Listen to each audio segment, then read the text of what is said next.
Chapter 29. When Vincent entered the house, the sensation of quiet in it struck him with a vague consolation which he could scarcely explain. Perhaps only because it was Sunday, but there was no reproachful landlady, no distracting sound from above, all quiet, Sunday leisure, Sunday decorum, as of old. When he went up hurriedly to his sitting room, he found 2 letters lying on his table, one a telegraphic dispatch from Dover, the other a dainty little note, which he opened as a man opens the first written communication he receives from the woman of all women. He knew what was in it, but he read it as eagerly as if he expected to find something new in the mild little epistle, with its gentle attempt at congratulation. The news was true. Either remorse had seized upon Mildmay in the prospect of death, or the lingering traditions of honor in his heart had asserted themselves on Susan's behalf. He had declared her entirely innocent. He had even gone farther, he had sworn that it was only as the companion of his daughter that Susan had accompanied them, and as such that he had treated her. The deposition taken by the magistrates was sent to Vincent in an abridged form, but what it conveyed was clear beyond dispute.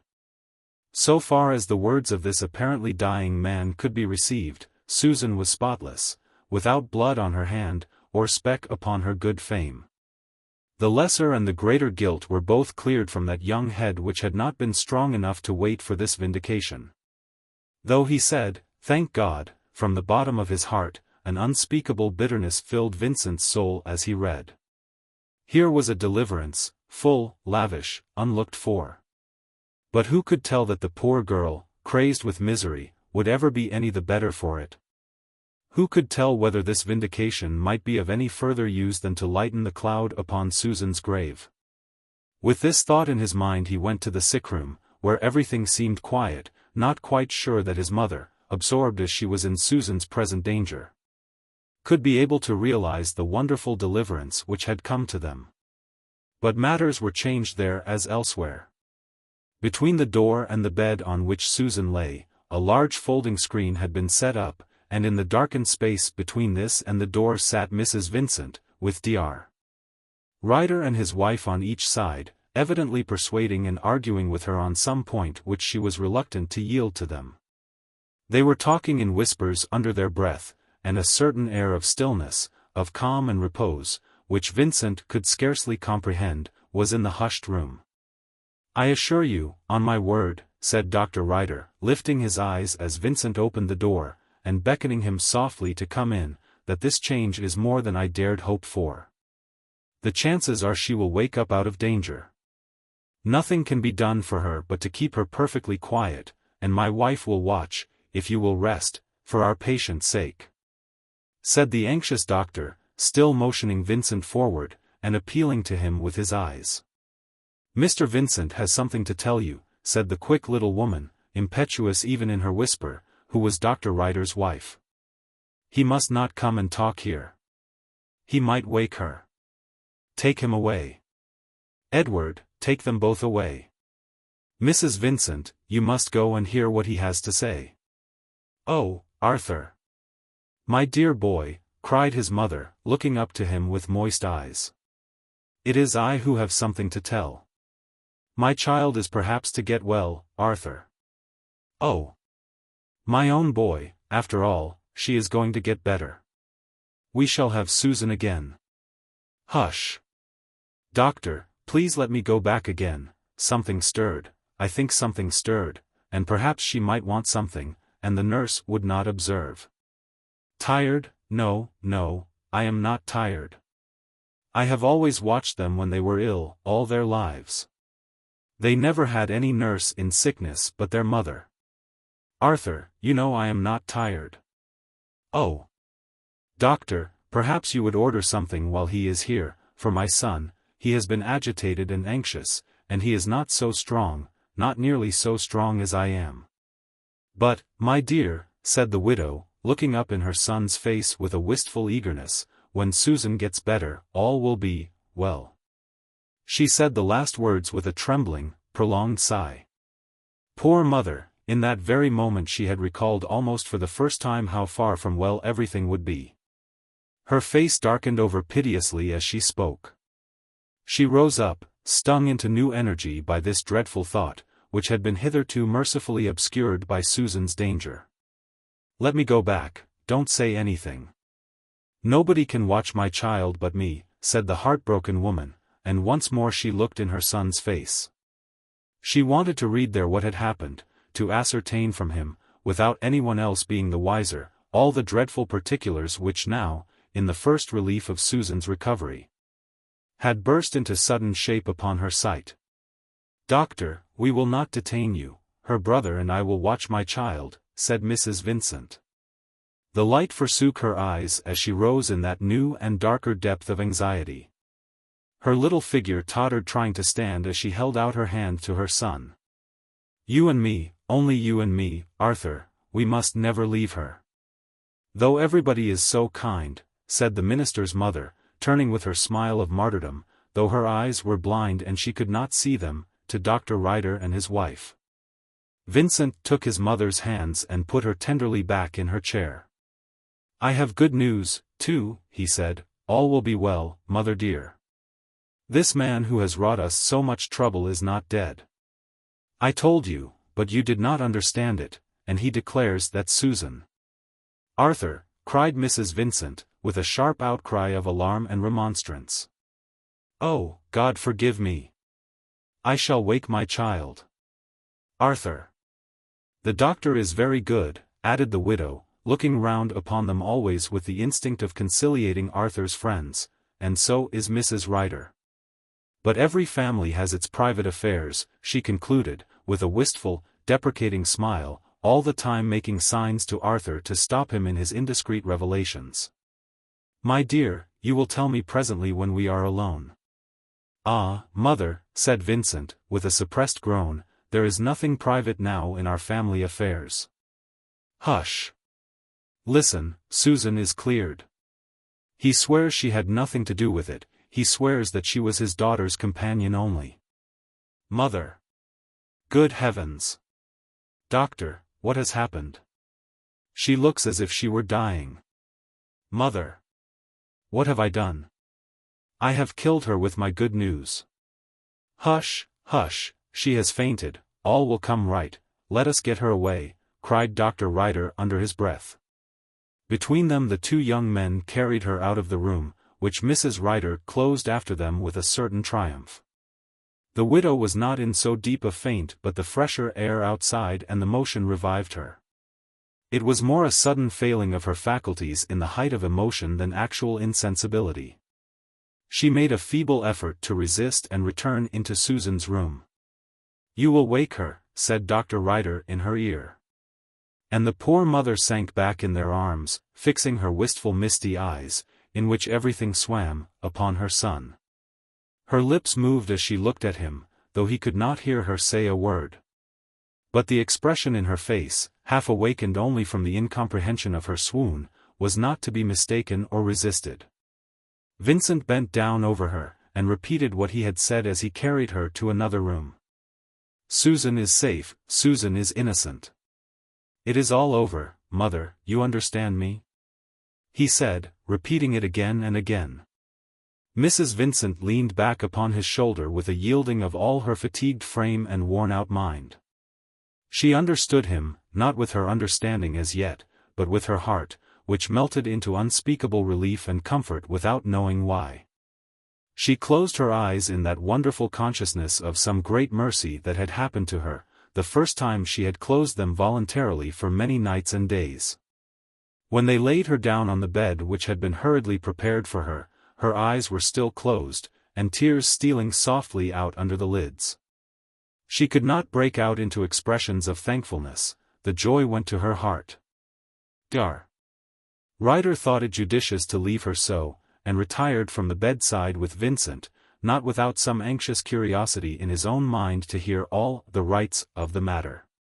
Perhaps the hum of their voices, quietly though they spoke, aroused her from her trance of silent gratitude. When she called Arthur faintly, and when they both hurried to her, Mrs. Vincent was sitting up in her bed wiping off the tears from her cheeks. "Arthur dear," said the widow, "I am quite sure Dr. Ryder will understand that what he has heard is in the strictest confidence. For to be sure, she continued, with a faint smile breaking over her wan face, nobody could have any doubt about my Susan. It only had to be set right, and I knew when my son came home he would set it right, said Mrs. Vincent, looking full in Dr. Ryder's face. It has all happened because I had not my wits about me as I ought to have had, and was not used to act for myself. But when my son came back, Arthur, my own boy, it was all my fault, but I knew you would set it right, and as for my Susan, nobody could have any doubt, and you will both forgive your poor mother. I don't mind saying this before the doctor, she repeated again once more, looking in his face, because he has seen us in all our trouble, and I am sure we may trust Dr. Ryder. But, my dear, you know our private affairs are not to be talked of before strangers, especially, said the widow, with a long trembling sigh of relief and comfort, when God has been so good to us. And all is to be well. The two young men looked at each other in silence with a certain awe. All the dreadful interval which had passed between this Sunday afternoon and the day of Susan's return, had been a blank to Mrs. Vincent so far as the outer world was concerned. Her daughter's illness and danger had wrapped her altogether out of ordinary life. She took up her burden only where it had dropped off from her in the consuming anxiety for Susan's life and reason, in which all other fears had been lost. Just at the point where she had forgotten it, where she had still faced the world with the despairing assumption that all would be right when Arthur returned. She bethought herself now of that frightful shadow which had never been revealed in its full horror to her eyes. Now that Arthur's assurance relieved her heart of that, the widow took up her old position instinctively. She knew nothing of the comments in the newspapers, the vulgar publicity to which poor Susan's story had come. She wanted to impress upon Dr. Ryder's mind, by way of making up for her son's imprudence, that he was specially trusted, and that she did not mind speaking before him because he had seen all their trouble. Such was the poor mother's idea as she sat upon the bed where they had carried her, wiping the tears of joy from her wan and worn face. She forgot all the weary days that had come and gone. She took up the story just at the point where she, after all her martyrdom and strenuous upholding of Arthur's cause, had suddenly sunk into Susan's sickroom and left it. Now she reappeared with Arthur's banner once more in her hands, always strong in that assumption that nobody could doubt as to Susan, and that Arthur had but to come home to set all right. Dr. Ryder held up his warning finger when he saw Vincent about to speak. This delusion was salvation to the widow. "But I must go back to Susan, doctor," said Mrs. Vincent. "If she should wake and find a stranger there, though Mrs. Ryder is so kind. But I am much stronger than I look, watching never does me any harm.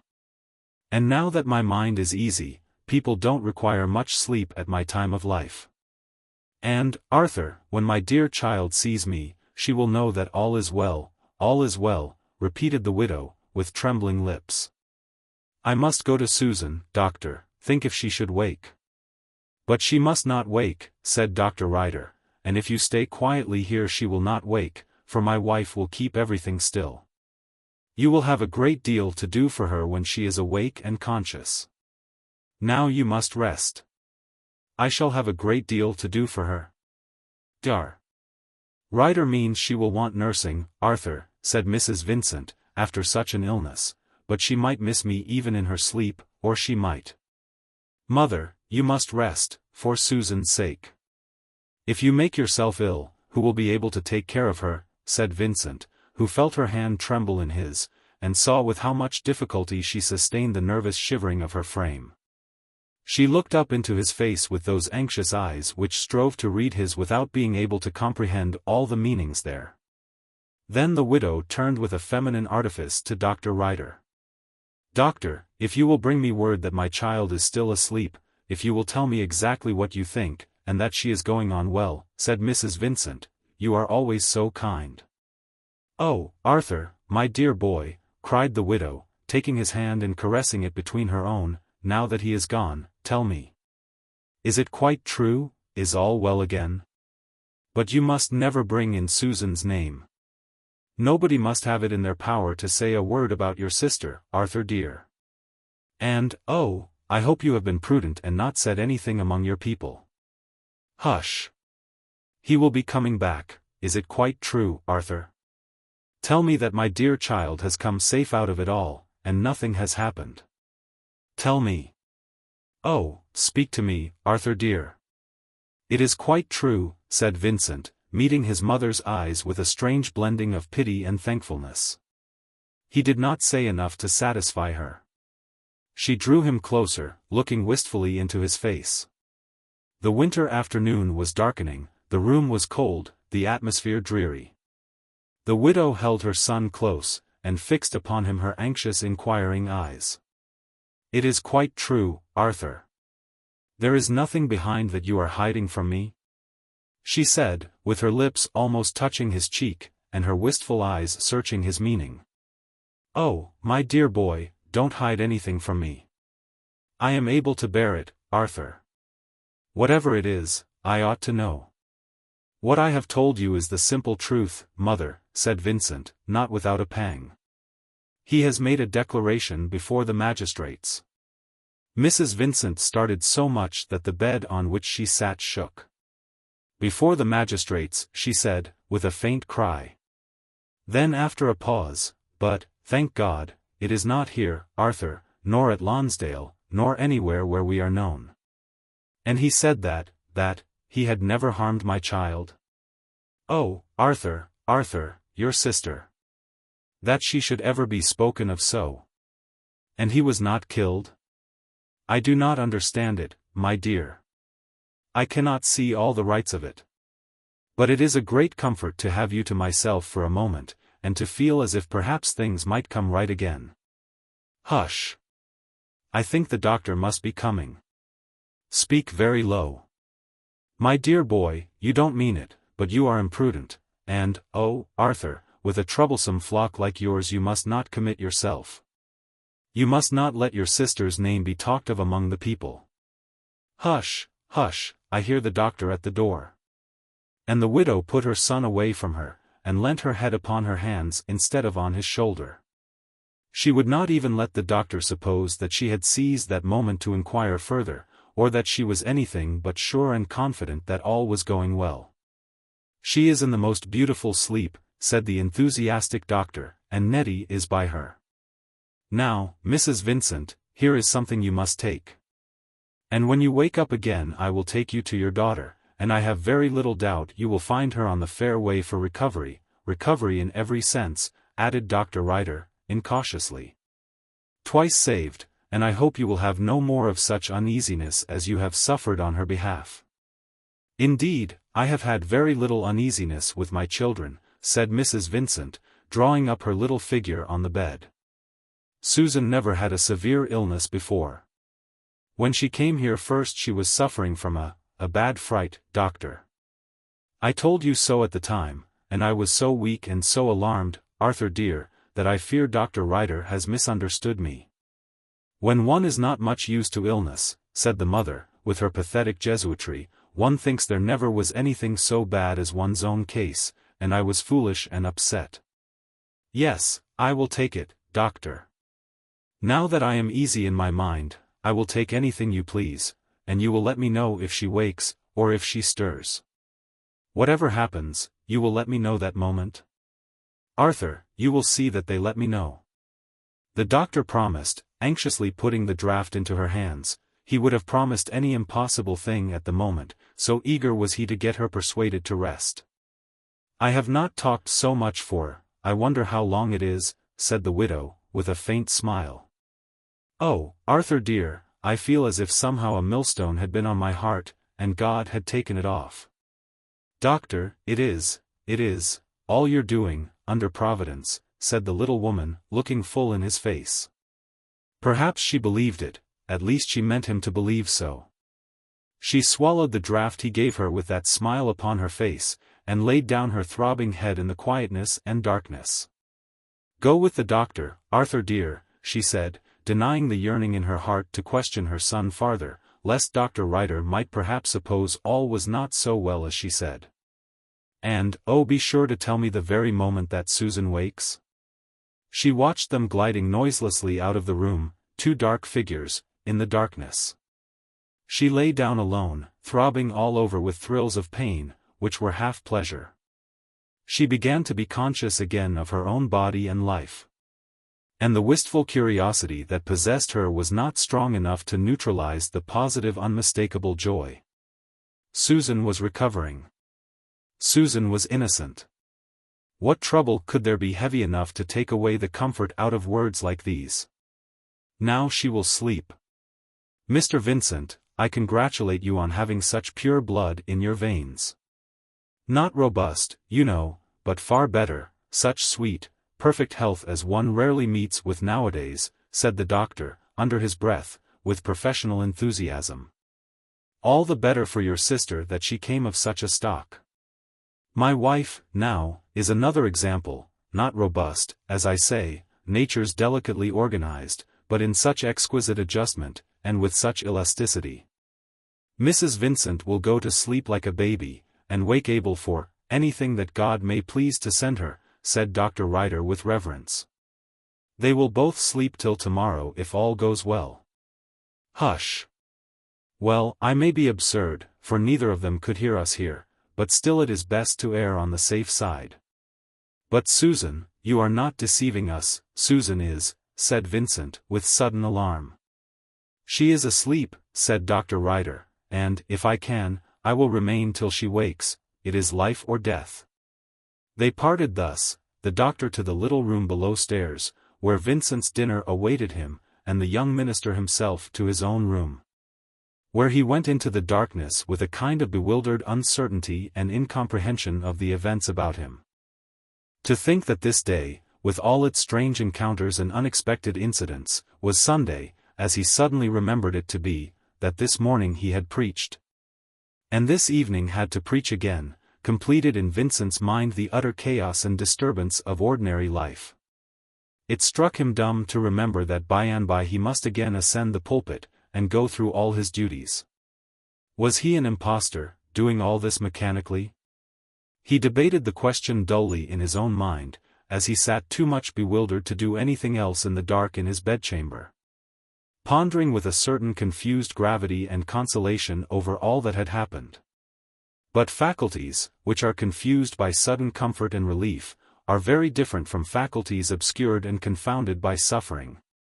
He sat vaguely in the dark, wondering over his strange position. This morning, even in the height of his despair, he had at least some idea what he was going to do in that pulpit of Salem. It was a sacrifice, a martyrdom to accomplish, a wild outcry and complaint to pour forth to the world. This evening he sat wasting the precious moments in the soft darkness, without knowing a word of what he was to say, without being able to realize the fact that by and by he should have to go out through the sharp air echoing with church bells, to see once more all those watchful faces turned upon him, and to communicate such instruction as was in him to his flock. A sense of exhaustion and satisfaction was in Vincent's heart. He sat listless in a vague comfort and weariness, his head throbbing with the fumes of his past excitement, yet not aching. It was only now that he realized the rolling off from his head of this dark cloud of horror and shame. Susan was recovering, Susan was innocent. He became aware of the facts much in the same way as his mother became aware of them ere she dropped to sleep in the blessed darkness of the adjoining room. Confused as he was, with his brain still full of the pulsations of the past, he was so far conscious of what had happened. He sat in his reverie, regardless of the time, and everything else that he ought to have attended to. The little maid came and knocked at his door to say his dinner had been waiting for an hour, and he answered, yes, he was coming, but sat still in the darkness. Then the landlady herself, compunctious, beginning to feel the thrills of returning comfort which had entered her house, came tapping softly to say it was near 6. And wouldn't Mr. Vincent take something before it was time for chapel? Mr. Vincent said yes again, but did not move. And it was only when he heard the church bells tingling into the night air that he got up at last, and, stealing first to the door of Susan's room, where he ascertained that she still slept, and then to his mother's, where he could hear her soft regular breathing in the darkness, he went away in an indescribably exalted condition of mind to Salem and his duty. There is a kind of weakness incident to excitement of mind and neglect of body, which is akin to the ecstatic state in which men dream dreams and see visions. Vincent was in that condition tonight. He was not careful what anybody would say or think. He no longer pictured to himself the upturned faces in Salem, all conscious of the tragedy which was connected with his name. The sense of deliverance in his heart emancipated him, and gave a contrary impulse to his thoughts. In the weakness of an excited and exhausted frame, a certain gleam of the ineffable and miraculous came over the young man. He was again in the world where God stoops down to change with one touch of his finger the whole current of man's life, the world of childhood, of genius, of faith. That other world, dark sphere of necessity and fate, where nothing could stay the development into dread immortality of the obstinate human intelligence. And where dreary echoes of speculation still questioned whether any change were possible in heart and spirit, or if saving souls were a mere figure of speech, floated away far off over his head. A dark fiction of despair. In this state of mind he went back to the pulpit where, in the morning, he had thrilled his audience with all those wild complications of thought which end in nothing. Salem was again crowded, not a corner of the chapel remained unfilled, and again, many of the more zealous members were driven out of their seats by the influx of the crowd. Vincent, who had no sermon to preach, and nothing except the fullness that was in his heart to say, took up again his subject of the morning. He told his audience with the unpremeditated skill of a natural orator, that while reason considered all the desperate chances, and concluded that wonderful work impossible, God, with the lifting of his countenance, with the touch of his power, made the darkness light before him, and changed the very earth and heavens around the wondering soul. Lifted out of the region of reasonableness himself, he explained to his astonished audience how reason halts in her conclusions, how miracle and wonder are of all occurrences the most natural. And how, between God and man, there are no boundaries of possibility. It was a strange sermon, without any text or divisions, irregular in its form, sometimes broken in its utterance, but the man who spoke was in a rapture, a state of fasting and ecstasy. He saw indistinctly that there were glistening eyes in the crowd, and felt what was somewhat an unusual consciousness, that his heart had made communications to other hearts in his audience almost without his knowing it.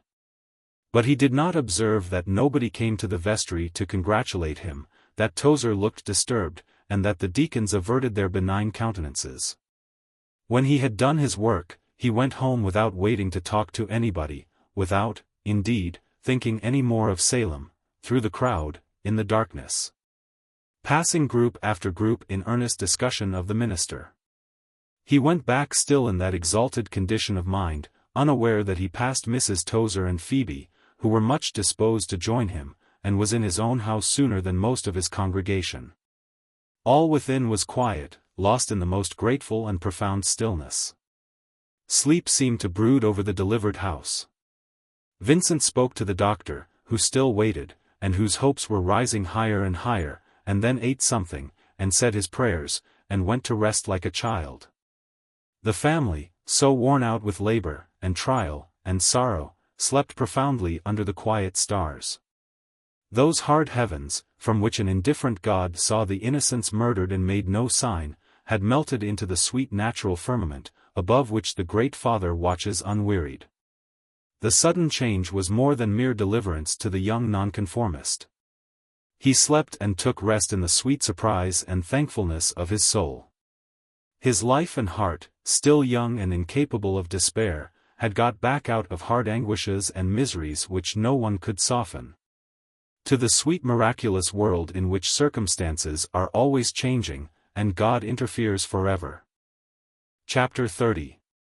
When Vincent awoke next morning, his mother was standing by his bedside. Her eyes were dewy and moist, a faint tinge of color was on her sweet old cheek, and her steps tottered a little as she came up to his bed, and stooped to kiss him. "Oh, Arthur, my dear boy, she knows me," said Mrs. Vincent, putting up her hand to her eyes. "I must not be away from her a moment, but I could not resist coming to tell you. She knows me, dear. Make haste and dress, and come and see your sister, Arthur, and I will give orders about your breakfast as I go back." "My dear, and know you have been anxious," said the widow, putting back his hair fondly with the soft little hand which still trembled. "Though men have not the way of showing it, I know you have been very anxious. You looked quite pale and thin as you slept. But I must speak to the landlady now and see about your food. Come to Susan's room as soon as you are dressed, and I will order your breakfast, my dear boy," said his mother, going softly out again, with her tender little figure all beautified and trembling with joy. Mrs. Vincent met the landlady near the door, and stopped to speak to her. "My daughter is a great deal better," said the minister's mother. "I have been so anxious, I have never been able to thank you as I ought to have done for your kindness and attention. We have been as quiet as if we had been at home. We will all remember your attention, though I have never been able to thank you before. And I am sure it is very gratifying to my son to think it is one of his own flock who has taken so much pains for us. Mr. Vincent has been very anxious about his sister," continued the widow. "I fear he has not been taking his food, nor keeping his regular time for meals. You would oblige me very much if you would try to have something nice for his breakfast. We were all much shaken yesterday, being so anxious. Some new-laid eggs perhaps, though I know they are scarce in a town at this time of the year, or anything you can think of that will tempt him to eat." "I would not say so much," said Mrs. Vincent, smiling upon the astonished landlady, and leaning to support her own weakness on the rail of the passage upon which the staircase opened. "But that I know your kind interest in your minister. I am sure you will take all the pains you can to get him to attend to his precious health." "Thank you.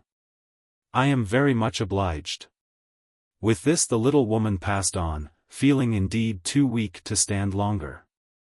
And leaving the landlady, who had intended to mingle some statement of her own grievances with her congratulations, with the plea quietly taken out of her hands, and the entire matter disposed of. Mrs. Vincent was moving back again to the sick-room, when the door opened downstairs, and someone asked for Mr. Vincent, and came up hurriedly. The minister's mother recognized Tozer's voice, and made a pause. She was glad of the opportunity to make sure that all was well in the flock. She leant over the railing to shake hands with the butterman, moved to a little effusion of thankfulness by the recollection of the state of anxiety she was in when she saw him last. "My son is not up yet," she said. "We were very anxious yesterday. It was the crisis of the fever, and everything depended upon it. I dare say you would see how anxious Mr. Vincent was. But, thank heaven, now all is going on well." "You see, ma'am," said Tozer, "it must have all been on the nerves, and to be sure there ain't nothing more likely to be serviceable than good news. It's in the paper this morning. As soon as I see it, I said to my missus, this is why the minister was so peculiar yesterday. I divined it in a moment, ma'am. Though it wasn't to say prudent, Mrs. Vincent, and not as you would have advised no more nor myself, to fly off like that out of chapel, without as much as shaking hands with one o' the deacons. But I make allowances, I do, and when I see it in the paper, I said to my missus, it's all along o' this Mr. Vincent was so queer. I don't doubt as it'll be quite looked over, and thought no more of, when it's known what's the news." "What news?" said Mrs. Vincent, faintly, holding fast by the railing. "You mean the news of my dear child's recovery," she added, after a breathless pause. "Have they put it in the papers? I am sure it is very good, but I never heard of such a thing before. She has been very ill to be sure, but most people are very ill once in their lives," said the widow, gasping a little for breath, and fixing her eyes upon the paper which Tozer held in his hand. "Poor soul," said the deacon, compassionately, "it ain't no wonder, considering all things. Phoebe would have come the very first day to say, could she be of any use? But her mother wasn't agreeable. Women has their own ways of managing, but they'll both come today, now all's cleared up, if you'll excuse me.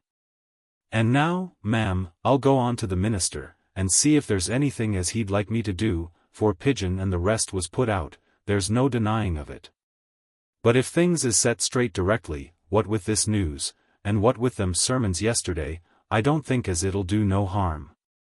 I said to him, as this Sunday was half the battle, said the worthy butterman, reflectively, and he did his best.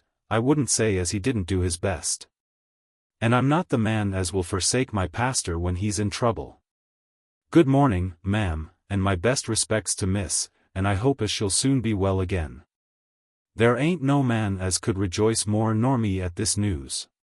Tozer went on to Vincent's room, at the door of which the minister had appeared summoning him with some impatience and anxiety. News?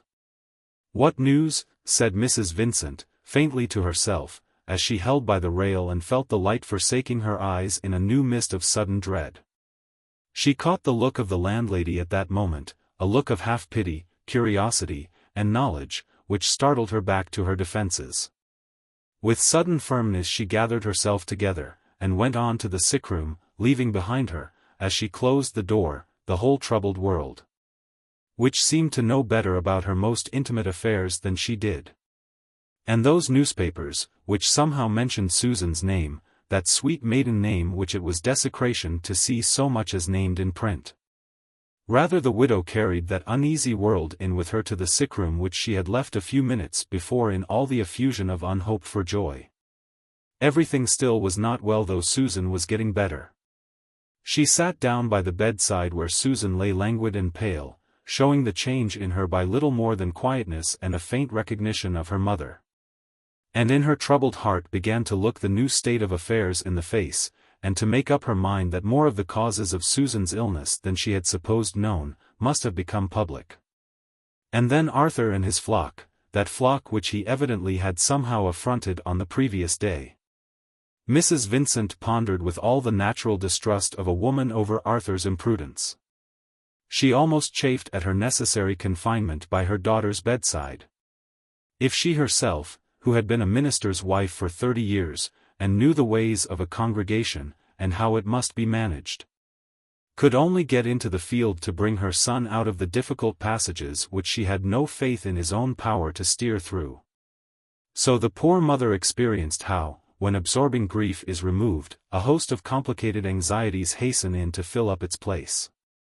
She was no longer bowed down under an overwhelming dread, but she was consumed by restless desires to be doing, cravings to know all, fears for what might at the moment be happening out of her range and influence. What might Arthur, always incautious, be confiding to Tozer even now? Perhaps telling him those private affairs which the widow would have defended against exposure with her very life, perhaps chafing at Salem and rejecting that yoke which, being a minister, he must bear. It was all Mrs. Vincent could do to keep herself still on her chair, and to maintain that quietness which was necessary for Susan. If only she could have been there to soften his impatience and make the best of his unnecessary confidences. Many a time before this, the widow had been compelled to submit to that female tribulation, to be shut up apart, and leave the great events outside to be transacted by those incautious masculine hands, in which, at the bottom of her heart, a woman seldom has perfect confidence when her own supervising influence is withdrawn. Mrs. Vincent felt instinctively that Arthur would commit himself as she sat resigned but troubled by Susan's bed. Tozer went directly to the door of Vincent's room, where the minister, only half-dressed, but much alarmed to see the colloquy which was going on between his mother and the butterman, was waiting for him. The deacon squeezed the young man's hand with a hearty pressure. His aspect was so fatherly and confidential, that it brought back to the mind of the young nonconformist a certain rueful half-comic recollection of the suppers in the back parlor, and all the old troubles of the pastor of Salem, which heavier shadows had driven out of his mind. Tozer held up triumphantly the paper in his hand. "You've seen it, sir," said the butterman. "First thing I did this morning was to look up whether there wasn't nothing about it in the latest intelligence. For the Gazette has been very particular, knowing, at Carlingford, folks would be interested, and here it is sure enough, Mr. Vincent, and we nigh gave 3 cheers, me and the lads in the shop." To this Vincent listened with a darkening brow and an impatience which he did not attempt to conceal. He took the paper with again that quick sense of the intolerable which prompted him to tear the innocent broadsheet in pieces and tread it under foot. The Gazette contained, with a heading in large characters, the following paragraph. The Dover Tragedy. Our readers will be glad to hear that the unfortunate young lady whose name has been so unhappily mixed up in this mysterious affair is likely to be fully exonerated from the charge rashly brought against her. In the deposition of the wounded man, which was taken late on Saturday night, by Mr. Everett, the stipendiary magistrate of Dover, he distinctly declares that Miss was not the party who fired the pistol, nor in any way connected with it, that she had accompanied his daughter merely as companion on a hasty journey, and that, in short, instead of the romantic connection supposed to subsist between the parties, with all the passions of love and revenge naturally involved, the ties between them were of the simplest and most temporary character. We are grieved to add, that the fright and horror of her awful position had overpowered Miss, some time before this deposition was made, and brought on a brain fever, which, of course, made the unfortunate young lady, who is understood to possess great personal attractions, quite unable to explain the suspicious circumstances surrounding her. We have now only to congratulate her respectable family and friends on her exoneration from a very shocking charge, and hope her innocence will soon be confirmed by full legal acquittal. Our readers will find Colonel Mildmay's deposition on another page.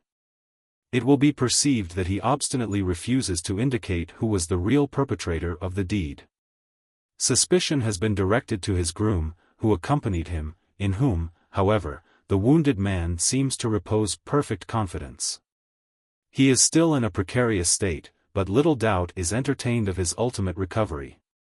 "There, Mr. Vincent, that's gratifying, that is," said Tozer, as Vincent laid down the paper. "And I come over directly I see it, to let you know.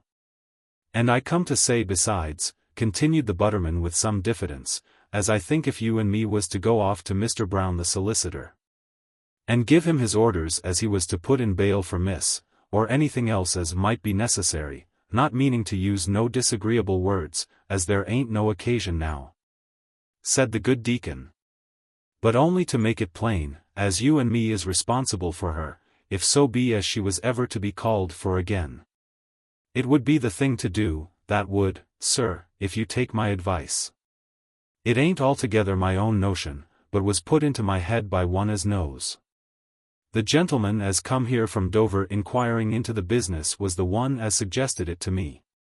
He turned out uncommon obliging, and wasn't to say no trouble in the house, and when word came as the colonel wasn't dead, he went away as civil as could be. I'll go with you cheerful to Mr. Brown, if you'll take my advice, afore Mrs. Vincent gets moving about again, or the young lady knows what's going on. That's what I'd do, sir, if it was me."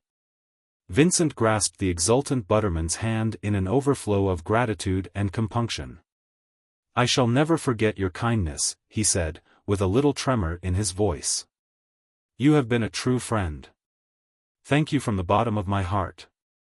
I will go at once, and accept this other great kindness from you. I shall never forget what I owe to you as long as I live. I never was the man to forsake my pastor in trouble, not to say a young man like you as is a credit to the connection, and the best preacher I may say as I ever heard in Salem," said Tozer, with effusion, returning the grasp. "But we ain't going a step till you've had your breakfast. Your good mother, Mrs. Vincent, as is a real lady, sir, and would never advise you different from what I would myself, being for your own interests, would have little opinion of me if I took you out on a Monday mornin' after your labors without so much as a bit o' breakfast to sustain you. I'll sit by you while you're eating of your bacon. There's a deal to consider of concerning Salem as I couldn't well bring before you as long as you were in such trouble. Them were uncommon sermons, sir, yesterday. I don't know as I ever heard anything as was just to be compared with the mornin' discourse, and most of the flock was of my opinion. But what is the good of standing up for the pastor, I ask you candid, Mr. Vincent, when he'll not take no pains to keep things square? I'm speaking plain, for you can't mistake me as it's anything but your own interests I am thinking of. We was all marching in, deacons and committee and all, to say as we was grateful to you for your instructions, and wishing you well out of your trouble, and I was in great hopes as matters might have been made up, when behold, what we finds was the vestry empty and the pastor gone. Now, I ain't a finding fault. Them news would explain anything, but I don't deny as Pigeon and the rest was put out. And if you'll be guided by one as wishes you well, Mr. Vincent, when you've done our business as is most important of all, you'll go and make some visits, sir, and make yourself agreeable. If you'll excuse me. It ain't with no selfish thoughts as I speak, said Tozer, energetically. It's not like asking of you to come a-visiting to me. Nor setting myself forward as the minister's great friend, though we was remarking as the pastor was unknown in our house this fortnight and more, but it's for peace and union, Mr. Vincent. And the good of the flock, sir, and to keep, as your good mother well knows ain't easy in a congregation, all things straight. When this little peroration was delivered, Vincent was seated at table, making what he could of the breakfast, in which both his mother and Tozer had interested themselves. It was with a little effort that the young man accepted this advice as the character and intentions of his adviser deserved. He swallowed what was unpalatable in the counsel, and received the suggestion in as sweet a frame of mind as I could wish to see, as Tozer afterwards described. "I will go and make myself agreeable," said the minister, with a smile. "Thank heaven! It is not so impossible today as it might have been yesterday. I left the chapel so hurriedly, because—" "I understand, sir," said Tozer, benevolently interposing as Vincent paused, finding explanation impossible. "Pigeon and the rest was put out, as I say, more nor I could see was reasonable, not as Pigeon is a man that knows his own mind. It's the women as want the most managing. Now, Mr. Vincent, I'm ready, sir, if you are, and we won't lose no time." Before going out, however, Vincent went to his sister's room. She was lying in an utter quietness which went to his heart. Silent, no longer uttering the wild fancies of a disordered brain, recovering, as the doctor thought. But stretched upon her white couch, marble white, without any inclination apparently to lift the heavy lids of her eyes, or to notice anything that passed before her, a very sad sight to see. By her sat her mother, in a very different condition, anxious, looking into Arthur's eyes, whispering counsels in his ears. "Oh, my dear boy, be very careful," said Mrs. Vincent. "Your dear papa always said that a minister's flock was his first duty, and now that Susan is getting better, oh Arthur! You must not let people talk about your sister. And have patience, oh have patience, dear." This was said in wistful whispers, with looks which only half confided in Arthur's prudence. And the widow sank into her chair when he left her, folding her hands in a little agony of self-restraint and compulsory quietness. She felt equal for it herself, if she had been at liberty to go out upon the flock once more in Arthur's cause. But who could tell how he might commit himself, he who was a young man, and took his own way, and did not know, as Tozer said, how to keep all things straight? When Mrs. Vincent thought of her son in personal conflict with Mrs. Pigeon, she lost faith in Arthur. She herself might have conquered that difficult adversary, but what weapons had he to bring forth against the deacon's wife, he who was only a minister and a man? Chapter 31. "And now that's settled, as far as we can settle it now," said Tozer, as they left the magistrate's office, where John Brown, the famous Carlingford solicitor, had accompanied them. "You'll go and see some of the chapel folks, Mr. Vincent? It'll be took kind of you to lose no time, especially if you'd say a word just as it's all over, and let them know the news is true." "I will go with you first," said Vincent, who contemplated the butterman's shop at that moment through a little halo of gratitude and kindness. He went into the back parlor with the gratified deacon, where Mrs. Tozer sat reading over again the same gazette in which poor Susan's history was summed up and ended. It seemed like a year to Vincent since he had dined with his mother at this big table, amid the distant odors of all the bacon and cheese. Mrs. Tozer put down the paper, and took off her spectacles as her visitor came in. "It's Mr. Vincent, Phoebe," she said, with a little exclamation. "Dear, dear, I never thought as the pastor would be such a strange sight in my house, not as I was meaning nothing unkind, Tozer, so there's no occasion to look at me. I'm as glad as ever I can be to see the minister, and what a blessing as it's all settled, and the poor dear getting well, too.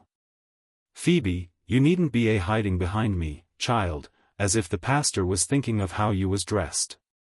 She has on her morning wrapper, Mr. Vincent, as she was helping her mother in, and we didn't expect no visitors. Don't be standing there, as if it was any matter to the minister how you was dressed. Oh, Ma, as if I ever thought of such a thing, said Phoebe, extending a pink uncovered arm out of the loose sleeve of her morning dress to Vincent, and averting her face.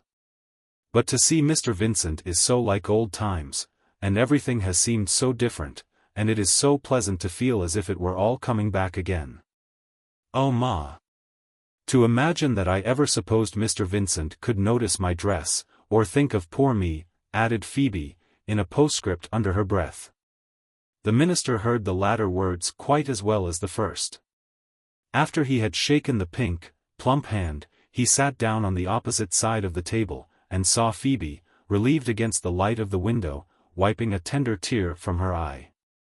All at once out of the darker and heavier trials which had abstracted him from common life, the young nonconformist plunged back into the characteristic troubles of his position. As usual, he made no response to Phoebe, found nothing civil to say, but turned with desperation to Mrs. Tozer, who was luckily about to speak. Don't pay no attention to her, Mr. Vincent. She's a deal too feelin'. She oughtn't to be minded, and then she'll learn better, said Mrs. Tozer. I am sure it wasn't no wish of ours as you should ever stop away. If we had been your own relations we couldn't have been more took up, and where should a minister seek for sympathy if it isn't in his own flock? There ain't nobody so safe to put your trust in, Mr. Vincent, as Salem folks. There's a many fine friends a young man may have when he's in a prosperous way, but it ain't to be supposed they would stand by him in trouble. And it's then as you find the good of your real friends, continued Mrs. Tozer, looking with some significance at her husband. Tozer, for his own part, rubbed his hands and stationed himself with his back to the fire, as is the custom of Englishmen of all degrees. The husband and wife contemplated Vincent with complacence. With the kindest feelings in the world, they could not altogether restrain a little triumph. It was impossible now that the minister could mistake who were his true friends. But just then, strangely enough, a vision of a tender smile, a glance up in his face, the touch of a soft hand, came to Vincent's mind. His fine friends. He had but one, and she had stood by him in his trouble. From Tozer's complacence the minister's mind went off with a bound of relief to that sweet, fruitless sympathy which was dearer than help. From her soft perfumy presence to Mrs. Tozer's parlor, with that pervading consciousness in it of the shop hard by and its store of provisions, what a wonderful difference. It was not so easy to be grateful as he had at first thought. Mr. Tozer has been my real friend indeed, and a most honest and thorough one, said Vincent. But I don't think I have any other in Salem so sure and steady, added the minister, after a little pause, half gratefully, half in bitterness. This sentiment was not, however, resented by the assembled family. Phoebe leaned over her mother's chair, and whispered, "Oh, Ma, dear. Didn't I always say he was full of feeling?" Somewhat to the discomfiture of the person commented on, while Tozer himself beamed upon the minister from before the blazing fire. "I said as we'd pull you through," said Tozer, "and I said as I'd stand by you, and both I'll do, sir, you take my word, if you'll but stick to your duty. And as for standing bail in £100 or two, continued the butterman, magnanimously, for a poor young creature as couldn't be nothing but innocent, I don't mind that. Nor a deal more than that, to keep all things straight. It's nothing but my duty. When a man is a responsible man, and well known in a place, it's his business to make use of his credit, Mr. Vincent, sir, and his character, for the good of his friends. It may be your duty, but you know there ain't a many as would have done it, said his straightforward wife, as Mr. Vincent sees himself, and no need for nobody telling of him. There ain't a many as would have stood up for the pastor, right and wrong, and finished off with the likes of this, and the minister don't need us to say so. Dear, Mr. Vincent, you ain't going away already, and us hasn't so much as seen you for I can't tell how long. I made sure you'd stop and take a bit of dinner at least, not making no ceremony, said Mrs. Tozer, for there's always enough for a friend, and you can't take us wrong. Vincent had risen hurriedly to his feet, under the strong stimulant of the butterman's self-applause. Conscious as he was of all that Tozer had really done, the minister found it hard to listen and echo, with due humility and gratitude, the perfect satisfaction of the pair over their own generosity. He had no thanks to say when thus forestalled. "Oh, Ma, how can you make so much of it?" cried Phoebe. "The minister will think us so selfish. And, oh, please Mr. Vincent, when you go home, will you speak to your mother, and ask her to let me come and help with her nursing? I should do whatever she told me, and try to be a comfort to her." "Oh, I should indeed," said Phoebe, clasping those pink hands. "Nobody could be more devoted than I should be." She cast down her eyes, and stood the image of maidenly devotedness between Vincent and the window. She struck him dumb, as she always did. He never was equal to the emergency where Phoebe was concerned. He took up his hat in his hands, and tried to explain lamely how he must go away, how he had visits to make, duties to do, and would have stuck fast, and lost Mrs. Tozer's favor finally and forever, had not the butterman interposed. "It's me as is to blame," said the worthy deacon. "If it hadn't have been as the pastor wouldn't pass the door without coming in, I'd not have had him here today. And if you women would think, you'd see. We're stanch, and Mr. Vincent ain't no call to trouble himself about us. But Pigeon and them, you see, as went off in a huff yesterday, that's what the minister has got to do. You shan't be kept no longer, sir, in my house. Duty afore pleasure, that's my maxim. Good mornin', and I hope as you won't meet with no unpleasantness, but if you should, Mr. Vincent, don't be disheartened, sir, we'll pull you through." With this encouraging sentiment, Vincent was released from Mrs. Tozer's parlor. He drew a long breath when he got out to the fresh air in the street, and faced the idea of the pigeons and other recusants whom he was now bound to visit. While he thought of them, all so many varieties of Mrs. Tozer's parlor, without the kindness which met him there, the heart of the young nonconformist failed him. Nothing but gratitude to Tozer could have sent him forth at all on this mission of conciliation. But now on the threshold of it, smarting from even Tozer's well-intentioned patronage, a yearning for a little personal comfort seized upon Vincent's mind.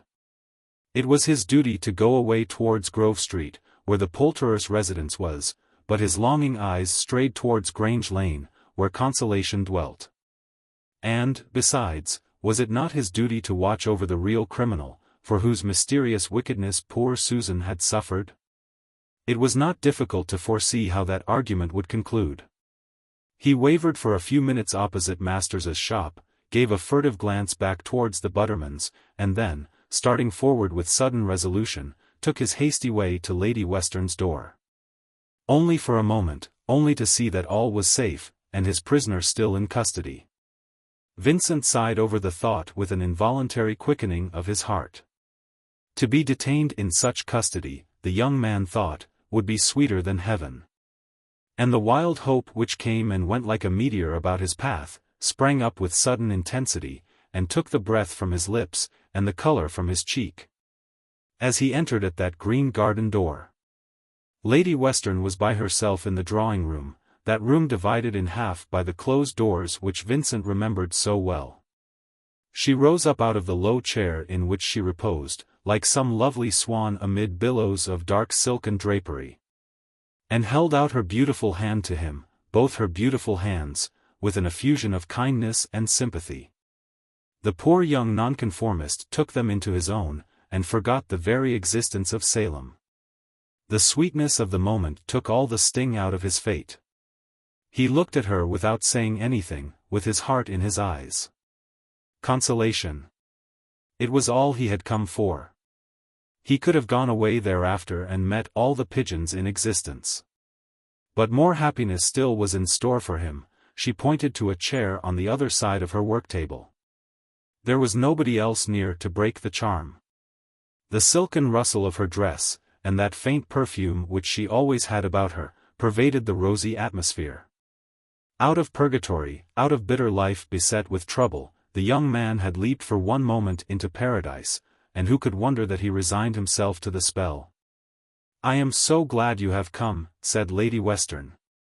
"I am sure you must have hated me, and everything that recalled my name, but it was impossible for anyone to be more grieved than I was, Mr. Vincent. Now, will you tell me about Rachel? She sits by herself in her own room. When I go in she gives me a look of fright which I cannot understand." Fright. Can you imagine Rachel frightened, Mr. Vincent, and of me? Ah, yes. "I would not venture to come into the presence of the angels if I had guilt on my hands," said Vincent, not very well knowing what he said. "Mr. Vincent. What can you mean?" "You alarm me very much," said the young dowager, "but perhaps it is about her little girl. I don't think she knows where her daughter is." "Indeed," said Lady Western, with a cloud on her beautiful face, "you must not think I ever approved of my brother's conduct. But when he was so anxious to have his child, I think she might have given in to him a little, don't you think so? The child might have done him good perhaps. She is very lovely, I hear. Did you see her?" "Oh, Mr. Vincent, tell me about it. I cannot understand how you are connected with it at all. She trusted in you so much, and now she is afraid of you. Tell me how it is." "Hush. She is ringing her bell. She has seen you come into the house." "But I don't want to see Mrs. Mildmay," said Vincent, rising up. "I don't know why I came at all, if it were not to see the sun shining." "It is dark down below where I am," said the young man, with an involuntary outburst of the passion which at that moment suddenly appeared to him in all its unreasonableness. "Forgive me. It was only a longing I had to see the light." Lady Western looked up with her sweet eyes in the minister's face. She was not ignorant of the condition of mind he was in, but she was sorry for him to the bottom of her heart. To cheer him a little could not harm anyone. "Come back soon," she said, again holding out her hand with a smile. "I am so sorry for your troubles, and if we can do anything to comfort you, come back soon again, Mr. Vincent." When the poor nonconformist came to himself after these words, he was standing outside the garden door, out of paradise, his heart throbbing, and his pulse beating in a kind of sweet delirium. In that very moment of delight he recognized, with a thrill of exaltation and anguish, the madness of his dream. No matter.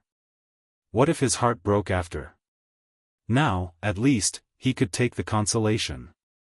But if it was hard to face Mrs. Pigeon before, it may well be supposed that it was not easy now, with all this world of passionate fancies throbbing in his brain, to turn away from his elevation and encounter Salem and its irritated deacons. Vincent went slowly up Grange Lane, trying to make up his mind to his inevitable duty. When he was nearly opposite the house of Dr. Marjoribanks, he paused to look back. The garden door was again open, and somebody else was going into the enchanted house. Somebody else. A tall slight figure, in a loose light-colored dress, which he recognized instinctively with an agony of jealous rage. A minute before he had allowed to himself, in an exquisite despair, that to hope was madness, but the sight of his rival awoke other thoughts in the mind of the minister. With quick eyes he identified the companion of his midnight journey, he in whose name all Susan's wretchedness had been wrought, he whom Lady Western could trust, with life, to death.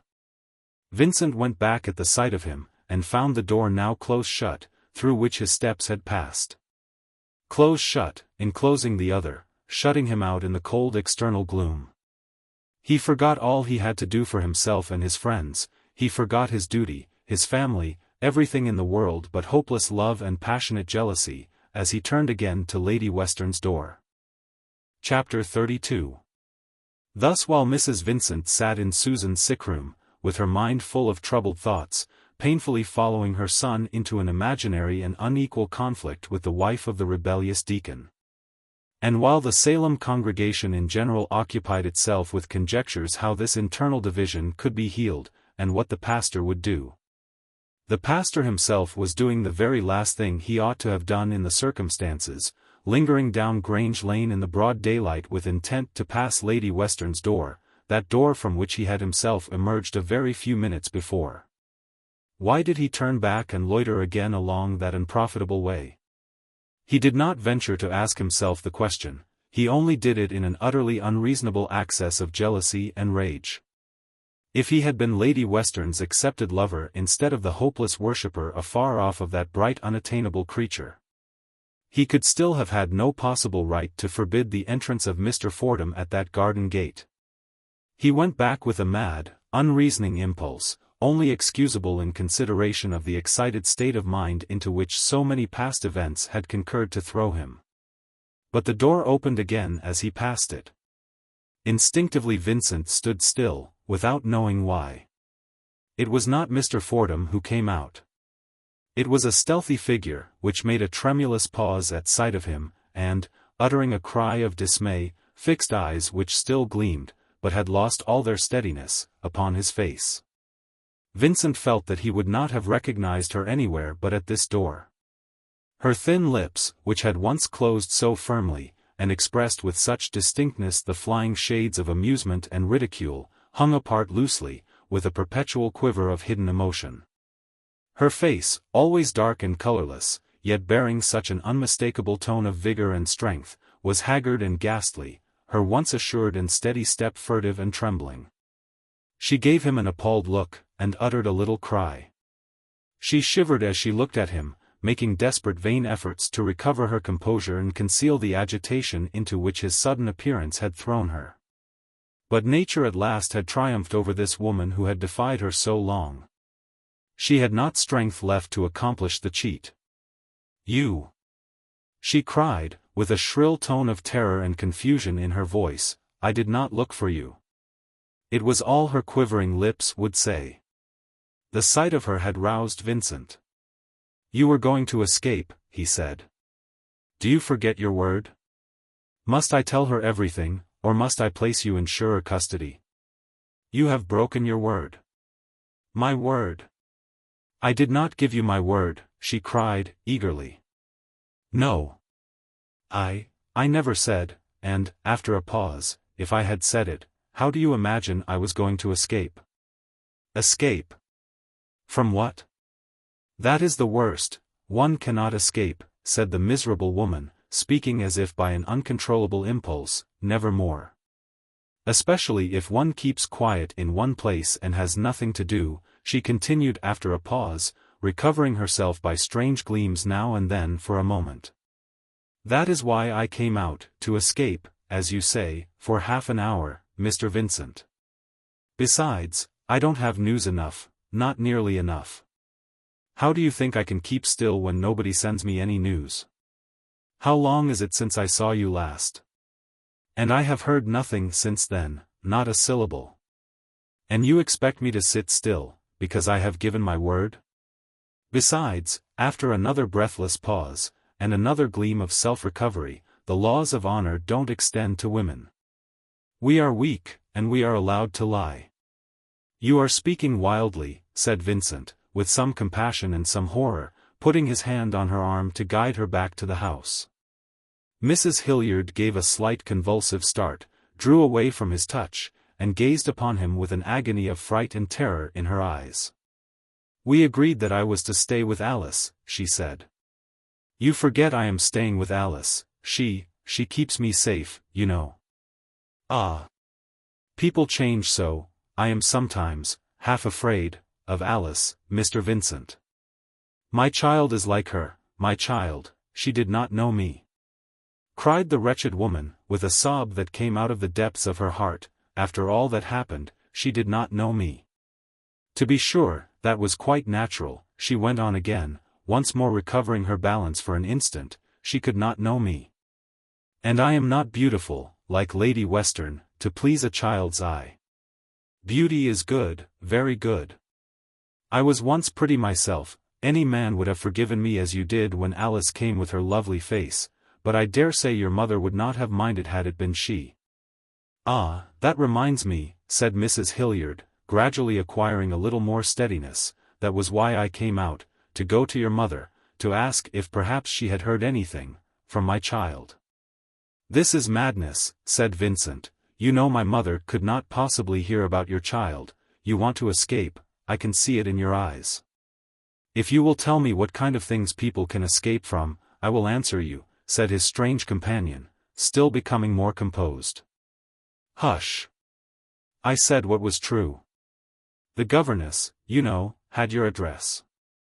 Is it very long since yesterday when I got that news from Dover?" "Never mind. I dare say I am asking wild questions that cannot have any answer. Do you remember being here with me once before? Do you remember looking through the grating and seeing? Ah, there is Mr. Fordham now with Alice." "Poor young man," said Mrs. Hilliard, turning once more to look at him, still vigilant and anxious, but with a softened glance. "Poor minister. I told you not to fall in love with her lovely face. I told you she was kind, too kind, she does not mean any harm. I warned you. Who could have thought then that we should have so much to do with each other?" She resumed, shrinking from him, and trying to conceal how she shrank with another convulsive shiver. "But you were going to visit your people or something. I must not keep you, Mr. Vincent. You must go away." "Not till you have returned to the house, and given me your word of honor," said Vincent, "not to escape, or to attempt to escape. Or else I must tell her everything, or give you up into stronger hands. I will not leave you here. My word." "But women are not bound by their honor." "Our honor means, not our word," cried Mrs. Hilliard, wildly. "My parole, he means, soldiers, and heroes, and men of honor give their parole, you don't exact it from women. Words are not kept to us, Mr. Vincent, do you expect us to keep them?" Yes, I know I am talking wildly. Is it strange, do you think? But what if I give you my word, and nobody sends me any further news, nothing about my child? Women are only wild animals when their children are taken from them. I will forget it, and go away for news. That is what I want." "Escape," she repeated, with a miserable cry. "Who can escape? I do not understand what it means." "But you must not leave this house," said Vincent, firmly. "You understand what I mean. You must not leave Lady Western. Go with her where she pleases. But unless you promise on your honor to remain here, and with her, I shall be obliged." "Hush," she said, trembling, "hush. My honor, and you still trust in it?" "I will promise," she continued, turning and looking anxiously round into the dull winter daylight, as if calculating what chance she had of rushing away and eluding him. Then her eyes returned to the face of the young man, who stood firm and watchful beside her, agitated, yet so much stronger, calmer, even more resolute than she. Then shrinking back, and keeping her eyes, with a kind of fascinated gaze, upon his face, she repeated the words slowly, "I promise, upon my honor. I will not go away, escape, as you call it. If I should go mad, that will not matter. Yes, ring the bell for me. You are the stronger now. I will obey you and go back. You have taken a woman's parole, Mr. Vincent," she went on, with a strange spasmodic shadow of that old movement of her mouth. "It will be curious to note if she can keep it. Goodbye." She spoke with a trembling desperation of calmness, mastering herself with all her power. She did not remove her eyes from his face till the door had been opened. "I promise, on my honor," she repeated, with again a gleam of terror, as Vincent stood watching. Then the door closed, shutting in that tragic, wretched figure. She was gone back to her prison, with her misery, from which she could not escape. In that same garden, Vincent, with the sharp eyes of love and despair, even while watching her, had caught afar off a vision of two figures together, walking slowly, one leaning on the other, with the lingering steps of happiness.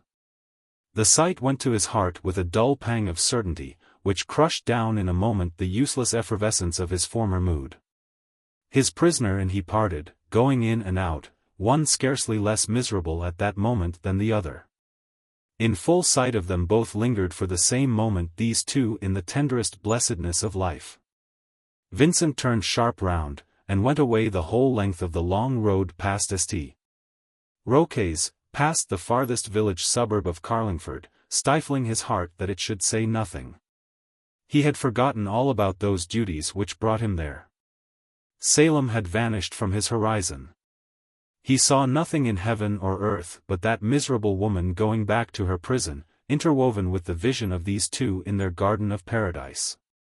The sight possessed him heart and spirit, he could not even feel that he felt it, his heart lying stifled in his bosom. It was, and there was no more to say. Chapter 33.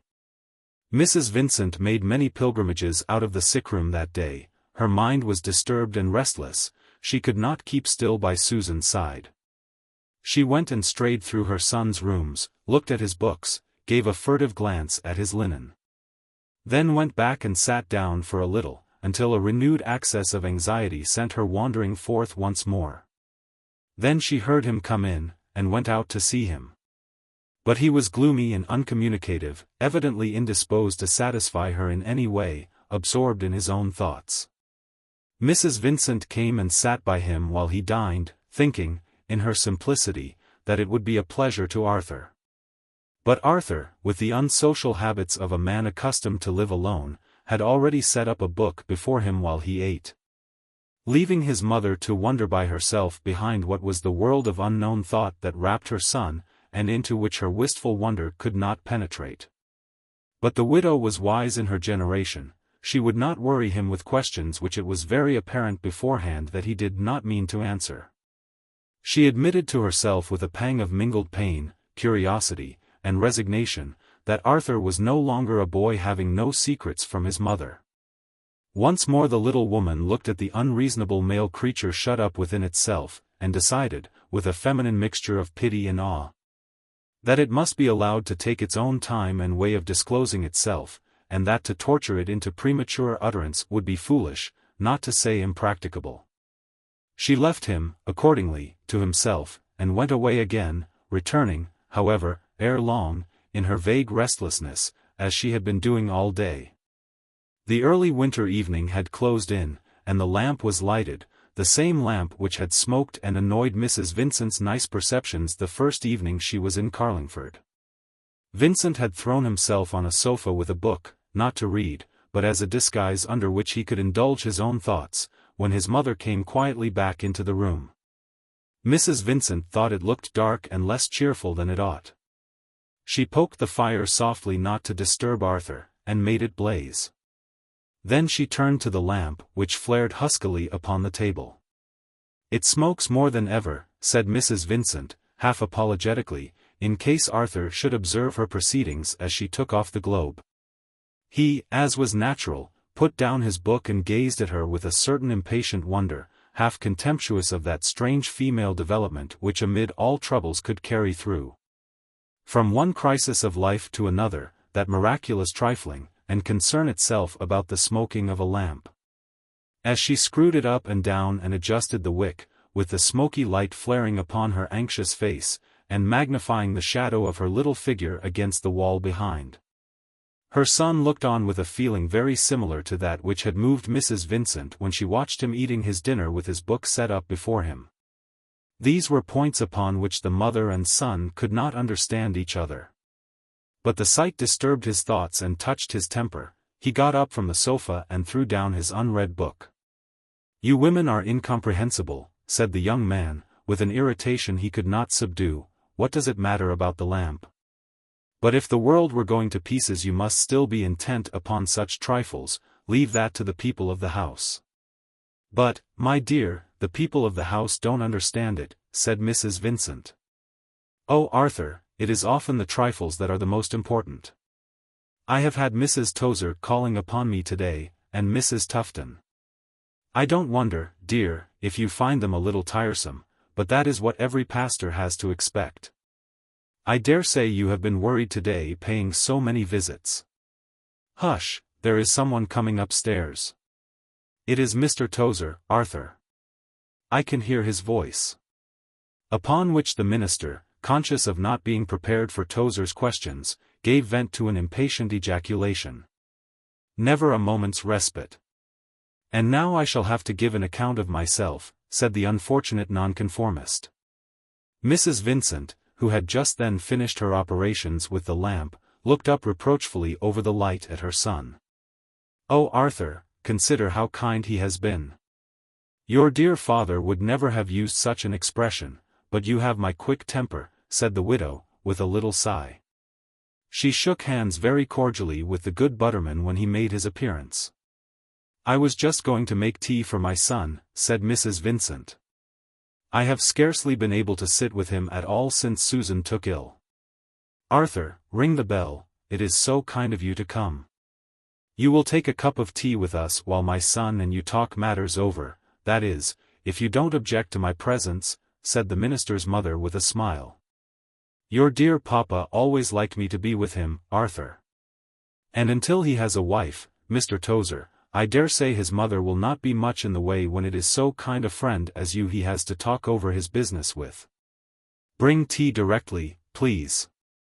I fear you have forgotten what I said to you about the lamp, which burns quite nicely when you take a little pains. Arthur, will you open the window to clear the atmosphere of that smoke? And perhaps Mr. Tozer will take a seat nearer the fire." "I am obliged to you, ma'am," said the butterman, who had a cloud on his face. "Not no nearer, thank you all the same. If I hadn't thought you'd have done tea, I shouldn't have come troubling Mr. Vincent, not so soon." And Tozer turned a doubtful glance towards the minister, who stood longer at the window than he need have done. The widow's experienced eye saw that some irritation had risen between her son and his friend and patron. Tozer was suspicious, and ready to take offense, Arthur, alas, in an excited and restless mood, only too ready to give it. His mother could read in his shoulders, as he stood at the window with his back to her, that impulse to throw off the yoke and resent the inquisition to which he was subject, which, all conscious as he was of not having carried out Tozer's injunctions, seized upon the unfortunate nonconformist. With a little tremulous rush, Mrs. Vincent put herself in the breach. "I am sure so warm a friend as Mr. Tozer can never trouble any of my family at any time," said the widow, with a little effusion. "I know too well how rare a thing real kindness is, and I am very glad you have come just now while I can be here," she added, with a sensation of thankfulness perhaps not so complimentary to Tozer as it looked on the surface. "Arthur, dear, I think that will do now. You may put up the window and come back to your chair. You don't smell the lamp, Mr. Tozer? And here is the little maid with the tea." Mrs. Vincent moved about the tray almost in a bustle when the girl had placed it on the table. She rearranged all the cups and moved everything on the table, while her son took up a gloomy position behind her on the hearth-rug. And Tozer preserved an aspect of ominous civility on the other side of the table. She was glad that the little maid had to return 2 or 3 times with various forgotten adjuncts. Though even then Mrs. Vincent's instincts of good management prompted her to point out to the handmaiden the disadvantages of her thoughtlessness. "If you had but taken time to think what would be wanted, you would have saved yourself a great deal of trouble," said the minister's mother, with a tremble of expectation thrilling her frame. Looking wistfully round to see whether anything more was wanted, or if, perhaps, another minute might be gained before the storm broke. She gave Arthur a look of entreaty as she called him forward to take his place at table. She knew that real kindness was not very often to be met with in this cross-grained world. And if people are conscious of having been kind, it is only natural they should expect gratitude. Such was the sentiment in her eyes as she turned round and fixed them upon her son. "Tea is ready, Arthur," said the widow, in a tone of secret supplication. And Arthur understood his mother, and was less and less inclined to conciliate as he came forward out of the darkness, where he might look sulky if he pleased, and sat down full in the light of the lamp which smoked no longer. They were not a comfortable party. Mrs. Vincent felt it so necessary that she should talk and keep them separated, that she lost her usual self-command, and subjects failed her in her utmost need. "Let me give you another cup of tea," she said, as the butterman paused in the supernumerary meal which that excellent man was making. "I am so glad you happened to come this evening when I am taking a little leisure. I hope the congregation will not think me indifferent, Mr. Tozer. I am sure you and Mrs. Tozer will kindly explain to them how much I have been occupied. When Susan is well, I hope to make acquaintance with all my son's people. Arthur, my dear boy, you are overtired, you don't eat anything, and you made a very poor dinner. I wish you would advise him to take a little rest, Mr. Tozer. He minds his mother in most things, but not in this. It is vain for me to say anything to him about giving up work, but perhaps a little advice from you would have more effect. I spoke to Dr. Ryder on the subject, and he says a little rest is all my son requires, but rest is exactly what he will never take. It was just the same with his dear father, and you are not strong enough, Arthur, to bear so much." "I dare say as you're right, ma'am," said Tozer. "If he was to take a little more exercise and walking about, most of us Salem folks wouldn't mind a little less on Sundays, to have more of the minister at other times. I hope as there wasn't no unpleasantness, Mr. Vincent, between you and Pigeon when you see him today?" "I did not see him. I mean I am sorry I was not able to call on Pigeon today," said Vincent, hastily. "I was unexpectedly detained," he added, growing rather red, and looking Tozer in the face.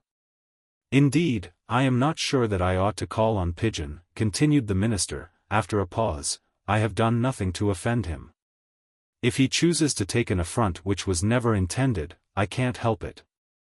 Why should I go and court every man who is sulky or ill-tempered in the congregation? Look here, Tozer, you are a sensible man, you have been very kind, as my mother says. I set out today intending to go and see this man for your sake. But you know very well this is not what I came to Carlingford for. If I had known the sort of thing that was required of me," cried Vincent, rising up and resuming his place on the hearth-rug, "to go with my hat in my hand, and beg this one and the other to forgive me, and receive me into favor, why, what have I ever done to Pigeon? If he has anything to find fault with, he had much better come to me, and have it out." "Mr. Vincent, sir," said Tozer solemnly, pushing away his empty teacup, and leaning forward over the table on his folded arms, "them ain't the sentiments for a pastor in our connection. That's a style of thing as may do among fine folks, or in the church where there's no freedom. But them as chooses their own pastor, and pays their own pastor, and don't spare no pains to make him comfortable, has a right to expect different. Them ain't the sentiments, sir, for Salem folks. I don't say if they're wrong or right, I don't make myself a judge of no man. But I've seen a deal of our connection and human nature in general, and this I know, that a minister as has to please his flock, has got to please his flock whatever happens. And neither me nor no other man can make it different. And that Mrs. Vincent, as has seen life, can tell you as well as I can. Pigeon ain't neither here nor there. It's the flock as has to be considered, and it ain't preaching alone as will do that. And that your good mother, sir, as knows the world, will tell you as well as me." "But Arthur is well aware of it," said the alarmed mother, interposing hastily, conscious that to be thus appealed to was the greatest danger which could threaten her. "His dear father always told him so, yet, after all, Mr. Vincent used to say," added the anxious diplomatist, "that nothing was to be depended on in the end but the pulpit. I have heard him talking of it with the leading people in the connection, Mr. Tozer. They all used to say that, though visiting was very good, and a pastor's duty, it was the pulpit, after all, that was to be most trusted to. And I have always seen in my experience, I don't know if the same has occurred to you, that both gifts are very rarely to be met with. Of course, we should all strive after perfection," continued the minister's mother, with a tremulous smile, "but it is so seldom met with that anyone has both gifts. Arthur, my dear boy, I wish you would eat something, and Mr. Tozer, let me give you another cup of tea."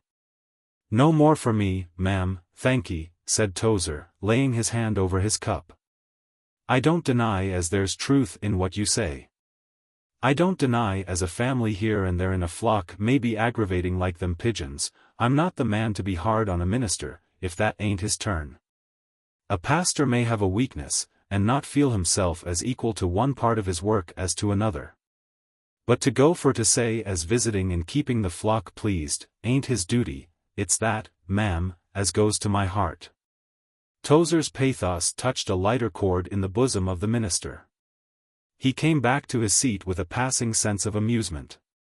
If Pigeon has anything to find fault with, let him come and have it out, said Vincent, bringing, as his mother instantly perceived, a less clouded countenance into the light of the lamp. You, who are a much better judge than Pigeon, were not displeased on Sunday, added the minister, not without a certain complacency. Looking back upon the performances of that day, the young nonconformist himself was not displeased. He knew now, though he was unconscious at the time, that he had made a great appearance in the pulpit of Salem, and that once more the eyes of Carlingford, unused to oratory, and still more unused to great and passionate emotion, were turned upon him.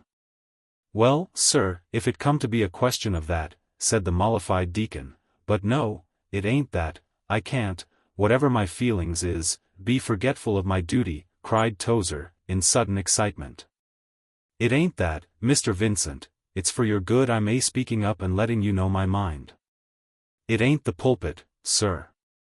I'll not say as I ever had a word to say against your sermons, but when the minister goes out of my house, saying as he's going to visit the flock, and when he's to be seen the next moment. Mrs. Vincent, not going to the flock, but spending his precious time in Grange Lane with them as don't know nothing, and don't care nothing for Salem, nor understand the ways of folks like us. Here Tozer was interrupted suddenly by the minister, who once more rose from his chair with an angry exclamation. What he might have said in the hasty impulse of the moment nobody could tell. But Mrs. Vincent, hastily stumbling up on her part from her chair, burst in with a tremulous voice. Arthur, my dear boy. Did you hear Susan call me? Hark. I fancied I heard her voice. Oh, Arthur dear, go and see, I am too weak to run myself. Say I am coming directly, hark. Do you think it is Susan? Oh, Arthur, go and see. Startled by her earnestness, though declaring he heard nothing, the young man hastened away. Mrs. Vincent seized her opportunity without loss of time. Mr. Tozer, said the widow, I am just going to my sick child. Arthur and you will be able to talk of your business more freely when I am gone, and I hope you will be guided to give him good advice. What I am afraid of is, that he will throw it all up, continued Mrs. Vincent, leaning her hand upon the table, and bending forward confidential and solemn to the startled butterman. As so many talented young men in our connection do nowadays. Young men are so difficult to deal with, they will not put up with things that we know must be put up with, said the minister's mother, shaking her head with a sigh. That is how we are losing all our young preachers. An accomplished young man has so many ways of getting on now. Oh, Mr. Tozer, I rely upon you to give my son good advice. If he is aggravated, it is my terror that he will throw it all up. Good night. You have been our kind friend, and I have such trust in you. Saying which the widow shook hands with him earnestly and went away, leaving the worthy deacon much shaken, and with a weight of responsibility upon him.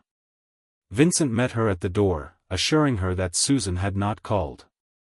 But with a heroism which nobody suspected, trembling with anxiety, yet conscious of having struck a masterstroke, his mother glided away to the stillness of the sick-room, where she sat questioning her own wisdom all the evening after, and wondering whether, after all, at such a crisis, she had done right to come away.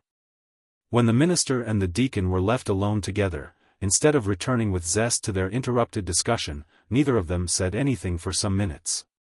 Once more Vincent took up his position on the hearth-rug, and Tozer gazed ruefully at the empty cup which he still covered with his hand, full of troubled thoughts.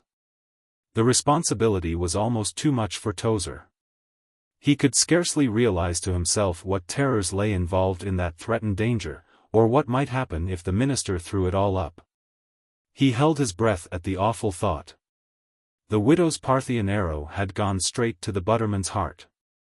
"I hope, sir, as you won't think there's anything but an anxious feelin' in the flock to do you justice as our pastor," said Tozer, with a certain solemnity. "Or that we ain't sensible of our blessin's. I've said both to yourself and others, as you was a young man of great promise, and as good a preacher as I ever see in our connection, Mr. Vincent, and I'll stand by what I've said. But you ain't above taking a friend's advice, not speaking with no authority," added the good butterman, in a conciliatory tone. "It's all along of the women, sir, it's them as is at the bottom of all the mischief in a flock. It ain't Pigeon, bless you, as is to blame.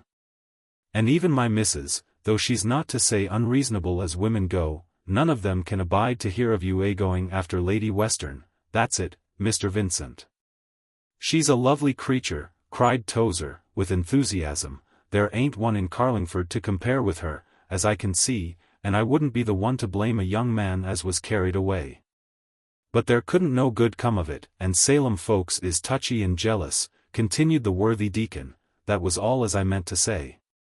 Thus the conference ended amicably after a little more talk, in which Pigeon and the other malcontents were made a sacrifice of and given up by the anxious butterman, upon whom Mrs. Vincent's parting words had made so deep an impression. Tozer went home thereafter to overawe his angry wife, whom Vincent's visit to Lady Western had utterly exasperated, with the dread responsibility now laid upon them. What if he was to throw it all up, said Tozer. That alarming possibility struck silence and dismay to the very heart of the household. Perhaps it was the dawn of a new era of affairs in Salem. The deacon's very sleep was disturbed by recollections of the promising young men who, now he came to think of it, had been lost to the connection, as Mrs. Vincent suggested, and had thrown it all up. The fate of the chapel, and all the new sittings let under the ministry of the young nonconformist, seemed to hang on Tozer's hands. He thought of the weekly crowd, and his heart stirred. Not many deacons in the connection could boast of being crowded out of their own pews Sunday after Sunday by the influx of unexpected hearers. The enlightenment of Carlingford, as well as the filling of the chapel, was at stake. Clearly, in the history of Salem, a new era had begun. Chapter 34. That week passed on without much incident. To Vincent and his mother, in whose history days had, for some time past, been counting like years, it might have seemed a very grateful pause. But for the thunderous atmosphere of doubt and uncertainty which clouded over them on every side. Susan's recovery did not progress, and Dr. Ryder began to look as serious over her utter languor and apathy, which nothing seemed able to disturb, as he had done at her delirium. The Salem people stood aloof, as Mrs. Vincent perceived, with keen feminine observation. She could not persuade herself, as she had tried to persuade Mrs. Tozer, that the landlady answered inquiries at the door by way of leaving the sickroom quiet. The fact was, that except Lady Western's fine footman, the sight of whom at the minister's door was far from desirable, nobody came to make inquiries except Mrs. Tufton and Phoebe Tozer. The latter of whom found no encouragement in her visits. Politic on all other points, the widow could not deny herself, when circumstances put it in her power to extinguish Phoebe. Mrs. Vincent would not have harmed a fly, but it gave her a certain pleasure to wound the rash female bosom which had, as she supposed, formed plans of securing her son. As for Tozer himself, his visits had almost ceased. He was scarcely to be seen even in the shop, into which sometimes the minister himself gazed disconsolately when he strayed out in the twilight to walk his cares away. The good butterman was otherwise employed.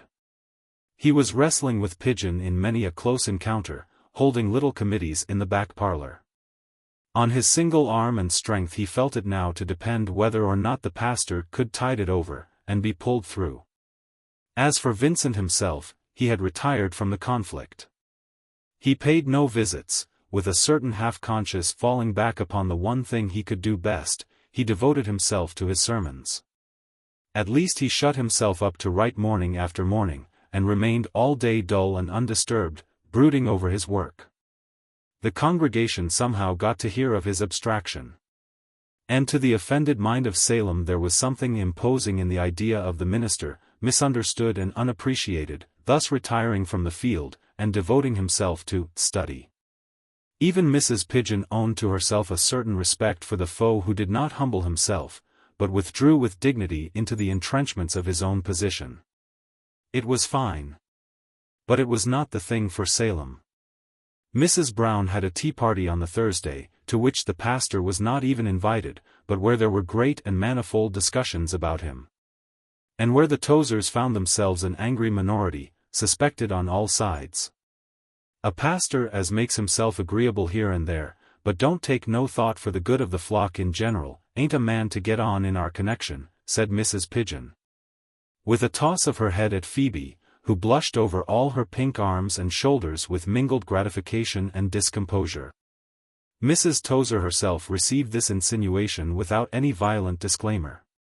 For my part, I can't say as the minister hasn't made himself very agreeable as far as we are concerned, said that judicious woman. It's well known as friends can't come amiss to Tozer and me. Dinner or supper, we never can be took wrong, not being fine folks but comfortable, said the butterman's wife, directing her eyes visibly to Mrs. Pigeon, who was not understood to be liberal in her housekeeping. Poor Phoebe was not so discriminating. When she retired into a corner with her companions, Phoebe's injured feelings disclosed themselves. I am sure he never said anything to me that he might not have said to anyone, she confessed to Maria Pigeon. It is very hard to have people look so at me when perhaps he means nothing at all, said Phoebe, half dejected, half important. Mrs. Pigeon heard the unguarded confession, and made use of it promptly, not careful for her consistency.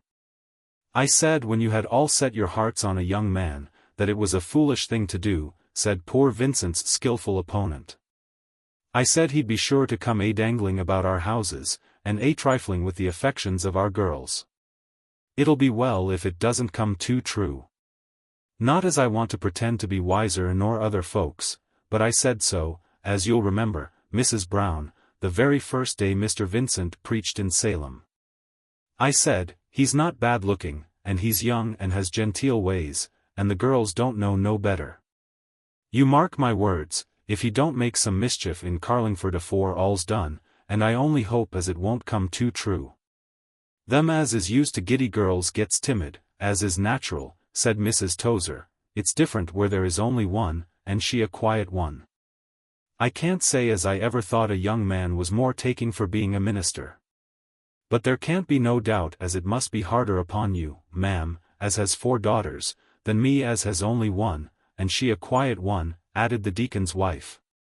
With a glance of maternal pride at Phoebe, who was just then enfolding the spare form of Maria Pigeon in an artless embrace, and who looked in her pink wreath and white muslin dress, quite the lady. At least in her mother's eyes. The quiet ones is the deep ones, said Tozer, interfering, as a wise man ought, in the female duel, as it began to get intense. Phoebe's my girl, and I don't deny being fond of her, as is natural. But she ain't so innocent as not to know how things is working, and what meaning is in some folks' minds. But that's neither here nor there, and it's time as we was going away. Not before we've had prayers, said Mrs. Brown. I was surprised the first time I see Mr. Vincent in your house, Mr. Tozer, as we all parted like heathens without a blessing, specially being all chapel folks, and of one way of thinking. Our ways is different in this house. And though we're in a comfortless kind of condition, and no better than if we hadn't no minister.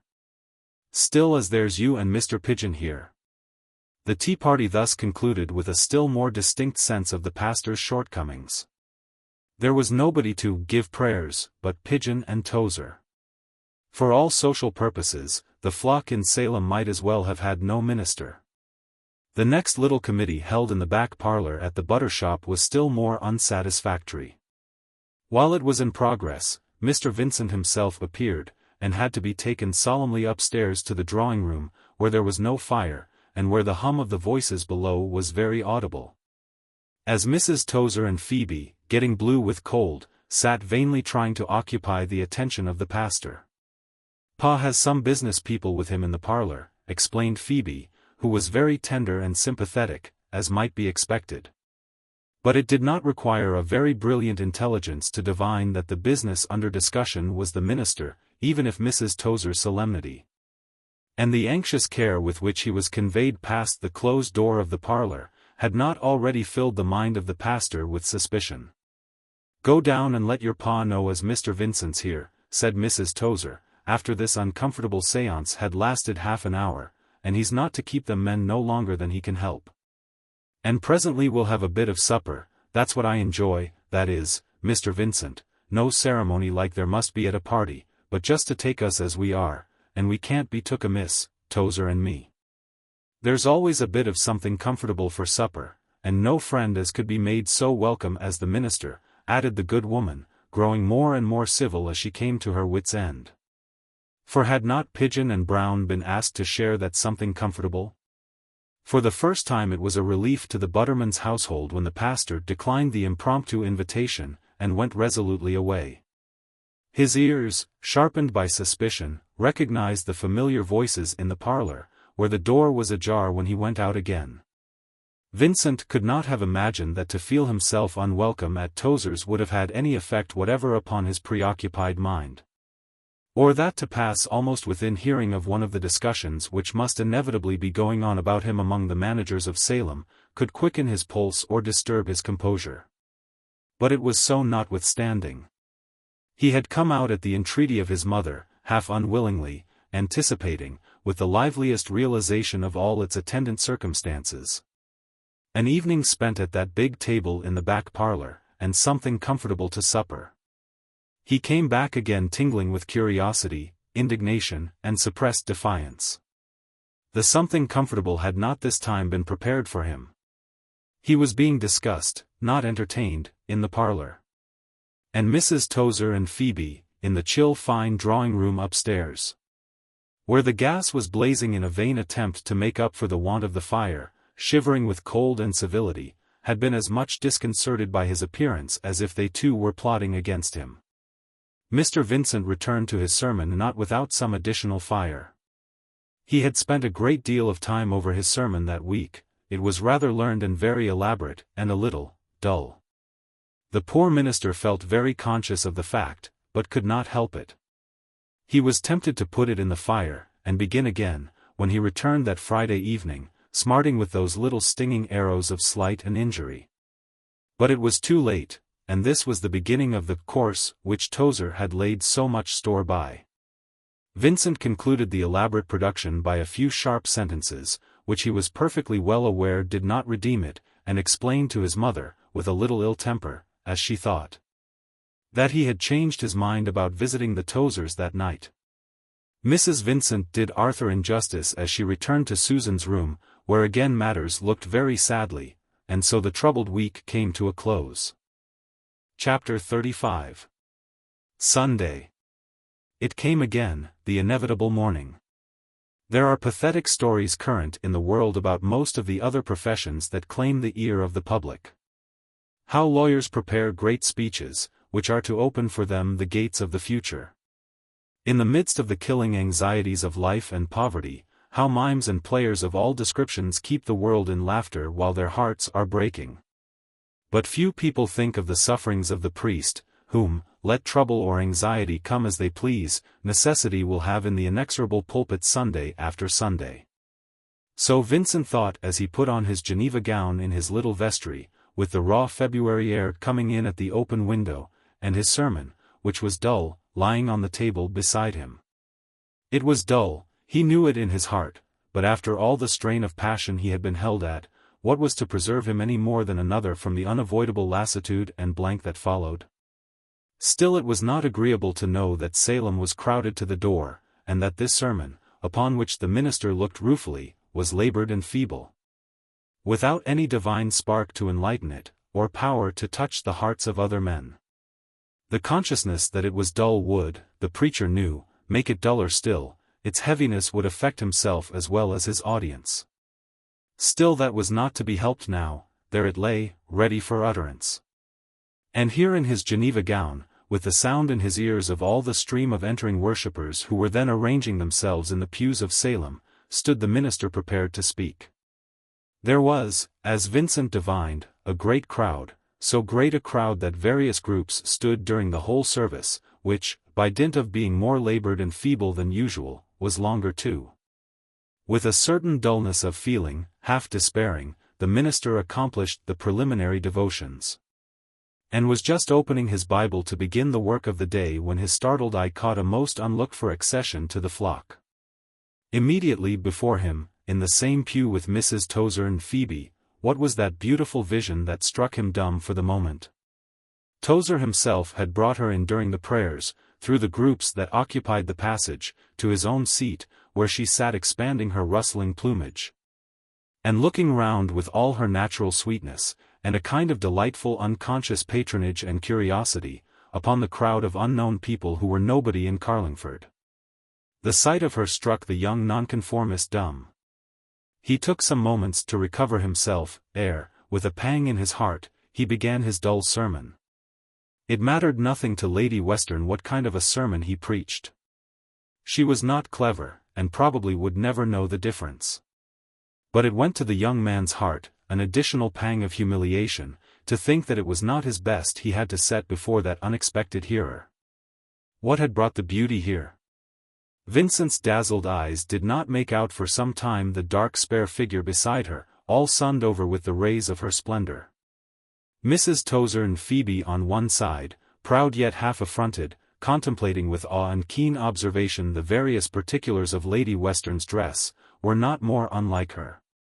Reposing in her soft beauty within the hard wooden enclosure of the pew, beaming upon everybody in sweet ease and composure, than was the agitated restless face, with gleaming uncertain eyes that flashed everywhere, which appeared at her other side when Vincent came to be able to see. He preached his sermon with a certain self-disgust growing more and more intense every time he ventured to glance at that strange line of faces. The only attentive hearer in Tozer's pew was Lady Western, who looked up at the young minister steadily with her sweet eyes, and listened with all the gracious propriety that belonged to her. The Tozers, for their part, drawn up in their end of the seat, gave a very divided attention, being chiefly occupied with Lady Western. And as for Mrs. Hilliard, the sight of her restlessness and nervous agitation would have been pitiful had anybody there been sufficiently interested to observe it. Mr. Vincent's sermon certainly did not secure that wandering mind. All her composure had deserted this strange woman. Now and then she almost rose up by way apparently of relieving the restless fever that possessed her. Her nervous hands wandered among the books of the Tozer pew with an incessant motion. Her eyes gleamed in all directions with a wistful anxiety and suspicion. All this went on while Vincent preached his sermon. He had no eyes for the other people in the place. Now and then the young man became rhetorical, and threw in here and there a wild flourish to break the deadness of his discourse, with no success as he saw. He read tedium in all the lines of faces before him as he came to a close with a dull despair, in all the faces except that sweet face never disturbed out of its lovely calm of attention, which would have listened to the dissenting minister quite as calmly had he preached like Paul. With a sensation that this was one of the critical moments of his fate, and that he had failed in it, Vincent dropped into his seat in exhaustion and self-disgust, while his hearers got up to sing their hymn. It was at this moment that Tozer walked up through the aisle, steadily, yet with his heart beating louder than usual, and ascended the pulpit stairs to give forth that intimation which had been agreed upon in the back parlor on Friday. The minister was disturbed in his uncomfortable repose by the entrance of the deacon into the pulpit, where the worthy butterman seated himself by Vincent's side. The unconscious congregation sang its hymn, while the nonconformist, rousing up, looked with surprised eyes upon his unexpected companion. Yet there were bosoms in the flock which owned a thrill of emotion as Tozer's substantial person partially disappeared from view behind the crimson cushion. Phoebe left off singing, and subsided into tears and her seat. Mrs. Pigeon lifted up her voice and expanded her person. Meanwhile Tozer whispered ominously, with a certain agitation, in his pastor's ear. "It's 3 words of an intimation as I'd like to give, nothing of no importance. A meeting of the flock as some of us would like to call, if it's quite agreeable, nothing as you need mind, Mr. Vincent. We wouldn't go for to occupy your time, sir, attending of it. There wasn't no opportunity to tell you before. I'll give it out, if it's agreeable, said Tozer, with hesitation, or if you'd rather. Give it to me, said the minister quickly. He took the paper out of the butterman's hand, who drew back uncomfortable and embarrassed, wishing himself anywhere in the world but in the pulpit, from which that revolutionary document menaced the startled pastor with summary deposition. It was a sufficiently simple notice of a meeting to be held on the following Monday evening, in the schoolroom, which was the scene of all the tea and other meetings of Salem. This, however, was no tea meeting. Vincent drew his breath hard, and changed color, as he bent down under the shadow of the pulpit cushion and the big Bible, and read this dangerous document. Meanwhile the flock sang their hymn, to which Tozer, much discomposed, added a few broken notes of tremulous bass as he sat by the minister's side. When Mr. Vincent again raised his head, and sat erect with the notice in his hand, the troubled deacon made vain attempts to catch his eye, and ask what was to be done. The nonconformist made no reply to these telegraphic communications. When the sinking was ended he rose, still with the paper in his hand, and faced the congregation, where he no longer saw one face with a vague background of innumerable other faces, but had suddenly woke up to behold his battleground and field of warfare, in which everything dear to him was suddenly assailed. Unawares the assembled people, who had received no special sensation from the sermon, woke up also at the sight of Vincent's face. He read the notice to them with a voice that tingled through the place, then he paused. "This meeting is one of which I have not been informed," said Vincent. "It is one which I am not asked to attend. I invite you to it, all who are here present. And I invite you thereafter," continued the minister, with an unconscious elevation of his head, "to meet me on the following evening to hear what I have to say to you. Probably the business will be much the same on both occasions, but it will be approached from different sides of the question. I invite you to meet on Monday, according to this notice. And I invite you on Tuesday, at the same place and hour, to meet me." Vincent did not hear the audible hum and buzz of surprise and excitement which ran through his startled flock. He did not pay much attention to what Tozer said to him when all was over. He lingered in his vestry, taking off his gown, until he could hear Lady Western's carriage drive off after an interval of lingering. The young dowager had gone out slowly, thinking to see him, and comfort him with a compliment about his sermon, concerning the quality of which she was not critical. She was sorry in her kind heart to perceive his troubled looks, and to discover that somehow, she could not quite understand how, something annoying and unexpected had occurred to him. And then this uneasy companion, to whom he had bound her, and whose strange agitation and wonderful change of aspect Lady Western could in no way account for, but the carriage rolled away at last. Not without reluctance, while the minister still remained in his vestry. Then he hurried home, speaking to no one. Mrs. Vincent did not understand her son all day, nor even next morning, when he might have been supposed to have time to calm down. He was very silent, but no longer dreamy or languid, or lost in the vague discontent and dejection with which she was familiar. On the contrary, the minister had woke up out of that abstraction. He was wonderfully alert, open-eyed, full of occupation. When he sat down to his writing table it was not to muse, with his pen in his languid fingers, now and then putting down a sentence, but to write straightforward with evident fire and emphasis. He was very tender to herself, but he did not tell her anything. Some new cloud had doubtless appeared on the firmament where there was little need for any further clouds. The widow rose on the Monday morning with a presentiment of calamity on her mind, rose from the bed in Susan's room which she occupied for 2 or 3 hours in the night, sometimes snatching a momentary sleep, which Susan's smallest movement interrupted. Her heart was rent in two between her children. She went from Susan's bedside, where her daughter lay in dumb apathy, not to be roused by anything that could be said or done, to minister wistfully at Arthur's breakfast, which, with her heart in her throat, the widow made a pitiful pretense of sharing. She could not ask him questions. She was silent, too, in her great love and sorrow. Seeing some new trouble approaching, wistfully gazing into the blank skies before her, to discover, if that were possible, without annoying Arthur, or compromising him, what it was. But rather than compromise or annoy him, contenting herself not to know, the greatest stretch of endurance to which as yet she had constrained her spirit. Arthur did not go out all that Monday. Even in the house a certain excitement was visible to Mrs. Vincent's keen observation. The landlady herself made her appearance in tears to clear away the remains of the minister's dinner. "I hope, sir, as you don't think what's past and gone has made no difference on me," said that tearful woman in Mrs. Vincent's hearing. "It ain't me as would ever give my support to such doings." When the widow asked, "What doings?" Arthur only smiled and made some half-articulate remark about gossip, which his mother of course treated at its true value. As the dark wintry afternoon closed in, Mrs. Vincent's anxiety increased under the influence of the landlady's Sunday dress, in which she was visible progressing about the passages, and warning her husband to mind he wasn't late.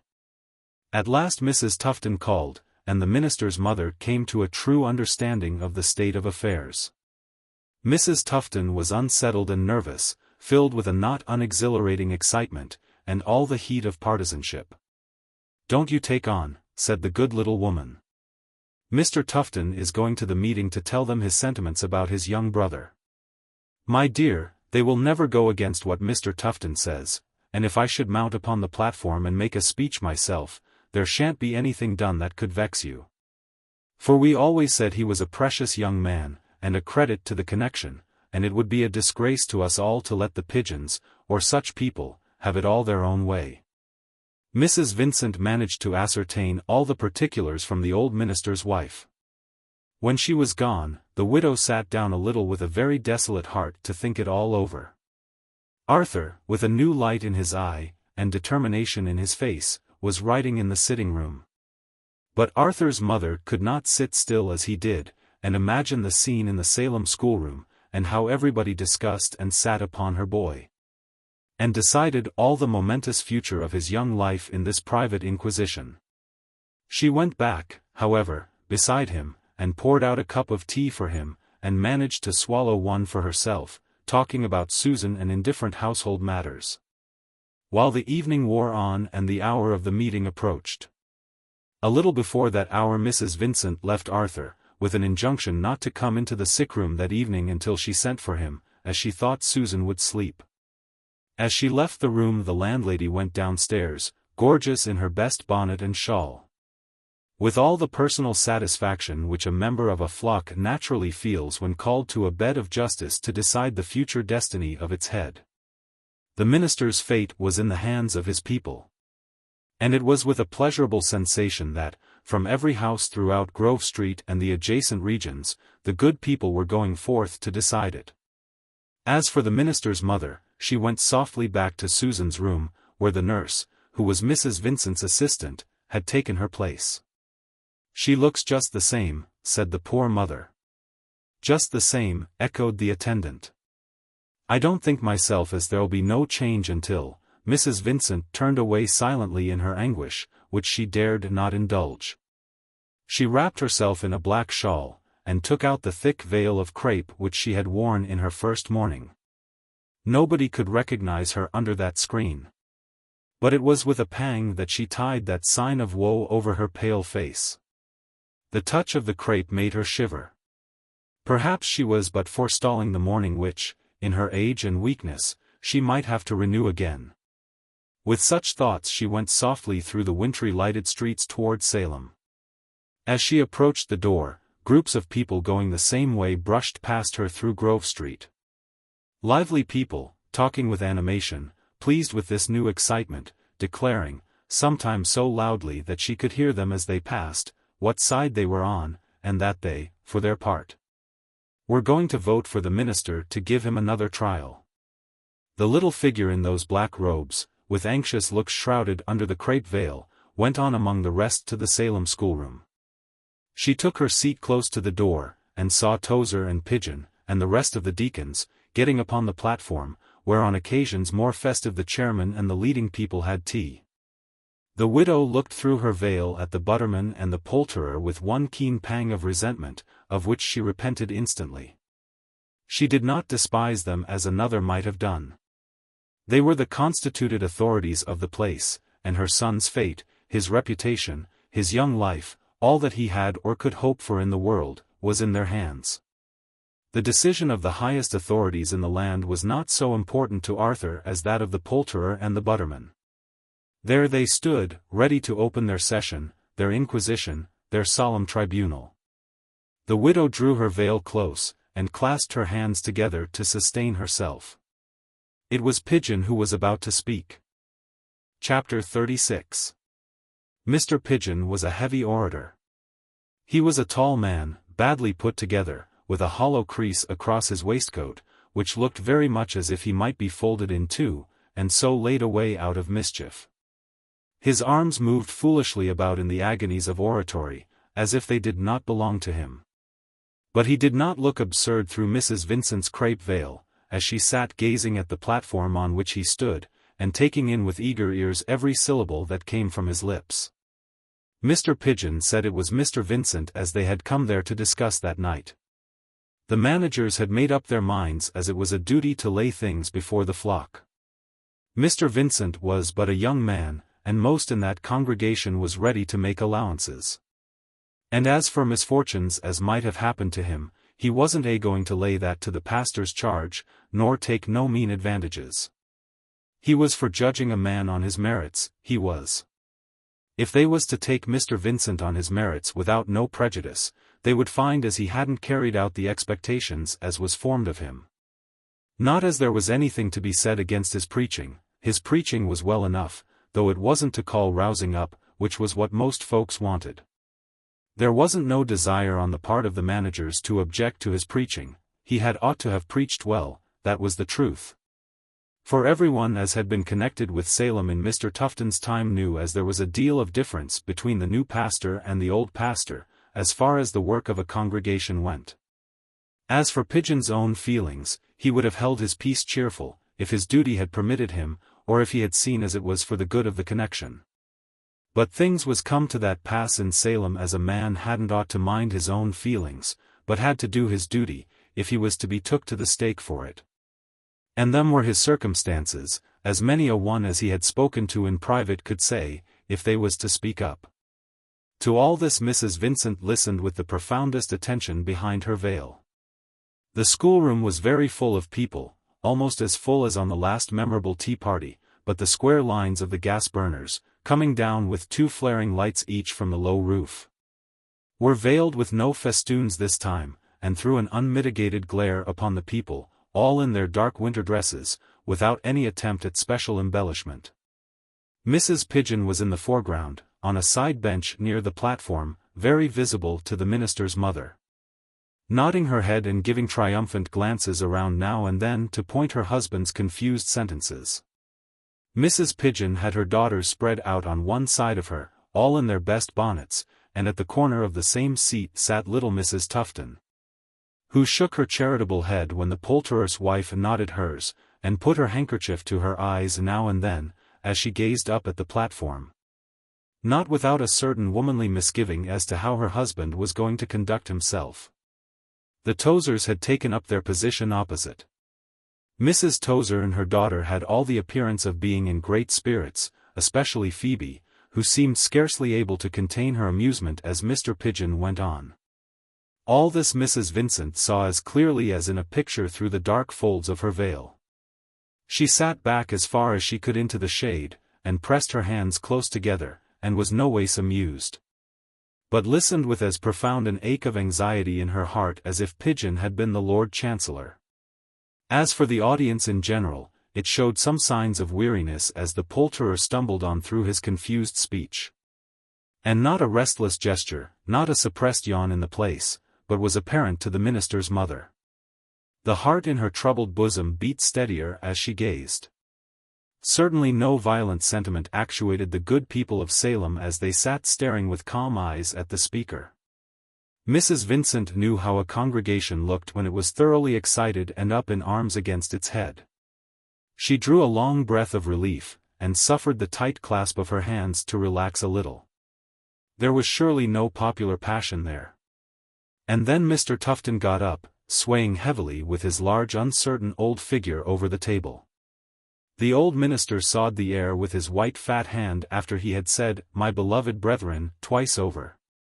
And little Mrs. Tufton, sitting below in her impatience and anxiety lest he should not acquit himself well, dropped her handkerchief and disappeared after it, while Mrs. Vincent erected herself under the shadow of her veil.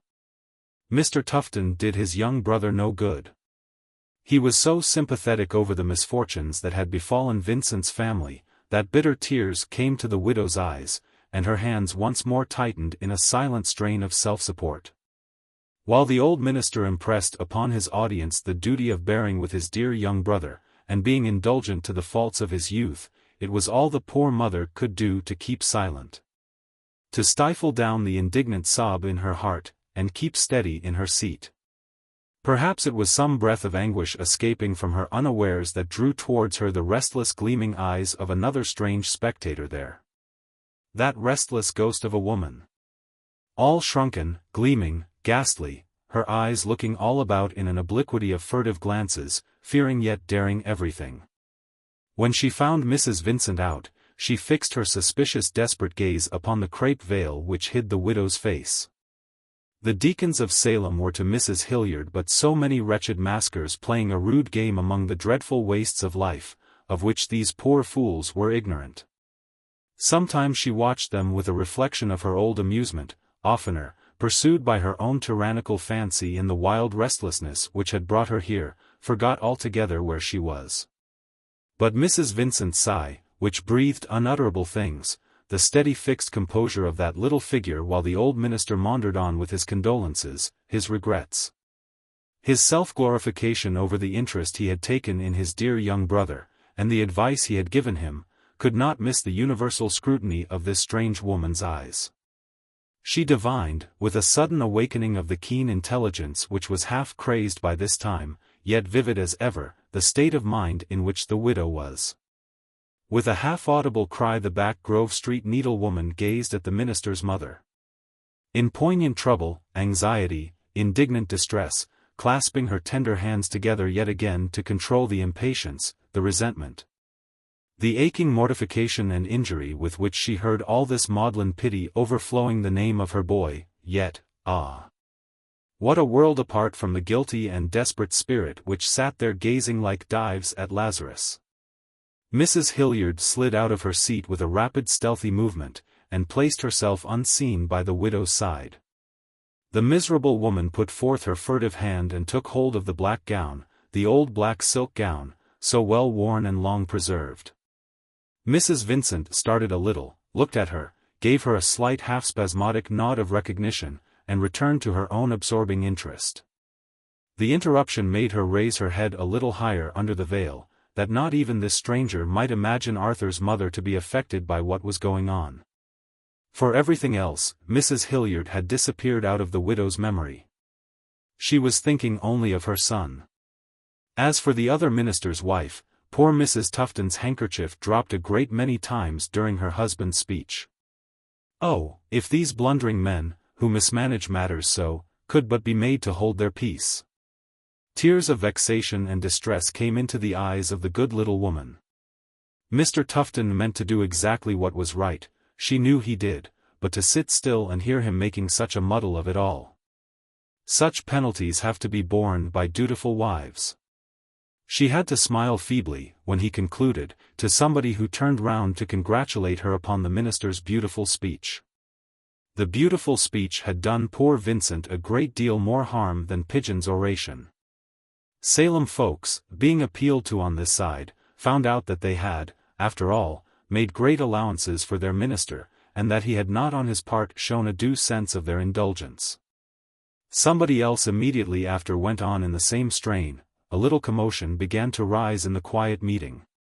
"Mr. Tufton's idiot," said a malcontent near Mrs. Vincent. "We've been a deal too generous, that's what we've been, and he's turned on us." "He was always too high for my fancy," said another. "It ain't the thing for a pastor to be high-minded. And them lectures and things was never nothing but vanity, and so I always said." Mrs. Vincent smiled a wan smile to herself under her veil. She refused to let the long breath escape from her breast in the form of a sigh. She sat fast, upright, holding her hands clasped. Things were going against Arthur. Unseen among all his foes, with an answer, and more than an answer, to everything they said, burning in dumb restrained eloquence in her breast, his mother held up his banner.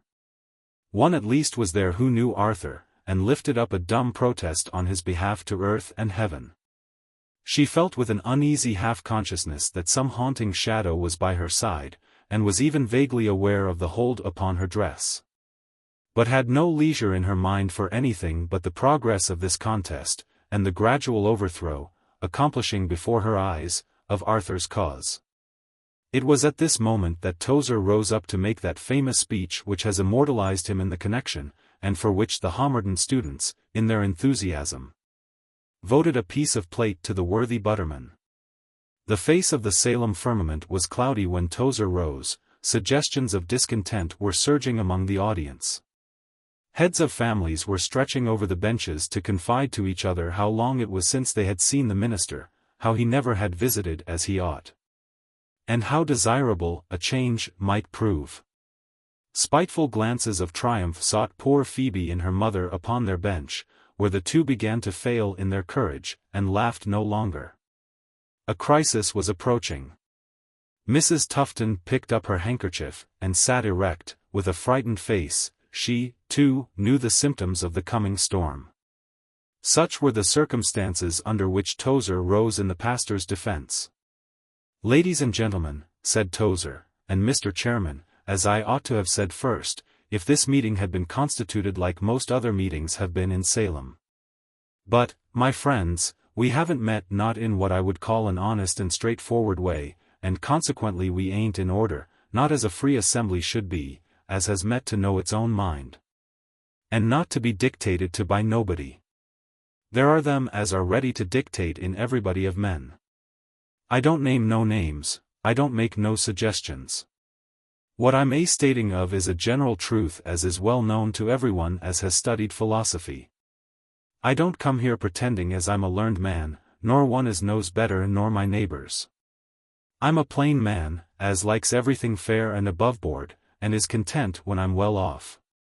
What I've got to say to you, ladies and gentlemen, ain't no grumbling nor reflecting upon them as is absent and can't defend themselves.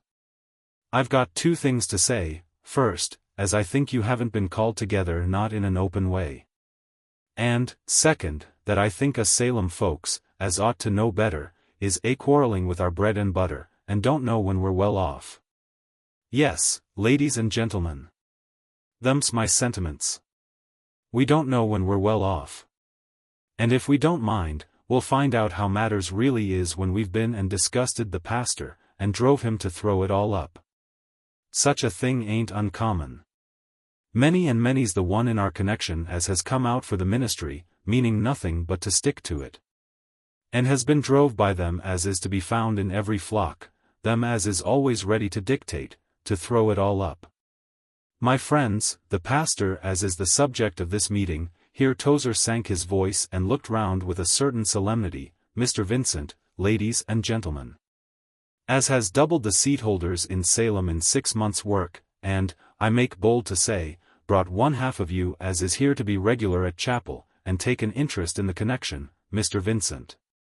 I say, as you're all collected here to knock down in the dark, if so be as you are willing to be dictated to, the same, ladies and gentlemen, as we're discussing of tonight, told us all.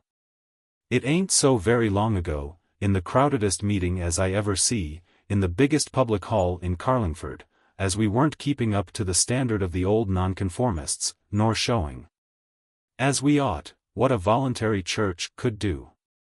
It ain't pleasant to hear of, for us as thinks a deal of ourselves, but that is what the pastor said, and there was not a man as could contradict it. Now, I ask you, ladies and gentlemen, what is the reason? It's all along of this as we're doing tonight. We've got a precious young man, as Mr. Tufton tells you, and a clever young man, as nobody tries for to deny. And there ain't a single blessed reason on this earth why he shouldn't go on as he's been doing, till, Salem be in, crowded out to the doors, as it's been 2 Sundays back. We'd have had to build a new chapel, and took a place in our connection as we've never yet took in Carlingford. Mr. Tozer paused to wipe his heated forehead, and ease his excited bosom with a long breath. His audience paused with him, taking breath with the orator in a slight universal rustle, which is the most genuine applause. The worthy butterman resumed in a lowered and emphatic tone. "But it ain't to be," said Tozer, looking round him with a tragic frown, and shaking his head slowly. "Them as is always a finding fault, and always a setting up to dictate, has set their faces again, all that. It's the way of some folks in our connection, ladies and gentlemen. A minister ain't to be allowed to go on building up a chapel, and making hisself useful in the world. He ain't to be left alone to do his duty as his best friends approve. He's to be took down out of his pulpit, and took to pieces behind his back, and made a talk and a scandal of to the whole connection. It's not his preaching as he's judged by, nor his duty to the sick and dyin', nor any of them things as he was called to be pastor for. But it's if he's seen going to one house more nor another, or if he calls often enough on this one or t'other, and goes to all the tea drinkings. My opinion is," said Tozer, suddenly breaking off into jocularity, "as a young man as maybe isn't a marrying man, and anyhow can't marry more nor one, ain't in the safest place at Salem tea drinkings. But that's neither here nor there. If the ladies haven't no pity, us men can't do nothing in that matter, but what I say is this," continued the butterman, once more becoming solemn.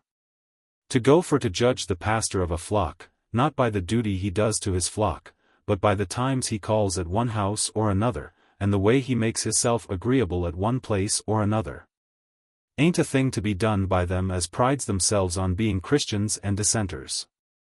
It's not like Christians, and if it's like Dissenters the more's the pity. It's mean, that's what it is," cried Tozer, with fine scorn. "It's like a parcel of old women, if the ladies won't mind me saying so. It's beneath us as has liberty of conscience to fight for, and has to set an example before the church folks as don't know no better. But it's what is done in our connection," added the good deacon with pathos, shaking his forefinger mournfully at the crowd. "When there's a young man as is clever and talented, and fills a chapel, and gives the connection a chance of standing up in the world as it ought, here's someone as jumps up and says, 'The pastor don't come to see me,' says he, 'the pastor don't do his duty, he ain't the man for Salem.' And them as is always in every flock ready to do a mischief, takes it up, and there's talk of a change, and meetings is called, and here we are. Yes, ladies and gentlemen, here we are.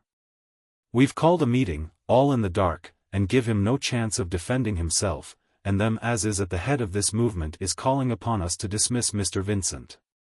But let me tell you," continued Tozer, lowering his voice with a dramatic intuition, and shaking his forefinger still more emphatically in the face of the startled audience, "that this ain't no question of dismissing Mr. Vincent. It's a matter of disgusting Mr. Vincent, that's what it is. It's a matter of turning another promising young man away from the connection, and driving him to throw it all up. You mark what I say. It's what we're doing most places, us Dissenters. Them as is talented and promising and can get a better living working for the world than working for the chapel, and won't give in to be worried about calling here and calling there, we're a driving of them out of the connection, that's what we're doing. I could reckon up as many as 6 or 7 as has been drove off already, and I ask you, ladies and gentlemen, what's the good of subscribing and keeping up of colleges and so forth? If that's how you're going to serve every clever young man as trusts hisself to be your pastor? I'm a man as don't feel no shame to say that the minister, being took up with his family affairs and his studies, has been for weeks as he hasn't crossed my door. But am I that poor-spirited as I would drive away a young man as is one of the best preachers in the connection, because he don't come, not every day, to see me? No, my friends. Them as would ever suspect such a thing of me don't know who they're dealing with, and I tell you, ladies and gentlemen, as this is a question as must come home to every one of your bosoms. Them as is so set upon their own way that they can't hear reason, or them as is led away by folks as like to dictate, may give their voice again. The minister, if so be as they think fit. But as for me, and them as stands by me, I ain't going to give in to no such tyranny. It shall never be said in our connection as a clever young man was drove away from Carlingford, and I had part in it. There's the credit o' the denomination to keep up among the church folks, and there's the chapel to fill, as never had half the sittings let before, and there's Mr. Vincent, as is the cleverest young man I ever see in our pulpit, to be kep' in the connection. And there ain't no man living as shall dictate to me or them as stands by me. Them as is content to lose the best preaching within 100 miles, because the minister don't call on 2 or 3 families in Salem, not as often as they would like to see him, said Tozer, with trenchant sarcasm, can put down their names again, Mr. Vincent.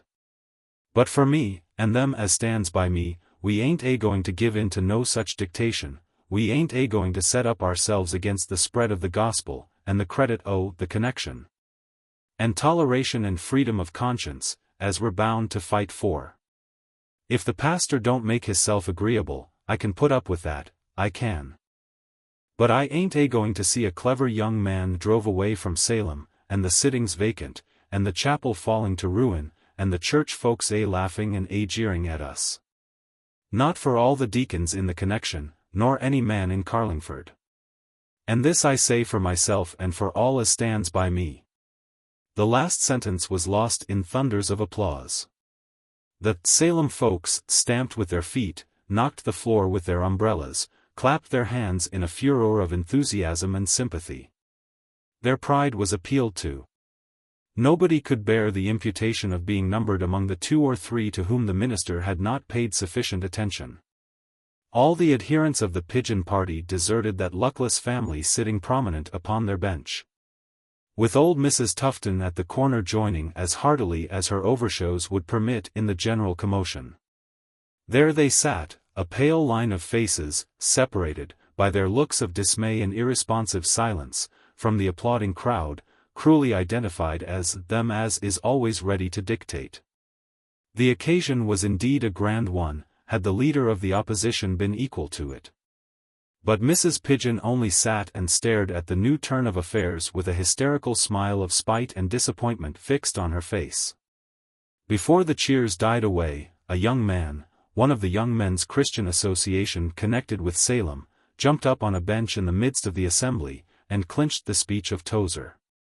He told the admiring meeting that he had been brought up in the connection, but had strayed away into carelessness and neglect, and when he went anywhere at all on Sundays, went to church like one of the common multitude, till Mr. Vincent's lectures on church and state opened his eyes, and brought him to better knowledge.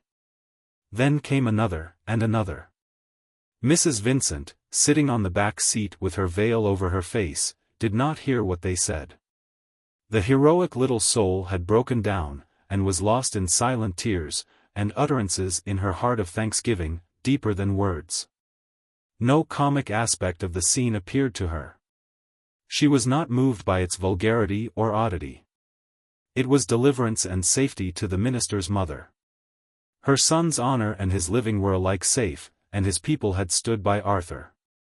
She sat for some time longer, lost in that haze of comfort and relief, afraid to move lest perhaps something untoward might still occur to change this happy state of affairs, keen to detect any evil symptom, if such should occur, but unable to follow with any exactness the course of those addresses which still continued to be made in her hearing. She was not quite sure, indeed, whether anybody had spoken after Tozer, when, with a step much less firm than on her entrance, she went forth, wiping the tears that blinded her from under her veil, into the darkness and quiet of the street outside. But she knew that resolutions of support and sympathy had been carried by acclamation, and that somebody was deputed from the flock to assure the minister of its approval, and to offer him the new lease of popularity thus won for him in Salem. Mrs. Vincent waited to hear no more. She got up softly and went forth on noiseless, weary feet, which faltered, now that her anxiety was over, with fatigue and agitation. Thankful to the bottom of her heart, yet at the same time doubly worn out with that deliverance, confused with the lights, the noises, and the excitement of the scene. and beginning already to take up her other burden, and to wonder by times, waking up with sharp touches of renewed anguish, how she might find Susan, and whether any change had appeared in her other child. It was thus that the great Salem congregational meeting, so renowned in the connection, ended for the minister's mother. She left them still making speeches when she emerged into Grove Street. The political effect of Tozer's address, or the influence which his new doctrine might have on the denomination, did not occur to Mrs. Vincent. She was thinking only of Arthur. Not even the darker human misery by her side had power to break through her preoccupation. How the gentle little woman had shaken off that anxious hand which grasped her old black dress, she never knew herself, nor could anyone tell. Somehow she had done it, alone. As she entered, she went away again, secret, but not clandestine, under that veil of her widowhood. She put it up from her face when she got into the street, and wiped her tears off with a trembling, joyful hand. She could not see her way clearly for those tears of joy. When they were dried, and the crape shadow put back from her face, Mrs. Vincent looked up Grove Street, where her road lay in the darkness, broken by those flickering lamps. It was a windy night, and Dr. Ryder's drag went up past her rapidly, carrying the doctor home from some late visit, and recalling her thoughts to her own patient whom she had left so long. She quickened her tremulous steps as Dr. Ryder disappeared in the darkness. But almost before she had got beyond the last echoes of the Salem meeting, that shadow of darker woe and misery than any the poor mother wist of, was again by Mrs. Vincent's side. Chapter 37. "You are not able to walk so fast," said Mrs. Hilliard, coming up to the widow as she crossed over to the darker side of Grove Street. Just where the house of the Miss Hemmings turned its lighted staircase window to the street. "And it will not harm you to let me speak to you. Once you offered me your hand, and would have gone with me. It is a long, long time ago, ages since, but I remember it. I do not come after you for nothing. Let me speak. You said you were a minister's wife, and knew human nature," she continued, with a certain pause of reverence, and at the same time a gleam of amusement, varying for a moment the blank and breathless voice in which she had spoken. "I want your advice." Mrs. Vincent, who had paused with an uncomfortable sensation of being pursued, recovered herself a little during this address. The minister's mother had no heart to linger and talk to anyone at that moment, after all the excitement of the evening, with her fatigued frame and occupied mind. But still she was the minister's mother, as ready and prepared as Arthur himself ought to have been, to hear anything that any of the flock might have to say to her, and to give all the benefit of her experience to anybody connected with Salem, who might be in trouble. "I beg your pardon," said Mrs. Vincent, "my daughter is ill, that is why I was making so much haste. But I am sure, if I can be of any use to any member of, I mean to any of my son's friends," she concluded rather abruptly. She did not remember much about this woman, who was strangely unlike the other people in Salem. When was that time in which they had met before? The widow's mind had been so swept by the whirlwind of events and emotions, that she remembered only dimly how and where it was she had formerly seen her strange companion. "Your daughter is ill?" said Mrs. Hilliard. "That is how trouble happens to you. You are a good woman, you don't interfere in God's business, and this is how your trouble comes. You can nurse her and be about her bed. And when she wakes up, it is to see you and be grateful to you. But my child," she said, touching the widow's arm suddenly with her hand, and suppressing painfully a shrill tone of anguish in her voice which would break through, "does not know me. She opens her blue eyes, they are not even my eyes, they are Alice's eyes, who has no right to my child, and looks at me as if I were a stranger. And for all this time, since I parted with her, I have not heard, I do not know where she is. Hush, hush, hush," she went on, speaking to herself, "to think that this is me, and that I should break down so at last. A woman has not soul enough to subdue her nerves forever. But this is not what I wanted to say to you. I gave Miss Smith your son's address." Having said this, she paused, and looked anxiously at the widow, who looked at her also in the windy gleams of lamplight with more and more perplexity. "Who is Miss Smith?" asked poor Mrs. Vincent. "Who are you?" "Indeed, I am very sorry to seem rude, but my mind has been so much occupied. Arthur, of course, would know if he were here, but Susan's illness has taken up all my thoughts, and, I beg your pardon, she may want me even now," she continued, quickening her steps. Even the courtesy due to one of the flock had a limit, and the minister's mother knew it was necessary not to yield too completely to all the demands that her son's people might make upon her. Was this even one of her son's people? Such persons were unusual in the connection. Mrs. Vincent, all fatigued, excited, and anxious as she was, felt at her wits' end. "Yes, your son would know if he were here, he has taken my parole and trusted me," said the strange woman, "but a woman's parole should not be taken. I try to keep it. But unless they come, or I have news, who am I? I am a woman that was once young and had friends. They married me to a man, who was not a man, but a fine organization capable of pleasures and cruelties. Don't speak. You are very good, you are a minister's wife. You don't know what it is, when one is young and happy, to find out all at once that life means only so much torture and misery, and so many lies. Either done by you or borne by you, what does it matter which? My baby came into the world with a haze on her sweet soul because of that discovery. If it had been but her body," said Mrs. Vincent's strange companion, with bitterness. "A dwarfed creature, or deformed, but she was beautiful, she is beautiful, as pretty as Alice, and if she lives, she will be rich." "Hush, hush. You don't know what my fears were," continued Mrs. Hilliard, with a strange humility, once more putting her hand on the widow's arm.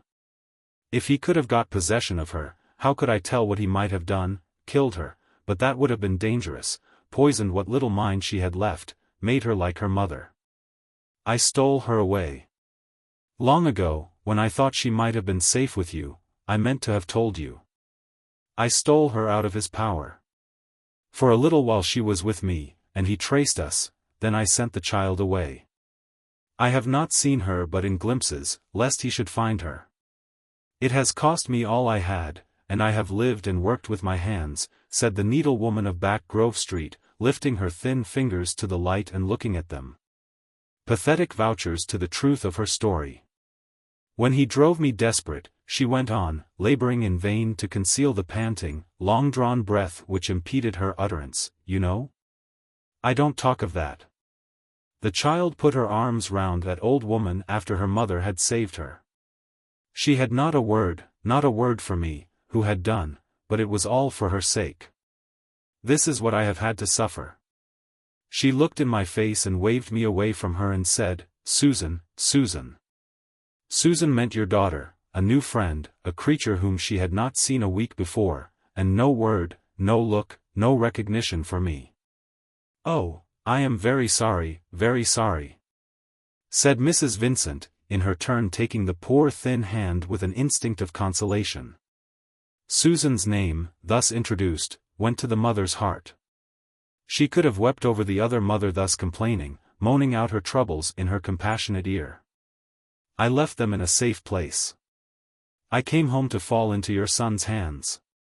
He might have been sure, had it come to that no one should have suffered for me," said Mrs. Hilliard, with again a tone of bitterness. "What was my life worth, could any man suppose? And since then I have not heard a word, not a word, whether the child is still where I left her, or whether some of his people have found her, or whether she is ill, or whether, I know nothing. Nothing. Have a little pity upon me, you innocent woman. I never asked pity, never sought sympathy before, but a woman can never tell what she may be brought to. I am brought down to the lowest depths. I cannot stand upright any longer," she cried, with a wailing sigh. "I want somebody at least to give me a little comfort. Comfort. I remember," she said, with one of those sudden changes of tone which bewildered Mrs. Vincent, "your son once spoke to me of getting comfort from those innocent young sermons of his. He knows a little better now, he does not sail over the surface now as he used to do in triumph. Life has gone hard with him, as with me and all of us. Tell him, if I get no news I will break my parole. I cannot help myself, a woman's honor is not her word. I told him so. Say to your son. My son? What have you to do with my son? Said Mrs. Vincent, with a sudden pang. The poor mother was but a woman too. She did not understand what this connection was. A worn creature, not much younger than herself, what possible tie could bind her to Arthur? The widow, like other women, could believe in any infatuation of men, but could not understand any other bond subsisting between these two. The thought went to her heart. Young men had been known before now to be mysteriously attracted by women old, unbeautiful, unlike themselves. Could this be Arthur's fate? Perhaps it was a danger more dismal than that which he had just escaped in Salem. Mrs. Vincent grew sick at heart. She repeated, with an asperity of which her soft voice might have been thought incapable, "What have you to do with my son?" Mrs. Hilliard made no answer, perhaps she did not hear the question. Her eyes, always restlessly turning from one object to another, had found out, in the lighted street to which they had now come, a belated postman delivering his last letters. She followed him with devouring looks. He went to Vincent's door as they approached, delivered something, and passed on into the darkness with a careless whistle. While Mrs. Vincent watched her companion with doubtful and suspicious looks through the veil which, once more among the lights of Grange Street, the minister's mother had drawn over her face. The unconscious object of her suspicion grasped her arm, and turned to her with beseeching eyes. "It may be news of my child," she said, with a supplication beyond words. She drew the widow on with the desperation of her anxiety. The little maid had still the letter in her hand when she opened the door. It was not even for Mr. Vincent. It was for the mistress of the house, who had not yet returned from the meeting at Salem. Mrs. Vincent paused upon the threshold, compassionate but determined. She looked at the unhappy woman who stood upon the steps in the light of the lamp, gazing eagerly in at the door, and resolved that she should penetrate no farther. But even in the height of her determination the widow's heart smote her when she looked at that face, so haggard and worn with passion and anxiety, with its furtive gleaming eyes. And all the dark lines of endurance which were so apparent now, when the tide of emotion had grown too strong to be concealed. "Have you, no, friends in Carlingford?" said the widow, with hesitation and involuntary pity. She could not ask her to enter where, perhaps, her presence might be baleful to Arthur. But the little woman's tender heart ached, even in the midst of her severity, for the suffering in that face. "Nowhere," said Mrs. Hilliard. Then, with a gleam out of her eyes which took the place of a smile, "Do not be sorry for me, I want no friends, nobody could share my burden with me. I am going back, home, to Alice. Tell Mr. Vincent. I think something must happen tonight," she added, with a slight shiver, "it grows intolerable, beyond bearing. Perhaps by the telegraph, or perhaps, and Miss Smith has this address. I told you my story," she went on, drawing closer, and taking the widow's hand, "that you might have pity on me, and understand." No, not understand, how could she? "But if you were like me, do you think you could sit still in one place, with so much upon your heart? You never could be like me, but if you had lost your child." "I did," said Mrs. Vincent, drawing a painful breath at the recollection. And drawn unwittingly by the sight of the terrible anxiety before her into a reciprocation of confidence, "My child who had been in my arms all her life, God gave her back again. And now, while I am speaking, he may be taking her away," said the mother, with a sudden return of all her anxiety. "I cannot do you any good, and Susan may want me. Good night, good night." "It was not God who gave her back to you," said Mrs. Hilliard, grasping the widow's hand closer, "it was I, remember it was I. When you think hardly of me, recollect, I did it. She might have been, but I freed her, remember, and if you hear anything, if it were but a whisper, of my child, think of it, and have pity on me." You understand what I say?" The widow drew away her hand with a pang of fear. She retreated hurriedly, yet with what dignity she could, calling the little maid to shut the door. When that strange face, all gleaming, haggard, and anxious, was shut out into the night, Mrs. Vincent went upstairs very hastily, scarcely able to give her alarmed withdrawal the aspect of an orderly retreat. Was this woman mad to whom she had been speaking so calmly? In her agitation she forgot all the precautions with which she had intended to soften to her son the fact of her attendance at that meeting of which he had not even informed her. Pursued by the recollection of that face, she hastened to Arthur, still in her bonnet and veil. He was seated at the table writing as when she left him. But all the minister's self-control could not conceal a certain expectancy and excitement in the eyes which he raised with a flash of eager curiosity to see who it was that thus invaded his solitude. "Mother! Where have you been?" he asked, with irritation, when he perceived her. His impatience and anxiety, and the great effort he had made to subdue both, betrayed him into a momentary outburst of annoyance and vexation. "Where have you been?" he repeated, throwing down his pen. "Surely not to this meeting, to compromise me, as if I had not trouble enough already." This rude accost put her immediate subject out of Mrs. Vincent's mind. She went up to her son with deprecating looks, and put her hand fondly on his head. The tears came into her eyes, not because his words offended or grieved her, but for joy of the good news she had to tell. For the minister's mother was experienced in the ways of man, and knew how many things a woman does for love which she gets no thanks for doing. Her boy's anger did not make her angry, but it drove other matters, less important, out of her head. "Oh, Arthur, no one saw me," she said. "I had my veil down all the time. How could I help going when I knew of it? I did not tell you, I did not mean you to know." "But it was impossible to stay away," cried the widow, perceiving her son's impatience while she explained herself, and growing confused in consequence, "when I heard what was going on." "Oh, Arthur dear, don't look so disturbed. They know better than you imagine. They appreciate you, though they have not the way of showing it. I have seen things happen so differently, that I know the value of such friends as you have in the flock. Oh, my dear boy, don't look so strange. It has been a great triumph, Arthur. There is a deputation coming to offer you their support and sympathy. All this dreadful business has not harmed you. Thank God for that. I think I shall be able to bear anything now." The minister got up hastily from his chair, and took refuge on the hearth-rug. He changed color, grew red and grew pale.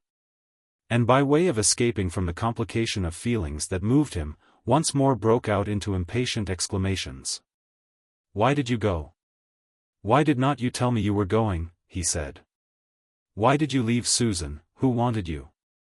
Mother, you will never understand that a man's affairs must not be meddled with," cried the nonconformist, with an instinctive effort to conceal the agitation into which this unexpected news threw him.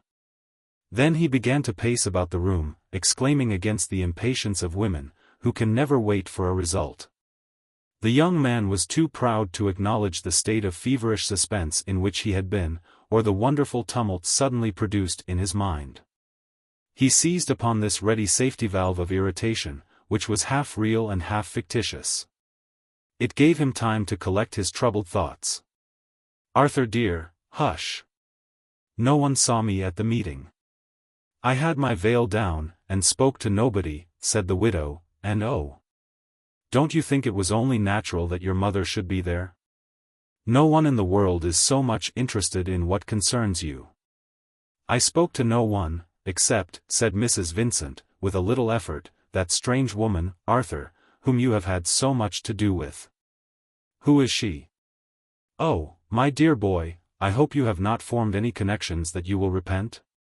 She said something about a promise, and having given her word. I don't know why you should have her word, or what she has to do with you. She came here to the door with me tonight." "Mrs. Hilliard," cried the minister, suddenly roused. "Mrs. No matter what her name is. Where is she? Do you mean that she came here?" They keep no watch over her. Tonight of all nights in the world. If you had but stayed at home, I should not have known of her wanderings at least, he said, with vexation. Now I shall have to go and look after her. She must be sent back again, she must not be allowed to escape. Is she mad? Said Mrs. Vincent, alarmed, yet relieved. Don't go away, Arthur. She is not here. She said I was to tell you that she had gone back, to Alice. Who is Alice? Who is this woman? What have you to do with her? Oh. My dear boy, you are a minister, and the world is so ready to make remarks. She said you had her word. Oh, Arthur, I hope it does not mean anything you will live to repent? Cried the anxious mother, fixing her jealous eyes on her son's face. She is not like you. I cannot tell what you can have to do with such a woman, you who might. Mrs. Vincent's fright and anxiety exhausted both her language and her breath. It does not matter much after all, said the nonconformist, who had been busy with his own thoughts, and had only half heard his mother's adjurations. Like me? What has that to do with the matter? But I dare say she will go back, as she said, and now that he is out of danger, and has not accused her, things must take their chance. Mad? It would not be wonderful if she were mad. I can sympathize with people when they are driven out of their wits. Who is this next? Another messenger from the meeting, or perhaps your deputation? I think I shall go mad after a while if I get no rest. But as the minister stood in ill-concealed excitement by the fire, not without expectation that it might be somebody with an official report from Salem, Mr. Vincent's landlady, still in her bonnet and shawl, just returned from the meeting, came in to tell the widow of the approach of the doctor. He's coming directly, ma'am. He's gone in for a minute to Smith's, next door, where they've got the whooping cough. And oh, Mr. Vincent, sir, cried the woman, who had made this a pretense to express her sentiments on the more important subject, if there hasn't been a sweet meeting. I'd have give a half-year's rent, ma'am. The pastor had been there. All as unanimous and as friendly, all but them pigeons, as are the poison of the place. And sweet Miss Phoebe Tozer crying of her pretty eyes out, but there ain't no occasion for crying now, said the triumphant landlady, who had a real stake in the matter. At this touch the minister regained his composure. He went back to his seat at the table, and took up the pen he had thrown down. A bishop could not have looked more grandly indifferent than did the nonconformist as he turned his back upon his anxious partisan. Tell the doctor to let me know how Susan is, mother, for I am busy tonight, said the young man. I cannot leave my work just now even for Dr. Ryder. He began again to write in the excitement of his mind, and produced a sentence which was not one of the least successful of his sentences. While the two women with a certain awe stood silent behind his chair. I will not disturb you any longer, my dear boy. Good night, said Mrs. Vincent. She went away, followed by the discomfited landlady, who was overwhelmed, and did not know what to make of it. The widow could not but improve such an opportunity. The minister must not be disturbed in his studies, she said, with importance and in a whisper as she closed the door. When he is engaged with a subject, it does not answer to go in upon him and disturb his attention. Neither meetings nor anything else, however important, should interrupt a pastor when he is engaged in composition, said the little woman, grandly. But while the mistress of the house departed to her own quarter much overawed, the minister's mother went to the sick-room with no such composure as she assumed. Something she did not understand was in Arthur's mind. The Salem meeting did not appear to her so conclusive as it had done an hour ago. He was young and high-spirited and proud, and had not that dutiful subjection to the opinions of the flock which became a minister of Salem. What if that visionary horror with which she had frightened Tozer might turn out a real danger? Though she had made such skillful use of it, the possibility she had herself invented had not really alarmed her, but the thought thrilled through her now with a fear which had some remorse in it. She had invoked the ghost, not much believing in any such supernatural climax, but if the apparition really made itself visible, the widow recognized at once her entire want of any power to lay it. She took off her shawl and bonnet with little comfort in her mind on that subject to support her under the returning pangs of anxiety about Susan, which overwhelmed her again as she opened the door of the sick-room. The two troubles united in her heart and aggravated each other, as with a sick throb of expectation she went into Susan's bedside. Perhaps there might be a change, for better or for worse. Something might have happened. The doctor might find something more conclusive tonight in that languid pallid face. The noiseless room struck her with a chill of misery as she went to her usual place, carrying the active life of pain and a troubled heart into that melancholy atmosphere from which life seemed to have fled. With a faltering voice she spoke to Susan, who showed no signs of hearing her except by a feeble half-lifting of her heavy eyelids and restless motion of her frame. No change. Never any change. Or, at least, as the nurse imagined. Until, the widow's heart heaved with a silent sob of anguish, anguish sharp and acute as it is when our misery breaks suddenly upon us out of a veil of other thoughts, and we feel it intolerable. This sudden pang convulsed Mrs. Vincent's much-tried heart as she wiped the bitter tears out of her eyes and looked at her child, thus gliding, in a hopeless apathy and unconsciousness, out of the arms that strained themselves in vain to hold her. After so much as she had borne in her troubled life, God knows it was hard. She did not rebel, but her heart lifted up a bitter cry to the Father in heaven. It was just then, while her anxious ear caught the step of the doctor on the stair, that Mrs. Vincent was aware also of a carriage driving rapidly up to the door. Preoccupied as she was, the sound startled her. A passing wonder who it could be, and the vague expectation which influences the mind at the great crises of life, when one feels that anything may happen, moved her dimly as she rose to receive the doctor. Dr. Ryder came in with his noiseless step and anxious face. They shook hands with each other mechanically, she gazing at him to see what his opinion was before it could be formed, he looking with solicitous serious eyes on the sickbed. The light was dim, and Dr. Ryder held it up to see his patient. There she lay, moving now and then with the restlessness of weakness, the pale large eyelids half closed, the pale lips dropping apart, a solemn speechless creature, abstracted already out of this world and all its influences. The light that streamed over her for the moment made no difference to Susan. There was nothing here powerful enough to rouse the soul which horror and passion had driven into one terrible corner of memory, obliterating all the rest of her life. Dar. Ryder looked at her with eyes in which the impatience of powerless strength overcame even his professional reserve. He wrung the widow's hand, which she laid on his arm in a trembling appeal to him to tell her the worst. The worst is that she is dying before our eyes, and that she might be saved, he said, leading the poor mother to the other end of the room. All her heart and soul are concentrated upon that time when she was away from you. Unless we can rouse her by something that will recall that time, she will never know you more. Think. Is there nothing that would wake her up even to remember the misery she endured? Where is your servant who was with her? But she has seen her lately, and nothing has come of that.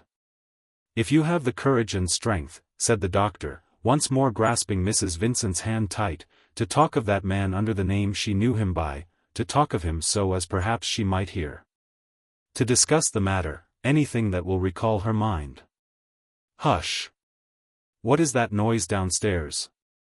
Even while listening to the doctor's dreadful suggestion, Mrs. Vincent had been aware of the opening of the door downstairs, and of a sound of voices.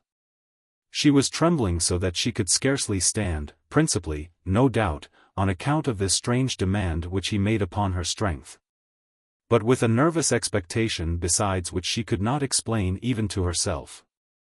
But when, out of that confused commotion below, there rose faint but audible the sound of a voice calling, "Susan! Susan!"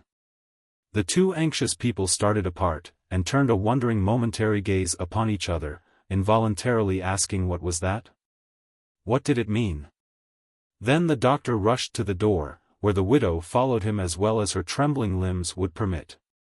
She saw him dash downstairs, and herself stood grasping the railing, waiting for what was about to happen, with her heart so beating and fluttering in her breast that she could scarcely breathe for it. She could make nothing of the rapid interrogation that went on downstairs. She heard the voice of the doctor in hasty questions, and the slow, agitated, somewhat confused utterance of a strange voice, which appeared to answer him. And once or twice through these sounds came the strange cry, "Susan! Susan!" which went to the widow's heart. Who could this be that called upon Susan with so pathetic a repetition? It seemed a very long interval to Mrs. Vincent before the doctor reappeared, and yet so short was the time, that the door by which the newcomers, whoever they were, had entered, was still open, admitting some strange familiar sounds from the street into the bewildering maze of wonder and expectation. Mrs. Vincent held fast by the rails to support herself, when she saw the doctor returning up the stair, leading by the hand a girl whom he grasped fast, and carried along with him by a kind of gentle but strong compulsion. It was she who was calling Susan, gazing round her with large dilated blue eyes, looking everywhere for something she had not yet found. A beautiful girl, more beautiful than anything mortal to the widow's surprised and wondering eyes. Who was she? The face was very young, sadly simple, framed by long curling locks of fair hair, and the broad circle of a large flapping leghorn hat and blue veil. A bewildered half-recognition came to Mrs. Vincent's mind as this blue veil waved in her face in the wind from the open door. But excitement and anxiety had deprived her of speech, she could ask no questions. "Here is the physician," said Dr. Ryder, with a kindred excitement in his voice. He went into the room before her, leading the girl, behind whom there followed slowly a confused and disturbed woman, whose face Mrs. Vincent felt she had seen before. The mother, half jealous in her wonder, pressed in after the doctor to guard her Susan even from experiments of healing. "Doctor, doctor, who is it?" she said. But Dr. Ryder held up his hand imperatively to silence her. The room was imperfectly lighted with candles burning dimly, and a faint glow of firelight. "Susan!" cried the eager child's voice, with a weary echo of longing and disappointment. "Susan, take me to Susan, she is not here." Then Dr. Ryder led her round to the bedside, closely followed by the widow, and, lifting a candle, threw its light fully upon the stranger. "Is it Susan?" said the girl. "Will she not speak to me? Is she dead? Susan, oh Susan, Susan!" It was an outcry of childish impatience and despair, rising louder than any voice had risen in that room for many a day. Then she burst forth into tears and sobs. "Susan, she will not speak to me, she will not look at me," cried the stranger, drawing her arm out of the doctor's hold, and clasping her hands together. There was a slight movement in the bed, not the restless tossing with which her nurse was familiar, but a trembling shiver came over that dying frame. The sound had reached to the dull ears of the patient. She lifted her heavy eyelids, and looked round with half-awakened eyes. "Call her again, again," said the doctor, in an intense whisper, which seemed to thrill through the room. The girl, who was engaged with a much more engrossing interest of her own, took no notice of the doctor. She knew nothing about Susan's danger, she was bent on gaining succor for herself. "Susan! Tell her to look at me, at me. Susan! I care for nobody but you," said the lovely helpless creature, with strange half-articulate cries, pressing closer to the bed. "You are to take care of me." Mrs. Vincent pressed forward with pangs of anxiety, of terror, of hope, and of a mother's tender jealousy through all, as these strange entreaties filled the room. She too cried aloud, as she perceived the awakening in that pallid face, the faint movement as if to raise herself up, which indicated a conscious effort on the part of Susan. The clouds were breaking on that obscured and hopeless firmament. The light, which trembled in the doctor's hand, caught a gleam of understanding and life in Susan's eyes, as her mother flew to raise her up, obeying the suggestion of that unhoped-for movement. "Susan! You said you would take care of me," cried the young stranger, throwing herself upon the bedside and grasping at the weak arm which once had protected her. The touch of her hands awoke the slumbering soul. Slowly the light grew in Susan's eyes. She who had not moved for days except in the restless tossings of languor, lifted those white feeble arms to put them round the appealing child. Then Susan struggled up, faint, yet inspired, unconscious of her mother's help that enabled her to do so, and confronted the strange people in her room, whom she had seen for weeks past, but did not know, with living eyes. "Nobody shall touch her, we will protect each other," said the voice that had grown strange even to her mother's ears. Mrs. Vincent could hardly be restrained from breaking in with 1,000 caresses and outcries of joy and thankfulness. But Dr. Ryder quieted the poor mother with a touch of his hand. "Let them alone," he said, with that authority which no one in a sickroom can resist. Mrs. Vincent kept back with unspeakable pangs in her heart, and watched the waking up of that paralyzed life which, alike in its loss and its recovery, had been swept apart from her into another world. Without any help from her mother, without even recognizing her mother or distinguishing her from the strangers round, Susan's soul awoke. She raised herself more and more among those pillows where a little while ago she lay so passively. She opened her eyes fully and looked round upon the man by her bedside, and the other indistinct figures in the room, with a look of resistance and conscious strength. "We will protect each other," said Susan, slowly, "nobody shall harm her, we will keep each other safe." Then, after another interval, other instincts awoke in the reviving soul. She cast a wistful look from one to another, always drawing her faint white arm round the girl who clung to her and found security in her clasp. "Hush, hush. There are women here," she said in a whisper, and with a tone of strange confusion, light breaking through the darkness. Then there followed a long pause. Dar. Ryder stood by the bedside holding up his candle, attracting the wandering wistful glances of his patient, who ceased to look at him with defiance as her eyes again and again returned to the face, of which, often as it had bent over her, she had no knowledge. All over the unknown room wandered those strange looks, interrogating everything with a wistfulness beyond words. What was this strange unfamiliar world into which, after her trance of suffering, Susan had awakened? She did not know where she was, nor who the people were who surrounded her. But the recollection of deadly peril was not more distinct upon her confused mind than was the sentiment of safety, of love, and watchfulness which somehow abode in this strange dim room, in the little undecipherable circle of faces which surrounded her bed. "Hush," said Susan again, holding the stranger close. "Here are women, women. Nobody will harm us." Then, with a sudden flush over all her face and cry of joy as the doctor suddenly threw the light full upon Mrs. Vincent, who was bending over her, her mind struggled into possession of itself. "Here is my mother. She has come to take us home." Mrs. Vincent remembered nothing more. She did not faint, for her child wanted her. She sat all the night through on the bed, with Susan leaning against her shoulder, clinging to her, holding her fast, starting again and again to make sure that all was safe, and that it was, indeed, her mother's arms that held her. Her soul was recalled out of that trance of death. They laid the beautiful child upon the sofa in her young guardian's sight, to keep up that happy influence. And when the night was about half spent, the widow, throbbing all over her wearied frame with exhaustion, pain, and joy, perceived that her Susan had fallen deep and sweet asleep, clasping close, as if never again to lose hold of them, her mother's tender hands. Chapter 38. The after events of the evening naturally lessened, in the minister's family at least, the all-absorbing interest of the meeting at Salem. Even Mr. Vincent's landlady, in her wondering narrative of the scene in the sickroom, which, all Mrs. Vincent's usual decorums being thrust aside by that unexpected occurrence, she had witnessed, forgot the other public event which was of equally great importance. The house was in a state of agitation as great as on Susan's return.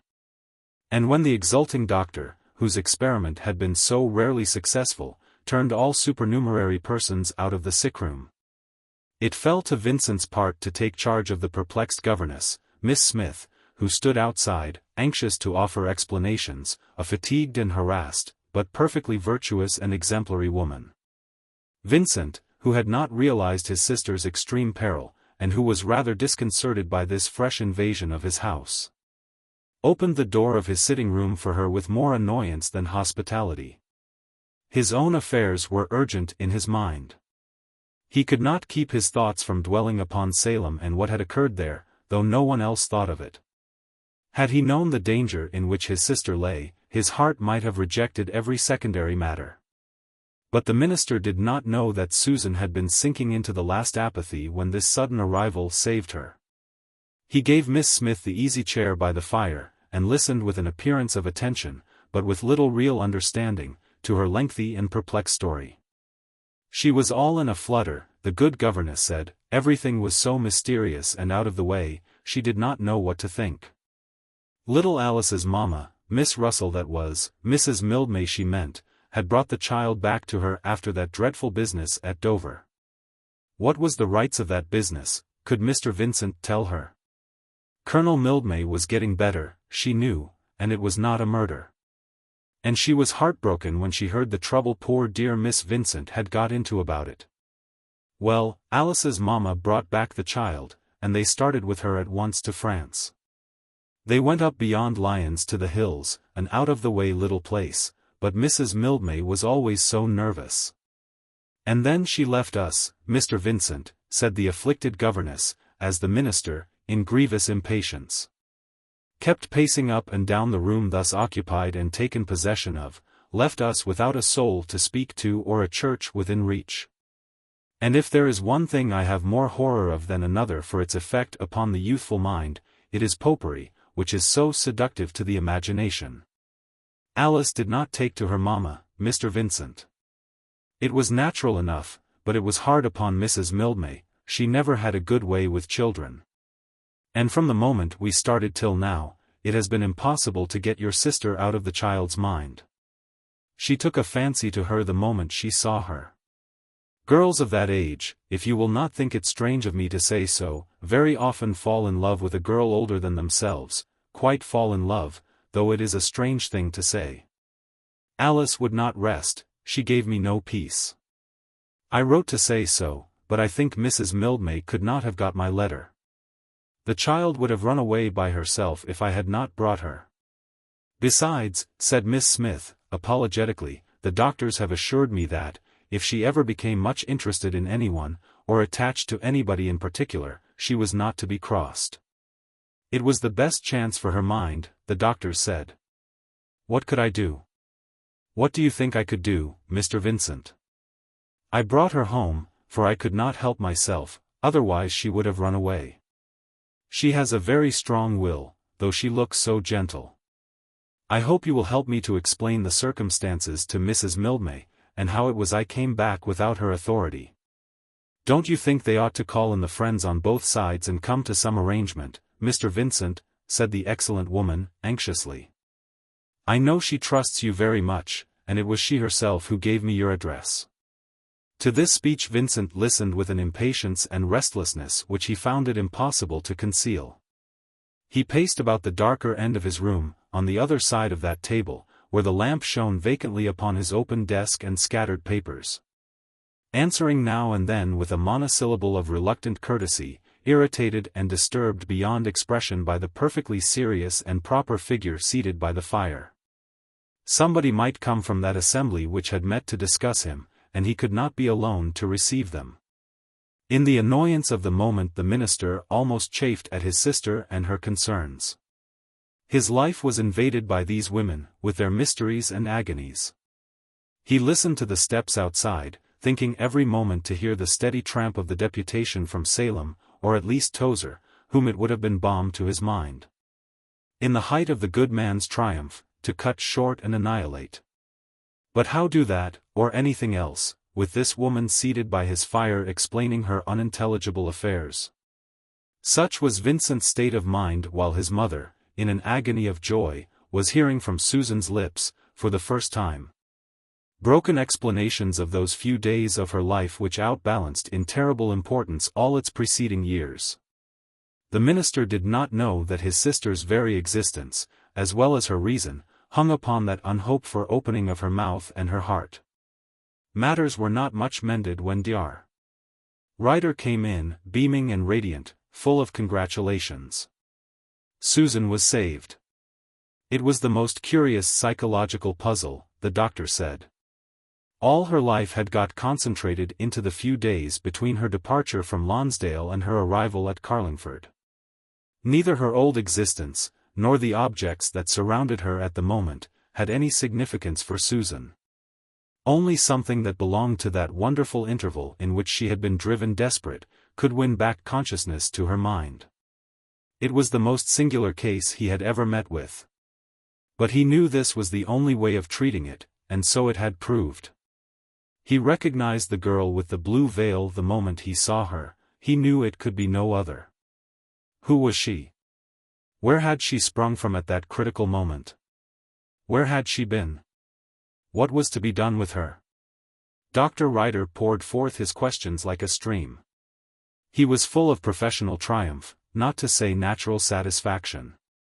He could not understand how his patient's brother, at that wonderful crisis, could have a mind preoccupied or engaged with other things.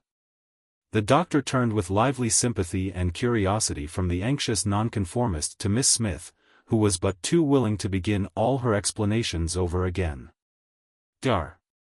Ryder, accustomed to hear many personal narratives, collected this story a great deal more clearly than Vincent, who was so much more interested in it, had, with all his opportunities, been able to do.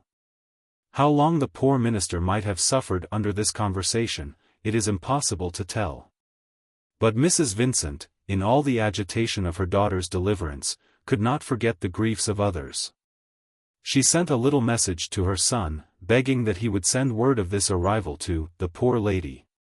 To let her know, but she must not come here tonight, was the widow's message, who was just then having the room darkened, and everything arranged for the night, if perhaps her child might sleep.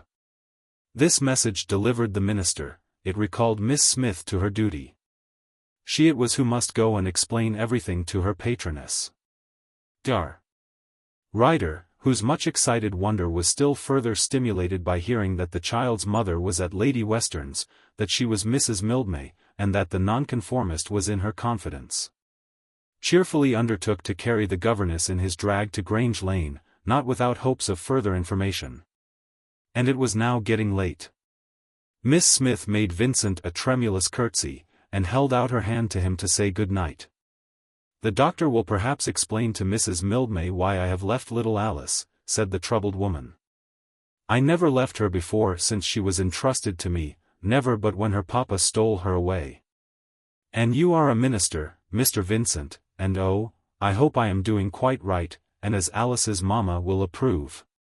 But if she disapproves I must come back and—" "They must not be disturbed tonight," said Dr. Ryder, promptly.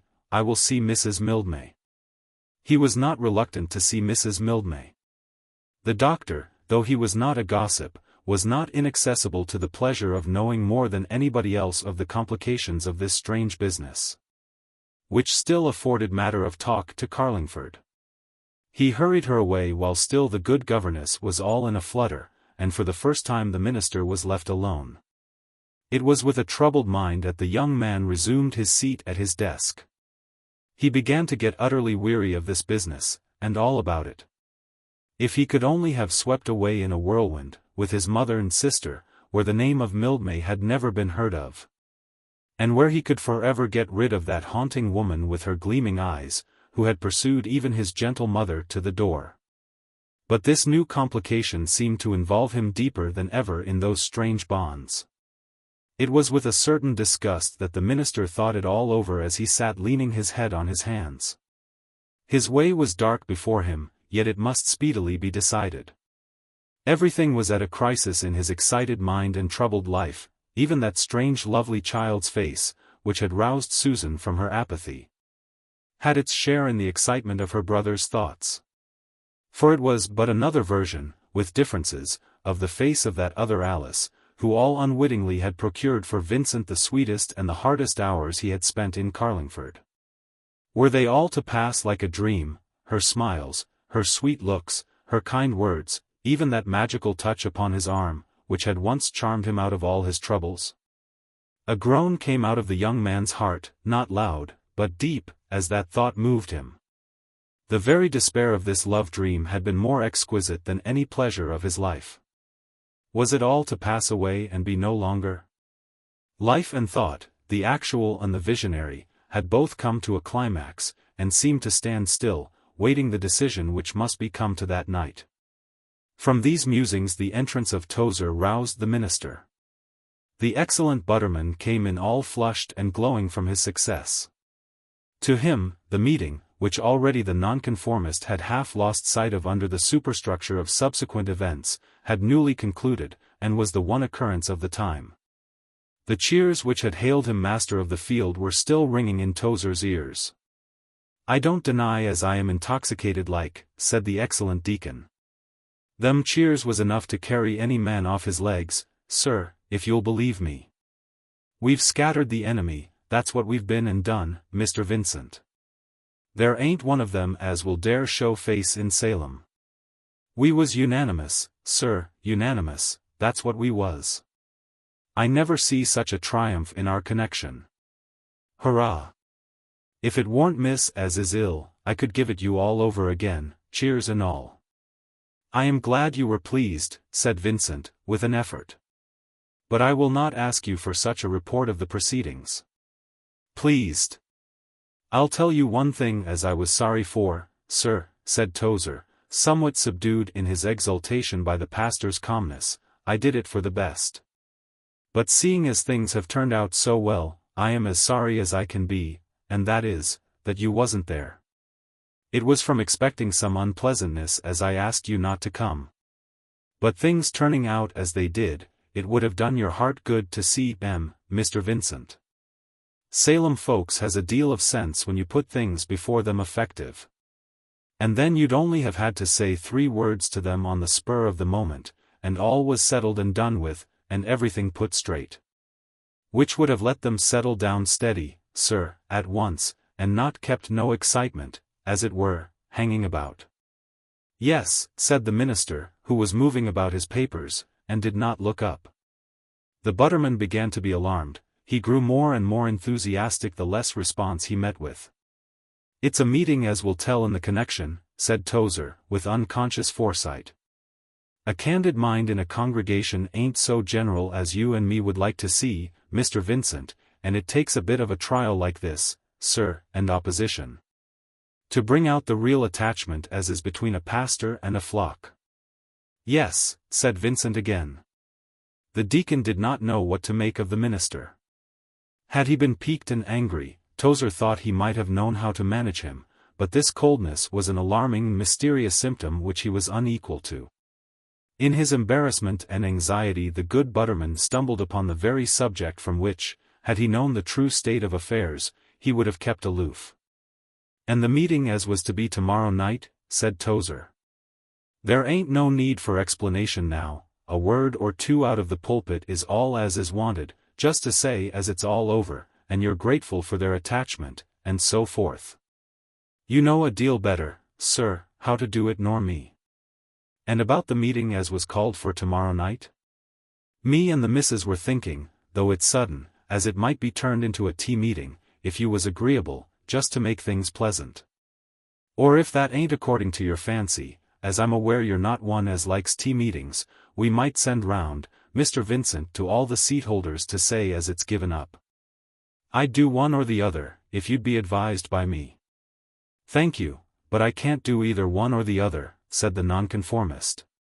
"I would not have asked the people to meet me if I had not had something to say to them, and this night's business, you understand," said Vincent, with a little pride, "has made no difference in me." "No, sir, no, to be sure not," said the perplexed butterman, much bewildered, "but 2 meetings on 2 nights consecutive is running the flock hard, it is. I'd give up tomorrow, Mr. Vincent, if I was you." To this insinuating address the minister made no answer, he only shook his head. Poor Tozer, out of his exultation, fell again into the depths. The blow was so unlooked for that it overwhelmed him. "You'll not go and make no reflections, sir," said the troubled deacon, "bygones is bygones. You'll not bring it up against them, as they didn't show that sympathy they might have done? You'll not make no reference to nobody in particular, Mr. Vincent? When a flock is conscious as they've done their duty and stood by their pastor, it ain't a safe thing, sir, not to turn upon them, and rake up things as is past. If you'll take my advice, sir, as wishes you well, and hasn't no motive but your good, I'd not hold that meeting, Mr. Vincent. Or, if you're bent upon it, say the word, and we'll set to work and give 'em a tea meeting, and make all things comfortable. But if you was prudent, sir, and would go by my advice, one or the other of them too is what I would do.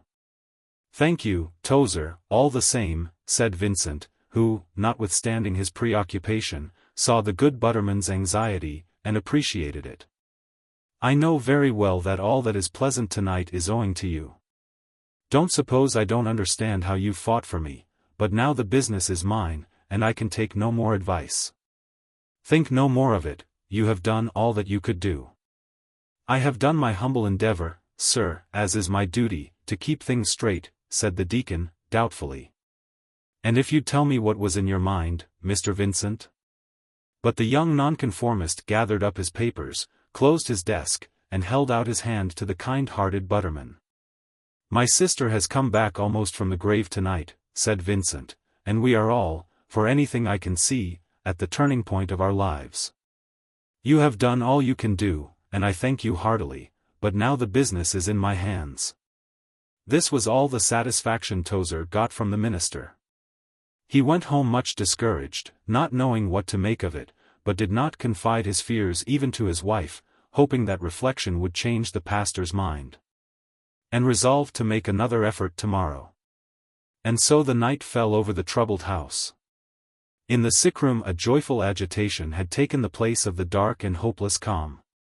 Susan, roused to life, lay leaning against her mother, looking at the child asleep on the sofa by her, unconscious of the long and terrible interval between the danger which that child had shared, and the delicious security to which her mind had all at once awakened. To Susan's consciousness, it appeared as if her mother had suddenly risen out of the mists, and delivered the two helpless creatures who had suffered together. She could not press close enough to this guardian of her life.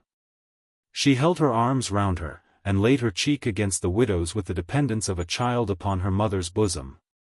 Mrs. Vincent sat upon the bed supporting her, herself supported in her weariness by love and joy, two divine attendants who go but seldom together.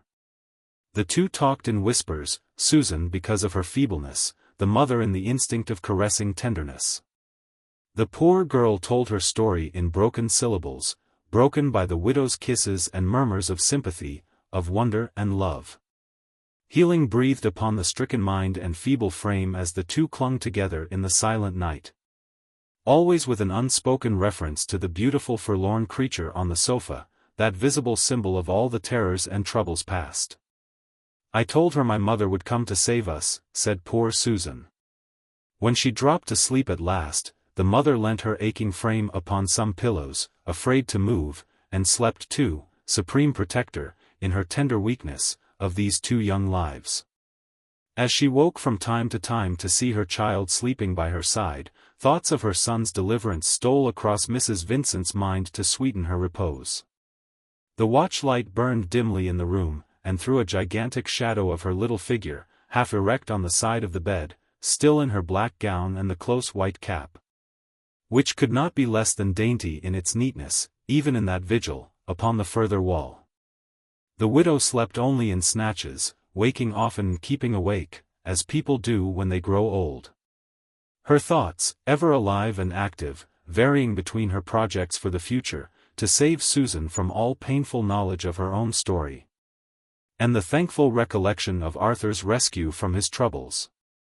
From echoes of Tozer's speech, and of the cheers of the flock, her imagination wandered off into calculations of how she could find another place of habitation as pleasant, perhaps, as Lonsdale.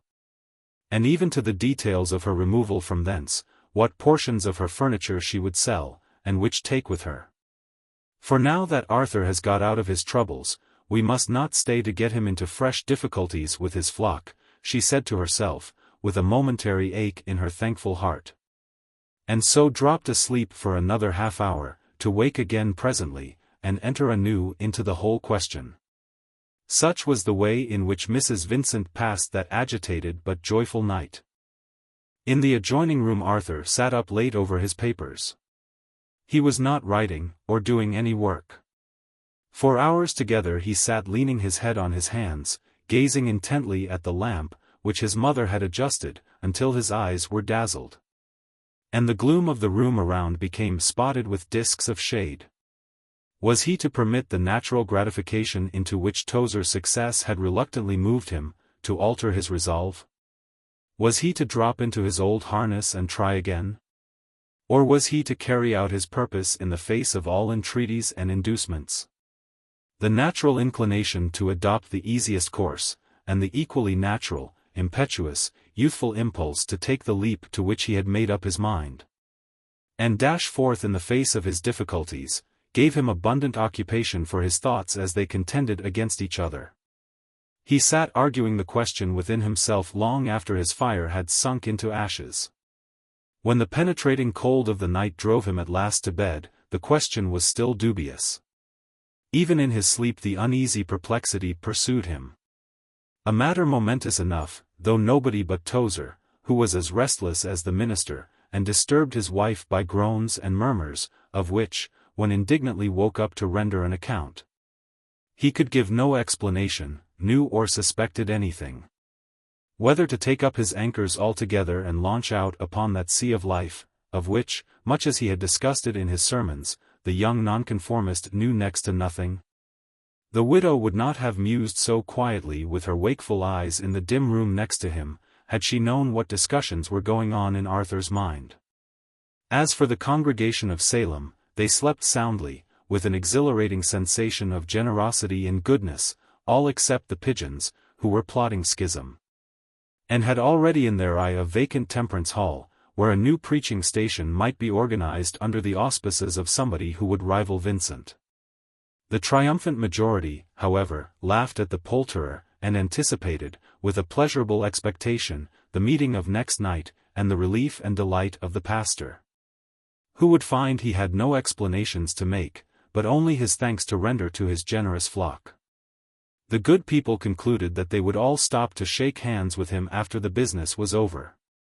For it's as good as receiving of him again, and giving him the right hand of fellowship, said Mrs. Brown at the dairy, who was entirely won over to the minister's side. Only Tozer, groaning in his midnight visions, and disturbing the virtuous repose of his wedded partner, suspected the new cloud that hung over Salem. For before morning the minister's mind was finally made up.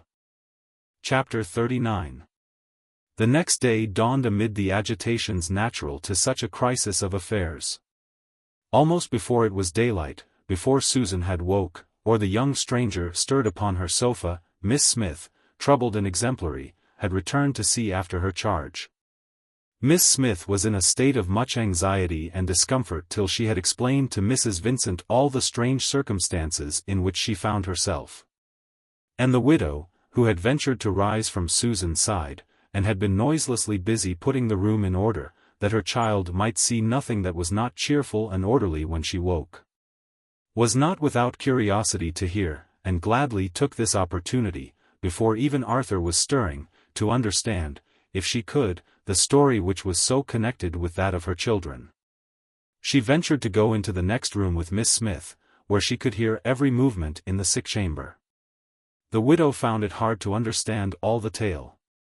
That Mrs. Hilliard was Mildmay's wife, and that it was their child who had sought protection of all the world from Susan Vincent, whom the crimes of her father and mother had driven to the very verge of the grave, was so hard and difficult to comprehend.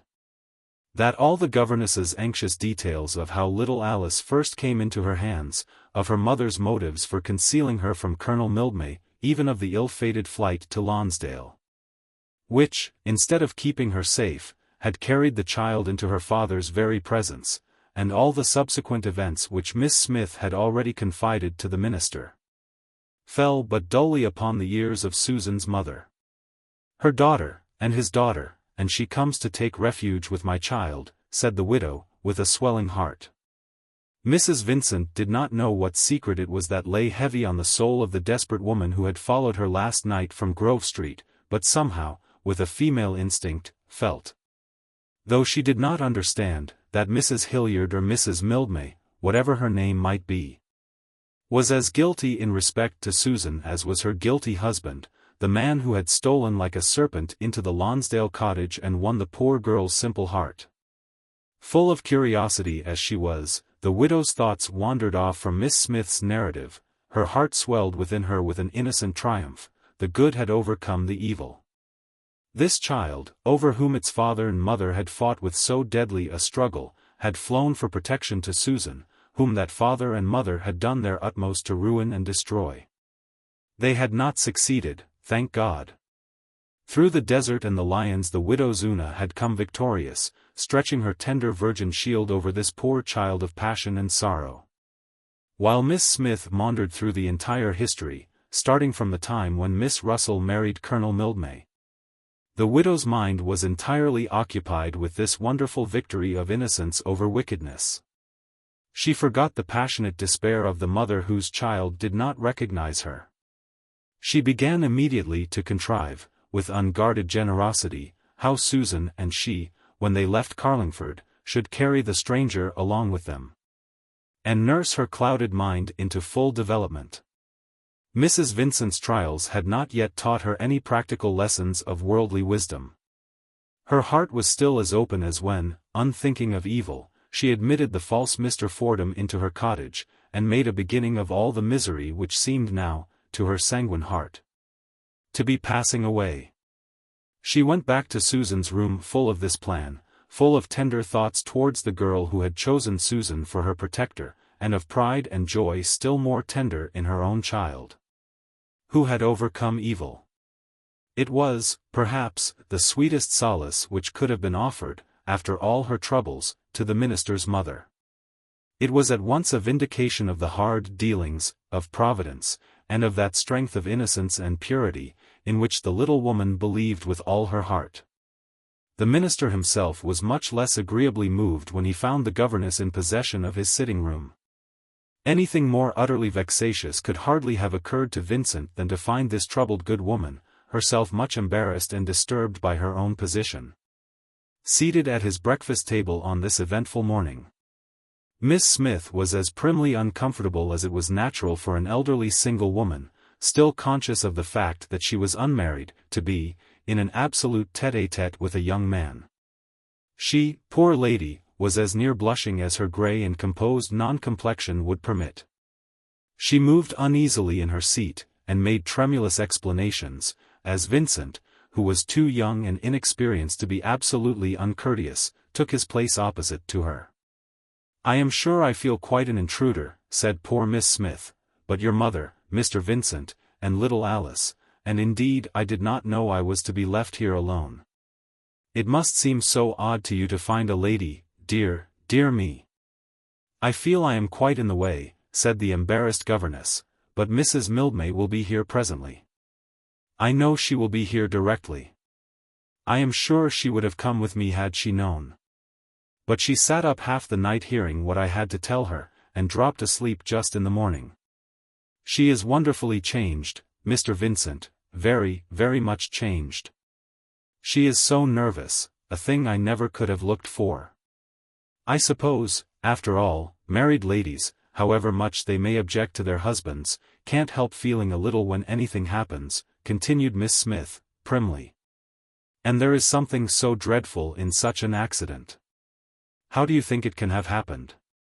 Could it be his groom, or who could it be? But I understand he is getting better now?" "Yes, I believe so," said Vincent.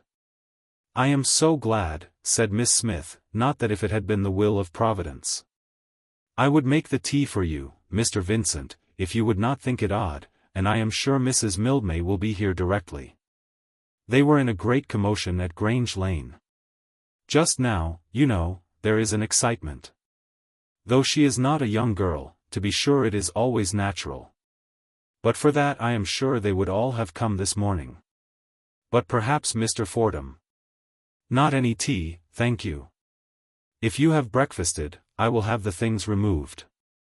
I have only one sitting room, you perceive," said the minister, rather bitterly. He could not be positively uncivil, his heart was too young and fresh to be rude to any woman.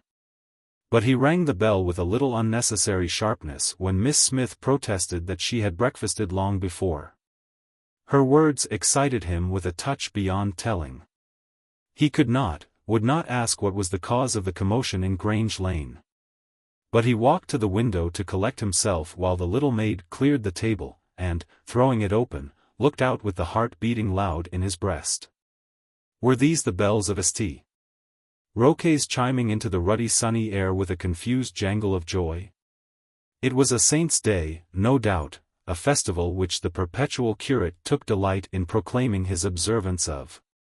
Or, if it might happen to be anything else, what was that to the minister of Salem, who had so many other things on his mind?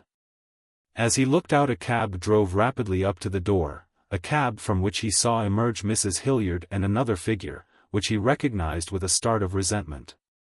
What possible right had this man to intrude upon him in this moment of fate? The minister left the window hastily, and stationed himself with a gloomy countenance on the hearth-rug. He might be impatient of the women, but Fordham, inexcusable as his intrusion was, had to be met face to face. With a flash of sudden recollection, he recalled all his previous intercourse with the stranger whose name was so bitterly interwoven with the history of the last 6 months. What had he ever done to wake so sharp a pang of dislike and injury in Vincent's mind? It was not for Susan's sake that her brother's heart closed and his countenance clouded against the man whose name had wrought her so much sorrow. Vincent had arrived at such a climax of personal existence that Susan had but a dim and secondary place in his thoughts. He was absorbed in his own troubles and plans and miseries. On the eve of striking out for himself into that bitter and unknown life in which his inexperienced imagination rejected the thought of any solace yet remaining. What malicious influence brought this man here? They came in together into the room, Mrs. Mildmay and Mr. Fordham, not Mrs. Hilliard. That was over. And, preoccupied as the minister was, he could not but perceive the sudden change which had come over the back Grove Street needlewoman. Perhaps her despair had lasted as long as was possible for such an impatient spirit. She came in with the firm, steady step which he had observed long ago, before she had begun to tremble at his eye. Another new stage had commenced in her strange life. She went up to him without any hesitation, clear and decisive as of old. "I am going away," she said, holding out her hand to him, "and so I presume are you, Mr. Vincent. I have come to explain everything and see your mother." "Let me see your mother." "Mr. Fordham has come with me to explain to you. They think in Grange Lane that it is only a man who can speak to a man," she went on, with the old movement of her thin lips. "And that now I have come to life again, I must not manage my own affairs. I am going back to society and the world, Mr. Vincent. I do not know where you are going, but here is somebody come to answer for me. Do they accept bail in a court of honor? Or will you still hold a woman to her parole? For it must be settled now." "Why must it be settled now?" said Vincent. He had dropped her hand and turned away from her with a certain repugnance. She had lost her power over him. At that moment the idea of being cruel, tyrannical to somebody, using his power harshly, balancing the pain in his own heart by inflicting pain on another, was not unagreeable to the minister's excited mind. He could have steeled himself just then to bring down upon her all the horrible penalties of the law. "Why must it be settled?" he repeated. "Why must you leave Carlingford? I will not permit it." He spoke to her, but he looked at Fordham. The stranger was wrapped in a large overcoat which concealed all his dress. What was his dress, or his aspect, or the restrained brightness in his eyes to the minister of Salem? But Vincent watched him narrowly with a jealous inspection. In Fordham's whole appearance there was the air of a man to whom something was about to happen, which aggravated to the fever point the dislike and opposition in Vincent's heart. "I will be answerable for Mrs. Mildmay," said Fordham, with an evident response on his side to that opposition and dislike. Then he paused, evidently perceiving the necessity of conciliation. "Mr. Vincent," he continued, with some earnestness, "we all understand and regret deeply the inconvenience, I mean the suffering, that is to say, the injury and misery which these late occurrences must have caused you. I know how well, that is, how generously, how nobly, you have behaved." Here Mr. Fordham came to a pause in some confusion. To express calm acknowledgments to a man for his conduct in a matter which has been to him one of unmitigated disaster and calamity, requires an amount of composure which few people possess when at the height of personal happiness. The minister drew back, and, with a slight bow, and a restraint which was very natural and not unbecoming in his circumstances, looked on at the confusion of the speaker without any attempt to relieve it. He had offered seats to his visitors, but he himself stood on the hearth-rug, dark and silent, giving no assistance in the explanation. He had not invited the explanation, it must be managed now as the others might, without any help from him. "I have seen Colonel Mildmay," continued Mr. Fordham, after a confused pause. "If it can be any atonement to you to know how much he regrets all that has happened, so far as your family is concerned, how fully he exonerates Miss Vincent, who was all along deceived, and who would not have remained a moment with him had she not been forcibly detained. Mildmay declares she met with nothing but respect at his hands," continued the embarrassed advocate, lowering his voice. "He says—" "Enough has been said on the subject," said Vincent, restraining himself with a violent effort. "Yes, I beg your pardon, it is quite true, enough has been said," cried Fordham, with an appearance of relief. Here, at least, was one part of his difficult mediation over. "Mildmay will not," he resumed, after a pause, "tell me or anyone else who it was that gave him his wound. That is a secret, he says, between him and his God, and another. Whoever that other may be," continued Fordham, with a quick look towards Mrs. Mildmay, "he is conscious of having wronged him, and will take no steps against him.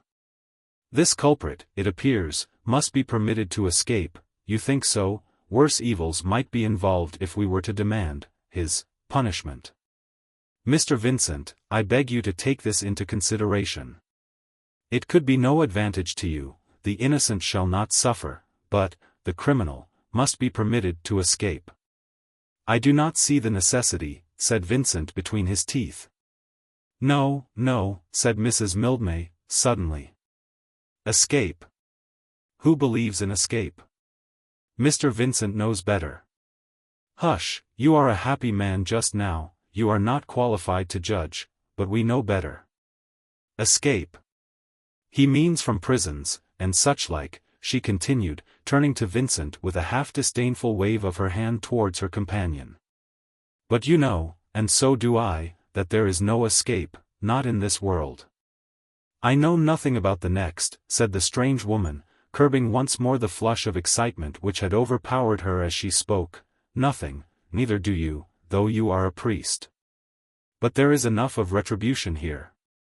The criminal, Mr. Vincent, you know, will not escape." She spoke these last words panting, with pauses between, for breath. She was afraid of him again. His blankness, his passive opposition, drove her out of her composure. She put her hands together under her shawl with a certain dumb entreaty, and fixed upon him her eager eyes. They were a strange group altogether. Miss Smith, who had still lingered at the door, notwithstanding Mrs. Mildmay's imperative gesture of dismissal, out of hearing, but not out of sight, suffered some little sound to escape her at this critical moment. And when her patroness turned round upon her with those dreadful eyes, fled with precipitation, taking refuge in Mrs. Vincent's room. The table, still covered with its white cloth, stood between that dismayed spectator before she disappeared finally, and the little company who were engaged in this silent conflict. Beside it sat Mrs. Mildmay, with a renewed panic of fear rising in her face. Fordham, considerably disturbed, and not knowing what to say, stood near her buttoning and unbuttoning his overcoat with impatient fingers, anxious to help her, but still more anxious to be gone. The minister stood facing them all, with compressed lips, and eyes which looked at nobody.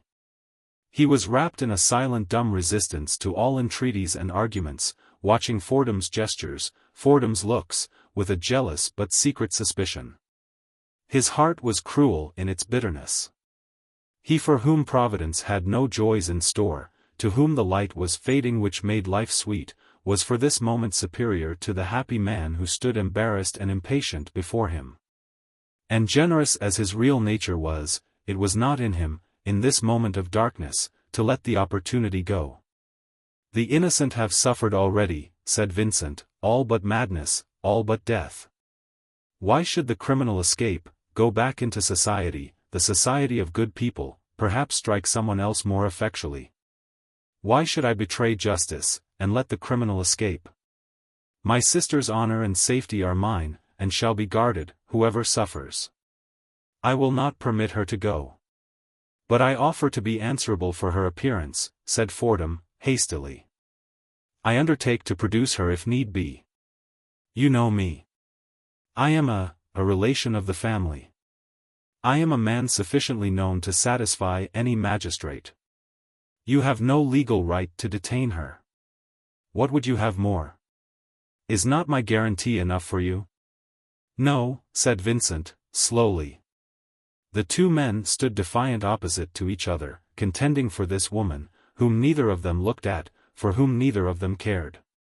She, in the meantime, sat still in an agony of suspense and concealed anguish, with her eyes fixed on Vincent's face. She knew very well it was not of her that either of the two was thinking. Yet it was her fate, perhaps her very life, which hung trembling in the balance. A smothered sighing sob came from her breast. She was silenced for the first time in her life. She had escaped her crime, but all its material consequences, shame and punishment, still hung over her head. After God himself had freed her from the guilt of blood, after the injured man himself had forgiven her, when all was clear for her escape into another life, was this an indignant angel, with flaming sword and averted face, that barred the way of the fugitive? Beyond him, virtue and goodness, and all the fruits of repentance, shone before the eyes which had up to this time seen but little attraction in them, all so sweet, so easy, so certain. If but she were free!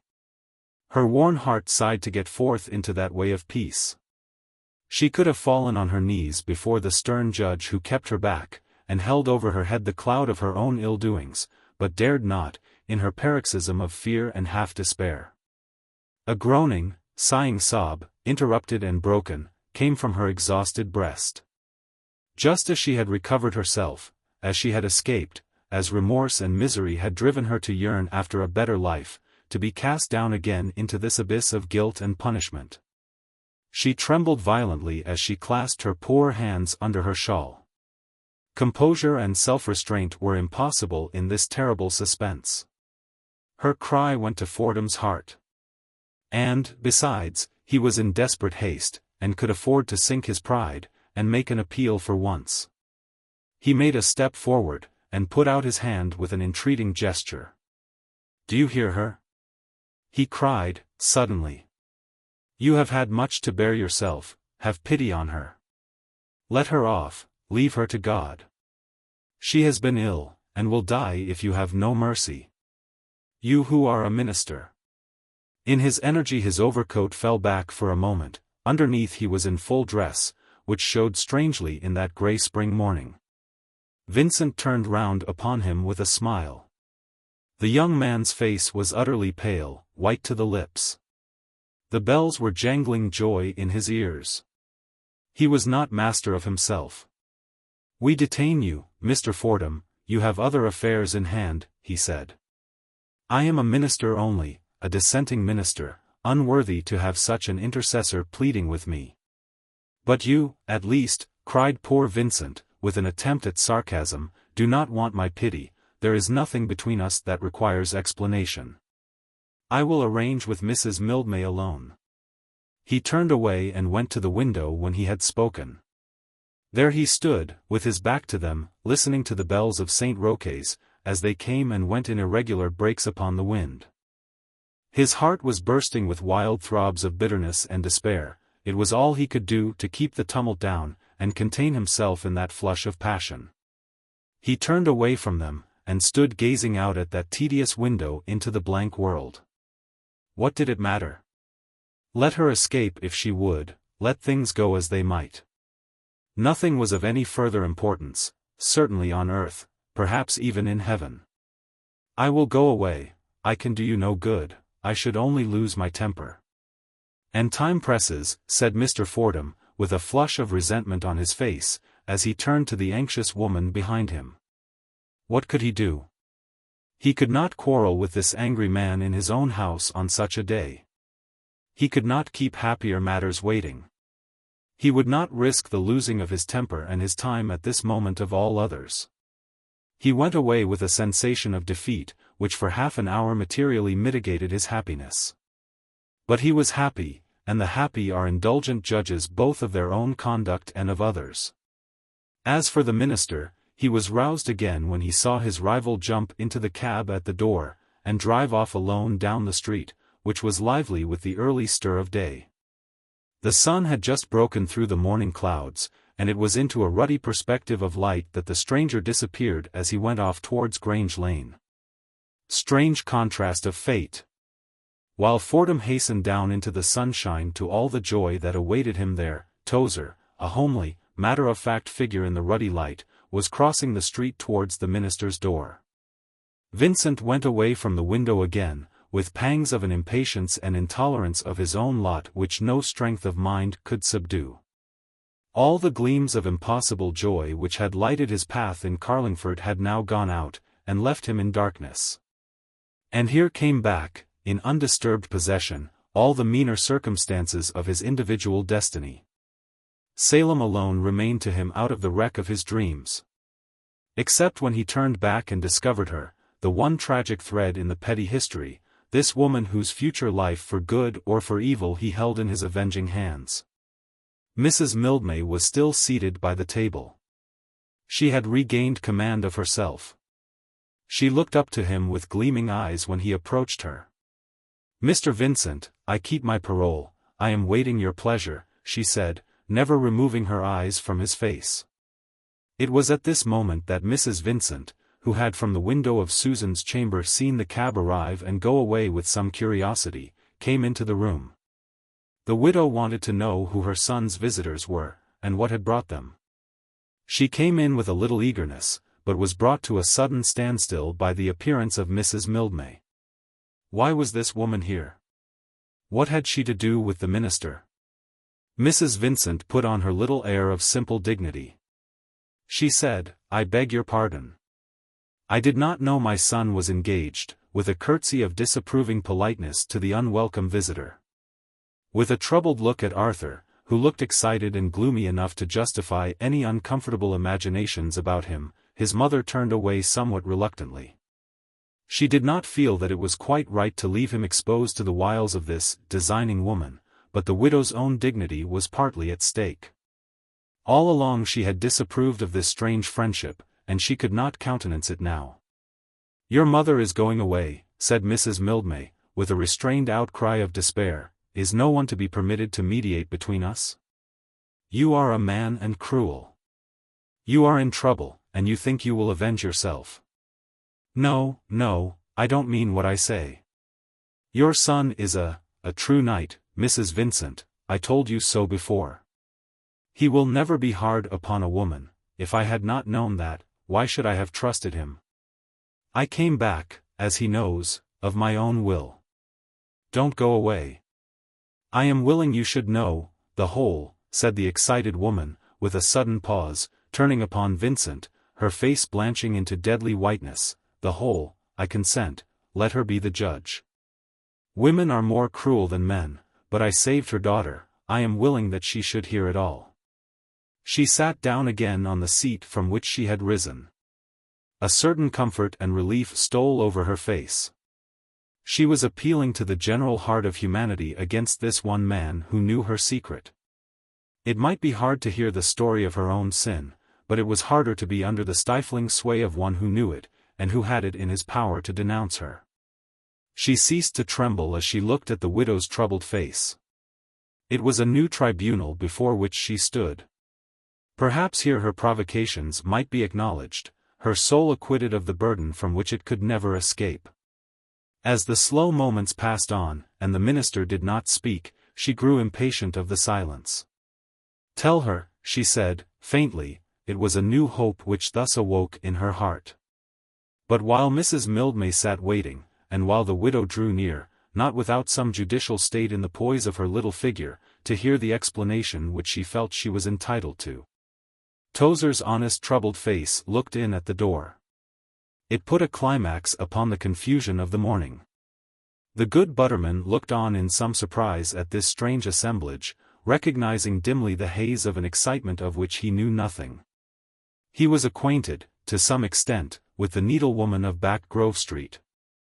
He had gone to call on her once at the solicitation of the anxious Brown, who had charge of her district, but did not feel himself competent to deal with the spiritual necessities of such a penitent.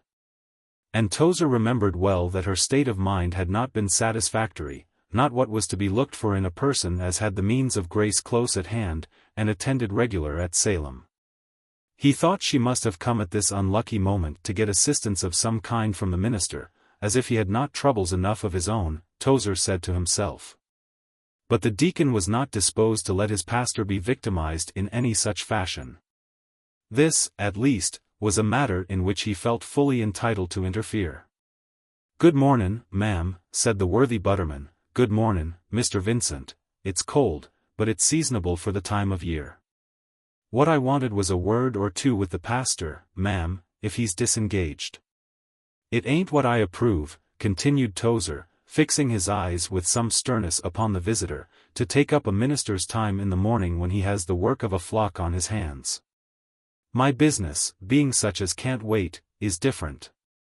But them as are in want of assistance, one way or another, which is a thing as belongs to the deacons, have no excuse, not as I can see, for disturbing the pastor. It ain't a thing as I would put up with," continued Tozer, with increasing severity. "The charities of the flock ain't in Mr. Vincent's hands. It's a swindling of his time to come in upon him of a morning if there ain't a good reason.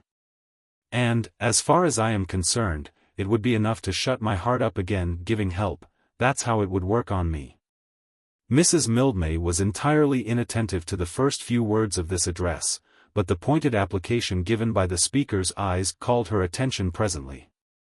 She gazed at him, as he proceeded, with a gradual lightening of her worn and anxious face. While Mrs. Vincent did all she could, with anxious looks and little deprecatory gestures, to stop the butterman. The countenance of her visitor cleared by one of those strange sudden changes which the minister had noted so often. Her lips relaxed, her eyes gleamed with a sudden flash of amusement.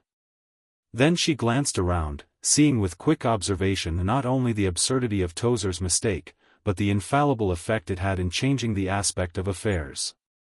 The minister had turned away, not without a grim, impatient smile at the corner of his mouth.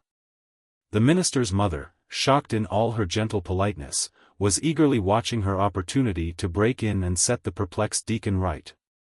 The culprit, who had been on her trial a moment before, drew a long breath of utter relief. Now she had escaped, the crisis was over. Her quick spirit rose with a sense of triumph, a sensation of amusement. She entered eagerly into it, leaning forward with eyes that shone and gleamed upon her accuser, and a mock solemnity of attention which only her desperate strain of mind and faculties could have enabled her to assume so quickly. When the butterman came to a pause, Mrs. Vincent rushed in breathlessly to the rescue. "Mr. Tozer, Mr. Tozer. This lady is a friend of ours," cried the minister's mother, with looks that were much more eloquent of her distress and horror than any words. She had no time to say more, when the aggrieved individual herself broke in. "Mr. Tozer knows I have been one of the flock since ever Mr. Vincent came," said the strange woman. "I have gone to all the meetings, and listened faithfully to the pastor every time he has preached, and would you judge me unworthy of relief because I once came to see him in a morning? That is hard laws, but the minister will speak for me. The minister knows me," she went on, turning to Vincent, "and he and his mother have been very charitable to a poor woman, Mr. Tozer. You will not exclude me from the Salem charities for this one offense? Remember that I am a member of the flock." "Not a church member as I know," said the sturdy deacon, not meaning no offense.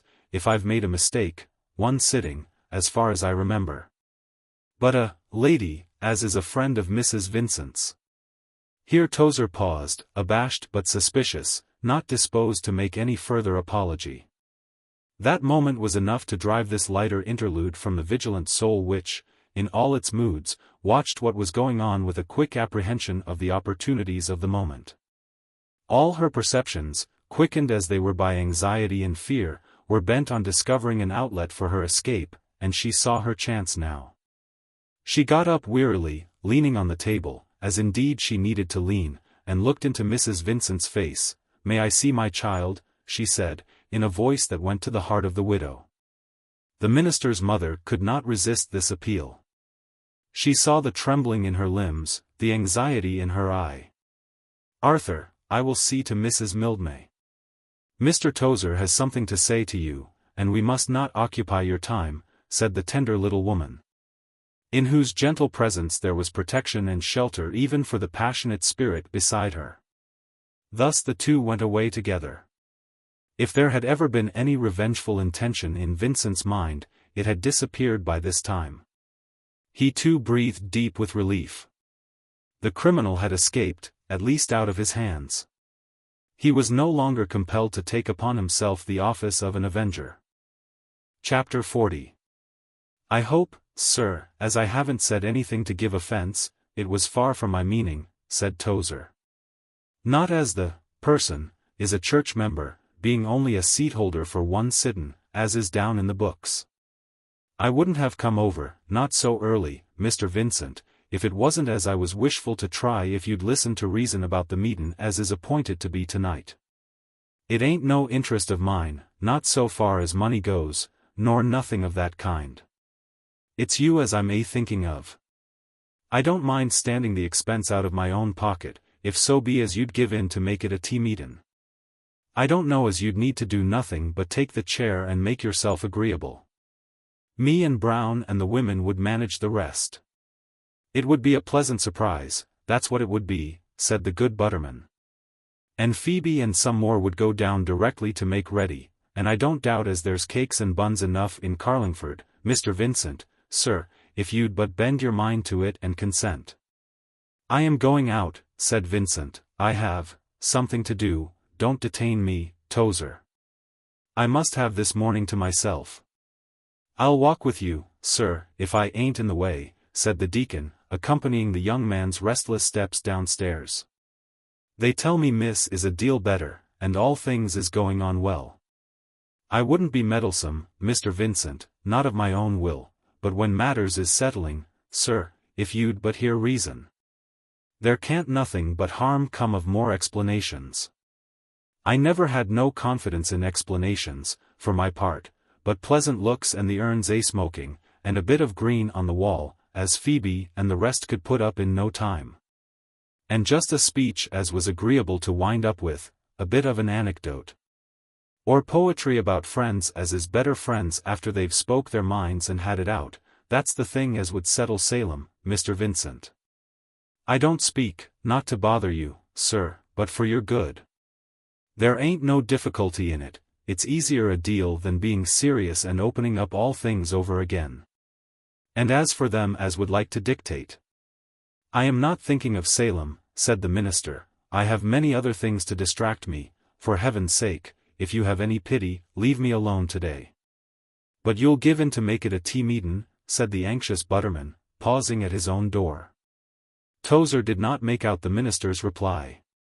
It is difficult to distinguish between a nod and a shake of the head, under some circumstances, and Vincent did not pause to give an articulate answer, but left his champion to his own devices. It seemed to Vincent to be a long time since Fordham left his house, and he was possessed with a fever of impatience to see for himself what was being transacted down yonder in the sunshine, where the spire of St. Roque's appeared in the distance through the ruddy morning haze. The bells had ceased, and all was quiet enough in Grange Lane. Quite quiet, a few ordinary passengers in the tranquil road, nursemaids and children, and the calm green doors closing in the concealed houses, as if no passion or agitation could penetrate them. The door of Lady Western's garden was ajar. The minister crossed over and looked in with a wistful, despairing hope of seeing something that would contradict his conclusion. The house was basking in the spring sunshine, the door open, some of the windows open, eager servants hovering about, an air of expectation over all. With eyes full of memories, the minister looked in at the half-open door, which one time and another had been to him the gate of paradise. Within, where the red geraniums and verbenas had once brightened all the borders, were pale crocuses and flowers of early spring, the limes were beginning to bud, the daisies to grow among the grass. The winter was over in that sheltered and sunny place.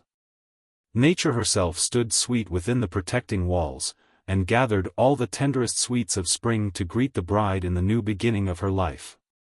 It was but a glance, but the spectator, in the bitterness of his heart, did not lose a single tint or line, and just then the joy bells burst out once more from St. Roque's. Poor Vincent drew back from the door as the sudden sound stung him to the heart. Nothing had any pity for him, all the world, and every voice and breath therein, sided with the others in their joy. He went on blindly, without thinking where he was going, with a kind of dull, stubborn determination in his heart. Not to turn back in his wretchedness even from the sight of the happy procession which he knew must be advancing to meet him. A pang more or less, what did it matter? And for the last time he would look on her who was nothing in the world to him now, who never could have been anything, yet who had somehow shed such streams of light upon the poor minister's humble path, as no reality in all his life had ever shed before. He paused on the edge of the road as he saw the carriage coming. It was one of those moments when a man's entire life becomes apparent to him in long perspective of past and future, he himself and all the world standing still between. The bells rang on his heart, with echoes from the wheels and the horses' feet coming up in superb pride and triumph. Heaven and earth were glad for her in her joy. He, in his great trouble, stood dark in the sunshine and looked on. It was only a moment, and no more. He would have seen nothing but the white mist of the veil which surrounded her, had not she in her loveliness and kindness perceived him, and bent forward in the carriage with a little motion of her hand calling the attention of her unseen bridegroom to that figure on the way. At sight of that movement, the unhappy young man started with an intolerable pang, and went on heedless where he was going. He could not control the momentary passion. She had never harmed him, never meant to dazzle him with her beauty, or trifle with his love, or break his heart. It was kind as the sunshine, this sweet bridal face leaning out with that momentary glance of recognition.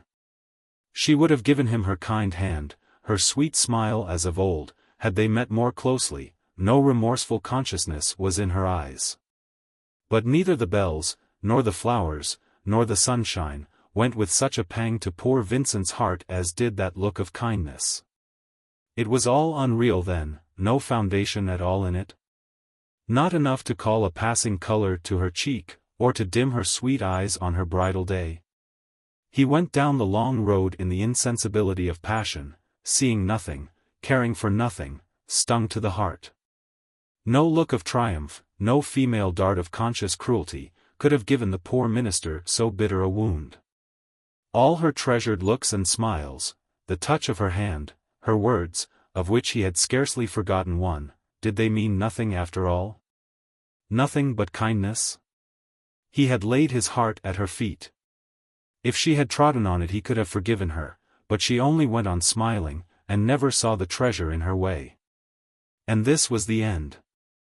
The unfortunate young man could not give way to any outbreak of the passion that consumed him, he could but go on hotly, on past St. Roque's, where flowers still lay in the porch, and the open doors invited strangers, to the silent country, where the fields lay callow under the touch of spring. Spring! Everlasting mockery of human trouble. Here were the hedgerows stirring, the secret grain beginning to throb conscious in the old furrows. But life itself standing still, coming to a sudden end in this heart which filled the young man's entire frame with pulsations of anguish. All his existence had flowed towards this day, and took its termination here. His love, heaven help him! He had but one heart, and had thrown it away. His work, That too was to come to nothing, and be ended. All his traditions, all his hopes, were they to be buried in one grave? And what was to become after of the posthumous and nameless life? Chapter 41. When the minister fully came to himself, it was after a long rapid walk of many miles through the silent fields and hazy country. There the clouds cleared off from him in the quietness. When he began to see clearly, he turned back towards Carlingford. Nothing now stood between him and the crisis which henceforward must determine his personal affairs. He turned in the long country road, which he had been pursuing eagerly without knowing what he was doing, and gazed back towards the distant roofs. His heart ached and throbbed with the pangs that were past. He had a consciousness that it stirred within his breast, still smarting and thrilling with that violent access of agony, but the climax was over. The strong pulsations fell into dull beats of indefinite pain. Now for the other world, the neutral-colored life. Vincent did not very well know which road he had taken, for he had not been thinking of where he was going. But it roused him a little to perceive that his homeward way brought him through Grove Street, and past Salem Cottage, where Mr. Tufton lived. Mrs. Tufton was at the window, behind the great geranium, when the minister came in sight. When she saw him she tapped upon the pane and beckoned him to go in. He obeyed the summons, almost without impatience, in the languor of his mind. He went in to find them all by the fire, just as they had been when he came first to Carlingford. The old minister, in his armchair, holding out his flabby white hand to his dear young brother. The invalid daughter still knitting, with cold blue eyes, always vigilant and alert, investigating everything. It was a mild day, and Mrs. Tufton herself had shifted her seat to the window, where she had been reading aloud as usual the Carlingford Gazette. The motionless warm air of the little parlour, the prints of the brethren on the walls, the attitudes of the living inhabitants, were all unchanged from the time when the young minister of Salem paid his first visit, and chafed at Mr. Tufton's advice, and heard with a secret shiver the prophecy of Adelaide. That they would kill him in 6 months. He took the same chair, again making a little commotion among the furniture, which the size of the room made it difficult to displace. It was with a bewildering sensation that he sat down in that unchangeable house. Had time really gone on through all these passions and pains, of which he was conscious in his heart? Or had it stood still, and were they only dreams? Adelaide Tufton, immovable in her padded chair, with pale blue eyes that searched through everything, had surely never once altered her position, but had knitted away the days with a mystic thread like one of the fates. Even the geranium did not seem to have gained or shed a single leaf. "I have just been reading in the Gazette the report of last night's meeting," said good Mrs. Tufton. "Oh, Mr. Vincent, I was so glad. Your dear mother herself, if she had been there, could not have been happier than I was. I hope she has seen the Gazette this morning. You young men always like the Times, but they never put in anything that is interesting to me in the Times. Perhaps, if she has not seen it, you will put the paper in your pocket. Indeed, it made me as happy as if you had been my own son. I always say that is very much how Mr. Tufton and I feel for you." "Yes, it went off very well," said the old minister. "My dear young brother, it all depends on whether you have friends that know how to deal with a flock. Nothing can teach you that but experience. I am sorry I dare not go out again tonight. It cost me my night's rest last night, as Mrs. Tufton will tell you, but that is nothing in consideration of duty. Never think of ease to yourself, my dear young friend, when you can serve a brother. It has always been my rule through life." "Mr. Vincent understands all that," said Adelaide. "That will do, Papa, we know. Tell me about Lady Western's marriage, Mr. Vincent. I dare say you were invited, as she was such a friend of yours. It must have made an awkwardness between you when she turned out to be Colonel Mildmay's sister, but, to be sure, those things don't matter among people in high life. It was delightful that she should marry her old love after all, don't you think? Poor Sir Joseph would have left a different will if he had known. Parted for 10 years and coming together again. It is like a story in a book. "I do not know the circumstances," said poor Vincent. He turned to Mr. Tufton with a vain hope of escaping. "I shall have to bid you goodbye shortly," said the minister, "though it was very good of the Salem people not to dismiss me, I prefer." "You mean to go away?" said Adelaide. "That will be a wonderful piece of news in the connection. But I don't think you will go away. There will be a deputation, and they will give you a piece of plate, and you will remain. You will not be able to resist." "Papa never was a preacher to speak of," continued the dauntless invalid, "but they gave him a purse and a testimonial when he retired. And you are soft-hearted, and they will get the better of you." "Adelaide," said Mrs. Tufton, "Mr. Vincent will think you out of your senses. Indeed, Mr. Vincent, she does not mind what she says. And she has had so much ill health, poor child, that both her papa and I have given in to her too much. But as for my husband's preaching, it is well known he could have had many other charges if his duty had not called him to stay at Salem. Invitations used to come." "Oh, stuff!" said the irreverent Adelaide, as if Mr. Vincent did not know. "But I will tell you about Lady Western, that is the romance of the day.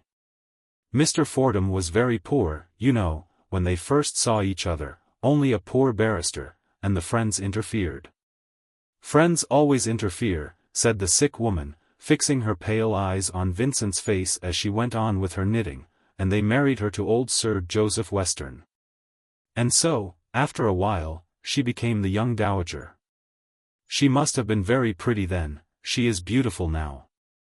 But I would not have married a widow, had I been Mr. Fordham, after I came into my fortune. His elder brother died, you know. I would not have married her, however lovely she had been. Mr. Vincent, would you?" "Adelaide," cried Mrs. Tufton, again in dismay. The poor minister thrust back his chair from the table, and came roughly against the stand of the great geranium, which had to be adjusted, and covered his retreat. He glanced at his conscious tormentor with the contemptuous rage and aggravation which men sometimes feel towards a weak creature who insults them with impunity. But she did not show any pleasurable consciousness of her triumph. She kept knitting on, looking at him with her pale blue eyes. There was something in that loveless eagerness of curiosity which appalled Vincent. He got up hastily to his feet, and said he had something to do and must go away. "Goodbye, my dear brother," said Mr. Tufton slowly, shaking the young minister's hand. "You will be judicious tonight? The flock have stood by you, and been indulgent to your inexperience. They see you never meant to hurt any of their feelings. It is what I always train my dear people to be, considerate to the young preachers. Take my advice, my beloved young brother, and dear Tozer's advice. We do all we can for you here, and dear Tozer is a tower of strength. And you have our prayers. We are but a little assembly, I and my dear partner in life and our afflicted child, but 2 or 3, you know, and we never forget you at the throne of grace." With this parting blessing Vincent hastened away. Poor little Mrs. Tufton had added some little effusion of motherly kindness which he did not listen to. He came away with a strange impression on his mind of that knitting woman, pale and curious, in her padded chair. Adelaide Tufton was not old, not a great many years older than himself. To him, with the life beating so strong in his veins, the sight of that life in death was strange, almost awful. The despair, the anguish, the vivid uncertainty and reality of his own existence, appeared to him in wonderful relief against that motionless background. If he came back here 10 years hence, he might still find as now the old man by the fire, the pale woman knitting in her chair. As they had been for these 6 months which had brought to the young minister a greater crowd of events than all his previous years. When he thought of that helpless woman, with her lively thoughts and curious eyes, always busy in speculating about the life from which she was utterly shut out, a strange sensation of thankfulness stole over the young man. Though he was miserable, he was alive. Between him and the lovely figure on which his heart had dwelt too long, rose up now this other figure which was not lovely. He grew stronger as he went home along the streets in the changed light of the afternoon. Salem Cottage interposed between him and that ineffable moment at the bridal doors. Presently Salem too would interpose, and all the difficulties and troubles of his career. He had taken up life again, after that pause when the sun and the moon stood still and the battle raged. Now it was all over, and the world's course had begun anew. Mrs. Vincent was looking out for him when he reached his own door. He could see her disappear from the window above, where she had been standing watching. She came to meet him as he went up to the sitting room. There was nobody now in that room, where the widow had been making everything smile for her son. The table was spread, the fire bright, the lamp ready to be lighted on the table. Mrs. Vincent had been alarmed by Arthur's long absence, but she did not say so. She only made haste to tell him that Susan was so much better, and that the doctor was in such high spirits about her. "After we come back from the meeting you are to go in and sit with your sister for an hour, my dear boy," said his mother. "Till that was over, we knew your mind would be occupied, and Susan would like to see you." "Oh, Arthur! It will make you happy only to look at her. She remembers everything now.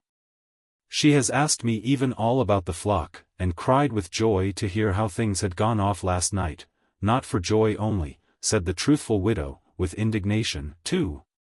"That you ever should have been doubted, for Susan thinks there is nobody like her brother. But, my dear, we ought to be very thankful that things have happened so well. Everybody must learn to put up with a little injustice in this world, particularly the pastor of a flock. If you will go and get ready for dinner, Arthur," said Mrs. Vincent, "I will light the lamp. I have taken it into my own hands, dear. It is better to put it right at first than to be always arranging it after it has been put wrong. Dinner is quite ready, and make haste, my dear boy. I have got a little fish for you, and you know it will spoil if you keep it waiting, and I have so much to tell you before we go out to the meeting tonight." Vincent made no answer to the wistful inquiring look which his mother turned to his face as she mentioned this meeting. He went away with an impatient exclamation about that lamp, which seemed to him to occupy half her thoughts. Mrs. Vincent was full of many cares and much news which she had to give her son. She was also deeply anxious and curious to know what he was going to do that night. But still she spared a little time for the lamp, to set the screw right, and light to a delicate evenness the well-trimmed wick. When she had placed it on the table, it gave her a certain satisfaction to see how clearly it burned, and how bright it made the table. "If I only knew what Arthur was going to do," she said to herself, with a little sigh, as she rang the bell for the dinner, and warned the little maid to be very careful with the fish. "For if it is not put very nicely on the table Mr. Vincent will not have any of it," said the minister's mother. With that feminine mingling of small cares and great which was so incomprehensible to her son. When he came back and seated himself listlessly at the table, he never thought of observing the light, or taking note of the brightness of the room. To think of this business of dinner at all, interjected into such a day, was almost too much for Arthur. And he was half disgusted with himself when he found that, after all, he could eat, and that not only for his mother's sake. Mrs. Vincent talked only of Susan while the little maid was going and coming into the room, but when they were alone she drew her chair a little nearer and entered upon other things. "Arthur, I had a great deal of conversation with Mrs. Mildmay. She told me everything," said the widow, growing pale. "Oh, my dear! When God leaves us alone to our own devices, what dreadful things a sinful creature may do. I said you would do nothing to harm her now when Susan was safe." "Hush, dear! We must never breathe a word of it to Susan, or anyone. Susan is changed, Arthur. Sometimes I am glad of it, sometimes I could cry. She is not an innocent girl now. She is a woman, oh, Arthur. A great deal stronger than her mother. She would clear herself somehow if she knew. She would not bear that suspicion." "She is more like your dear papa," said the mother, wiping her eyes, "than I ever thought to see one of my children. I can see his high-minded ways in her, Arthur, and steadier than you and me. For you have my quick temper, dear. Wait just another moment, Arthur. This poor child dotes upon Susan. And her mother asked me," said poor Mrs. Vincent, pausing, and looking her son in the face, if I would keep her with me. Keep her with you. Let us be rid of them, cried the minister. They have brought us nothing but misery ever since we heard their names. Yes, Arthur dear, but the poor child never did anyone any harm. They have made her a ward in Chancery now. It should have been done long ago but for the wickedness and the disputes. And, my dear boy, said Mrs. Vincent, anxiously, I will have to leave Lonsdale, you know, my poor child could not go back there. And we will not stay with you in Carlingford to get you into trouble with your flock, continued the widow, gazing wistfully in his face to see if she could gather anything of his purpose from his looks. And with my little income, you know, it would be hard work without coming on you, but all the difficulty is cleared away if we take this child. I was thinking I might take Susan abroad, said the widow, with a little sigh. It is the best thing, I have always heard, after such trouble. And it would be an occupation for her when she got better. My dear boy, don't be hasty, your dear father always took a little time to think upon a thing before he would speak. But you have always had my temper, Arthur. I won't say any more, we will speak of it, dear, in your sister's room, when we come home from the meeting tonight. I think you had better not go to the meeting tonight. There will be nothing said to please you, mother, said the minister, rising from the table, and taking his favorite position on the hearth-rug. His mother turned round frightened, but afraid to show her fright, determined still to look as if she believed everything was going well. No fine speeches, Arthur. My dear boy, I always like to hear you speak. I know you will say what you ought, said the widow, smiling, with a patient determination in her face. Then there was a pause. Perhaps you will give me a little sketch of what you are going to say, she went on, with a tender artifice, concealing her anxiety. Your dear papa often did, Arthur, when anything was going on among the flock. But Arthur made no reply. His clouded face filled his mother with a host of indefinite fears. But she saw, as she had seen so often, that womanish entreaties were not practicable, and that he must be left to himself. He will tell me as we go to Salem, she said in her heart, to quiet its anxious throbbing. Perhaps you would like to have the room to yourself a little, dear, she said aloud. I will go to Susan till it is time to leave, and I know my Arthur will ask the counsel of God, she added softly, just touching his hand with a tender momentary clasp. It was all the minister could do to resist the look of anxious inquiry with which this little caress was accompanied, and then she left him to prepare for his meeting. Whether he asked advice or not of his Father in heaven, the widow asked it for him with tears in her anxious eyes. She had done all that she could do. When the minister was left to himself, he opened his desk and took out the manuscript with which he had been busy last night. It was the speech he had intended to deliver, and he had been pleased with it. He sat down now and read it over to himself, by the white-covered table, on which his mother's lamp burned bright. Sheet by sheet, as he read it over, the impatient young man tossed into the fire, with hasty exclamations of disgust. He was excited, his mind was in fiery action, his heart moved to the depths. No turgid Homerton eloquence would do now. What he said must be not from the lips, but from the heart. Chapter 42. Mrs. Vincent was ready in very good time for the meeting. She brought her son a cup of coffee with her own hand when she was dressed in her bonnet and shawl. She had put on her best bonnet, her newest black silk dress. Perhaps she knew that device of Tozer's, of which the minister yet was not aware. But Arthur for once was too peremptory and decided for his mother. She who knew how to yield when resistance was impossible, had to give in to him at last. It was better to stay at home, anxious as her heart was, than to exasperate her boy, who had so many other things to trouble him. With much heroism the widow took off her bonnet again and returned to Susan's room. There could be little doubt now what the minister was going to do. While she seated herself once more by her daughter's bedside, in a patience which was all but unbearable, her son went alone to his last meeting with his flock. He walked rapidly through Grove Street, going through the stream of Salem people, who were moving in twos and threes in the same direction. A little excitement had sprung up in Carlingford on the occasion. The public in general had begun to find out, as the public generally does, that here was a man who was apt to make disclosures not only of his opinions but of himself wherever he appeared. And that a chance was hereby afforded to the common eye of seeing that curious phenomenon. A human spirit in action, a human heart as it throbbed and changed, a sight more interesting than any other dramatic performance under heaven. There was an unusual throng that night in Grove Street, and the audience was not less amazed than the minister when they found what awaited them in the Salem schoolroom. There Phoebe Tozer and her sister spirits had been busy all day. Again there were evergreen wreaths on the walls, and the stiff iron gaslights were bristling with holly.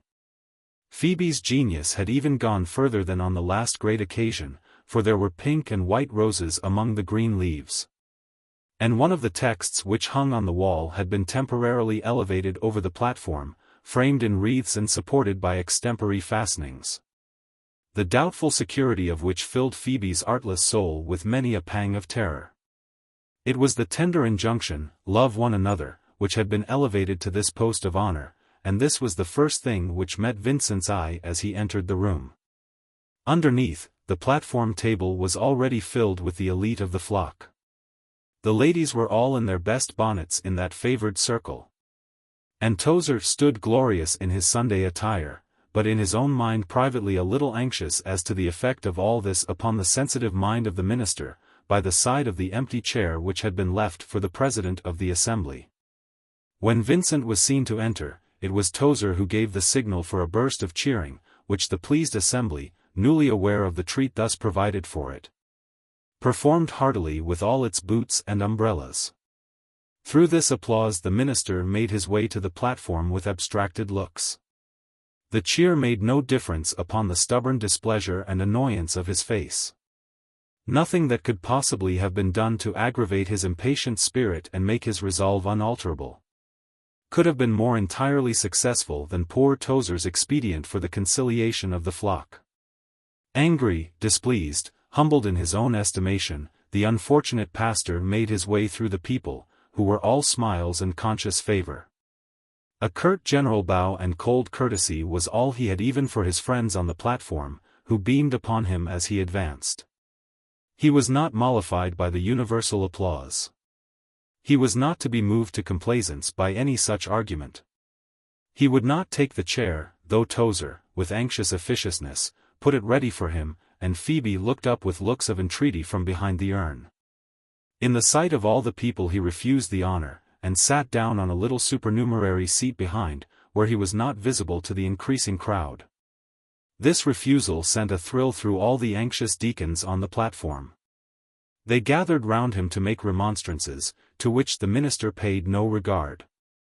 It was a dreadful moment. Nobody knew what to do in the emergency.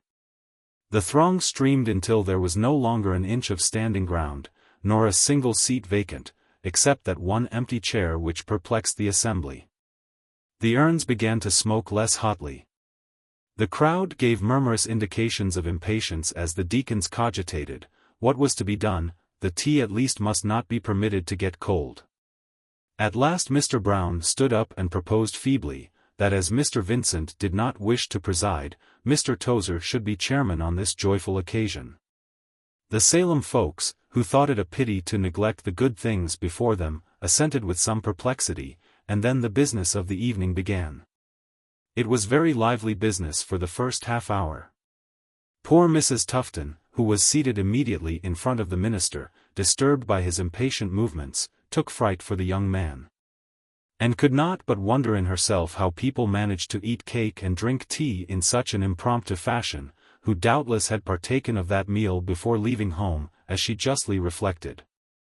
The old minister's wife stood by the young minister with a natural esprit de corps, and was more anxious than she could account for. A certain cloud subdued the hilarity of the table altogether. Everybody was aware of the dark visage of the minister, indignant and annoyed, behind. A certain hush was upon the talk, and Tozer himself had grown pale in the chair, where the good butterman by no means enjoyed his dignity. Tozer was not so eloquent as usual when he got up to speak. He told the refreshed and exhilarated flock that he had made bold to give them a little treat, out of his own head, seeing that everything had gone off satisfactory last night. And they would agree with him, as the minister had no call to take no further trouble in the way of explanations. A storm of applause was the response of the Salem folks to this suggestion. They were in the highest good humor both with themselves and the minister, ready to vote him a silver tea service on the spot, if anybody had been prompt enough to suggest it. But a certain awe stole over even that delighted assembly when Mr. Vincent came forward to the front of the table and confronted them all, turning his back upon his loyal supporters. They did not know what to make of the dark aspect and clouded face of the pastor, relieved as it was against the alarmed and anxious countenances behind him. A panic seized upon Salem, something which they had not anticipated, something very different from the program, was in the minister's eye. The pigeons were in a back seat, very far back, where Mrs. Vincent had been the previous evening, spies to see what was going on. Plotting the temperance hall and an opposition preacher in their treacherous hearts. But even Mrs. Pigeon bent forward with excitement in the general flutter. When the minister said, "My friends," you could have heard a pin drop in the crowded meeting. And when, a minute after, a leaf of holly detached itself and fluttered down from one of the gaslights, the whole row of people among whom it fell thrilled as if they had received a blow. Hush! Perhaps it is not going to be so bad after all. He is talking of the text there over the platform, in its evergreen frame, which Phoebe trembles to think may come down any moment with a crash upon her father's anxious head. Love one another. Is Mr. Vincent telling them that he is not sure what that means, though he is a minister, that he is not very sure what anything means, that life is a great wonder? And that he only faintly guesses how God, being pitiful, had the heart to make man and leave him on this sad earth? Is that what he says as he stands pale before the silent assembly, which scarcely dares draw breath, and is ashamed of its own lightness of heart and vulgar satisfaction with things in general? That is what the minister says. The way is full of such pitfalls, the clouds so heavy overhead, the heavens, so calm and indifferent, out of reach. Cannot we take hands and help each other through this troubled journey? Says the orator, with a low voice and solemn eyes. When he pauses thus and looks them all in the face, the heart of Salem fails. The very gaslights seem to darken in the air, in the silence, and there is not one of the managers who does not hear the beating of his own heart. Then suddenly the speaker raises his voice, raises his hand, storms over their heads in a burst of indignation not loud but grand. He says, "No, no!" Exclaims the minister, "Not in the world, not in the church, nowhere on earth can we be unanimous except by moments. We throw our brother down, and then extend a hand to him in charity, but we have lost the art of standing side by side. Love. It means that you secure a certain woman to yourself to make your hearth bright, and to be yours forever. It means that you have children who are yours, to perpetuate your name and your tastes and feelings. It does not mean that you stand by your brother for him and not for you." Then there followed another pause. The Salem people drew a long breath and looked in each other's faces. They were guilty, self-convicted. But they could not tell what was to come of it, nor guess what the speaker meant. The anxious faces behind, gazing at him and his audience, were blank and horror-stricken, like so many conspirators whose leader was betraying their cause. They could not tell what accusation he might be going to make against them, to be confirmed by their consciences, but nobody except Tozer had the least conception what he was about to say. The minister resumed his interrupted speech. Nobody had ventured to cheer him. But during this last pause, seeing that he himself waited, and by way of cheering up their own troubled hearts, a few feeble and timid plaudits rose from the further end of the room. Mr. Vincent hurriedly resumed to stop this, with characteristic impatience. "Wait before you applaud me," said the nonconformist. "I have said nothing that calls for applause. I have something more to tell you, more novel than what I have been saying. I am going to leave Carlingford. It was you who elected me, it is you who have censured me, it was you last night who consented to look over my faults and give me a new trial. I am one of those who have boasted in my day that I received my title to ordination from no bishop, from no temporal provision, from no traditionary church, but from the hands of the people. Perhaps I am less sure than I was at first, when you were all disposed to praise me, that the voice of the people is the voice of God. But, however that may be, what I received from you I can but render up to you. I resign into your hands your pulpit, which you have erected with your money, and hold as your property. I cannot hold it as your vassal. If there is any truth in the old phrase which calls a church a cure of souls, it is certain that no cure of souls can be delegated to a preacher by the souls themselves who are to be his care. I find my old theories inadequate to the position in which I find myself, and all I can do is to give up the post where they have left me in the lurch. I am either your servant, responsible to you, or God's servant, responsible to him. Which is it? I cannot tell, but no man can serve two masters, as you know. Many of you have been kind to me, chief among all, said Vincent, turning once round to look in Tozer's anxious face, my friend here. Who has spared no pains either to make me such a pastor as you wished, or to content me with that place when he had secured it. I cannot be content. It is no longer possible. So there remains nothing but to say goodbye, goodbye, farewell. I will see you again to say it more formally.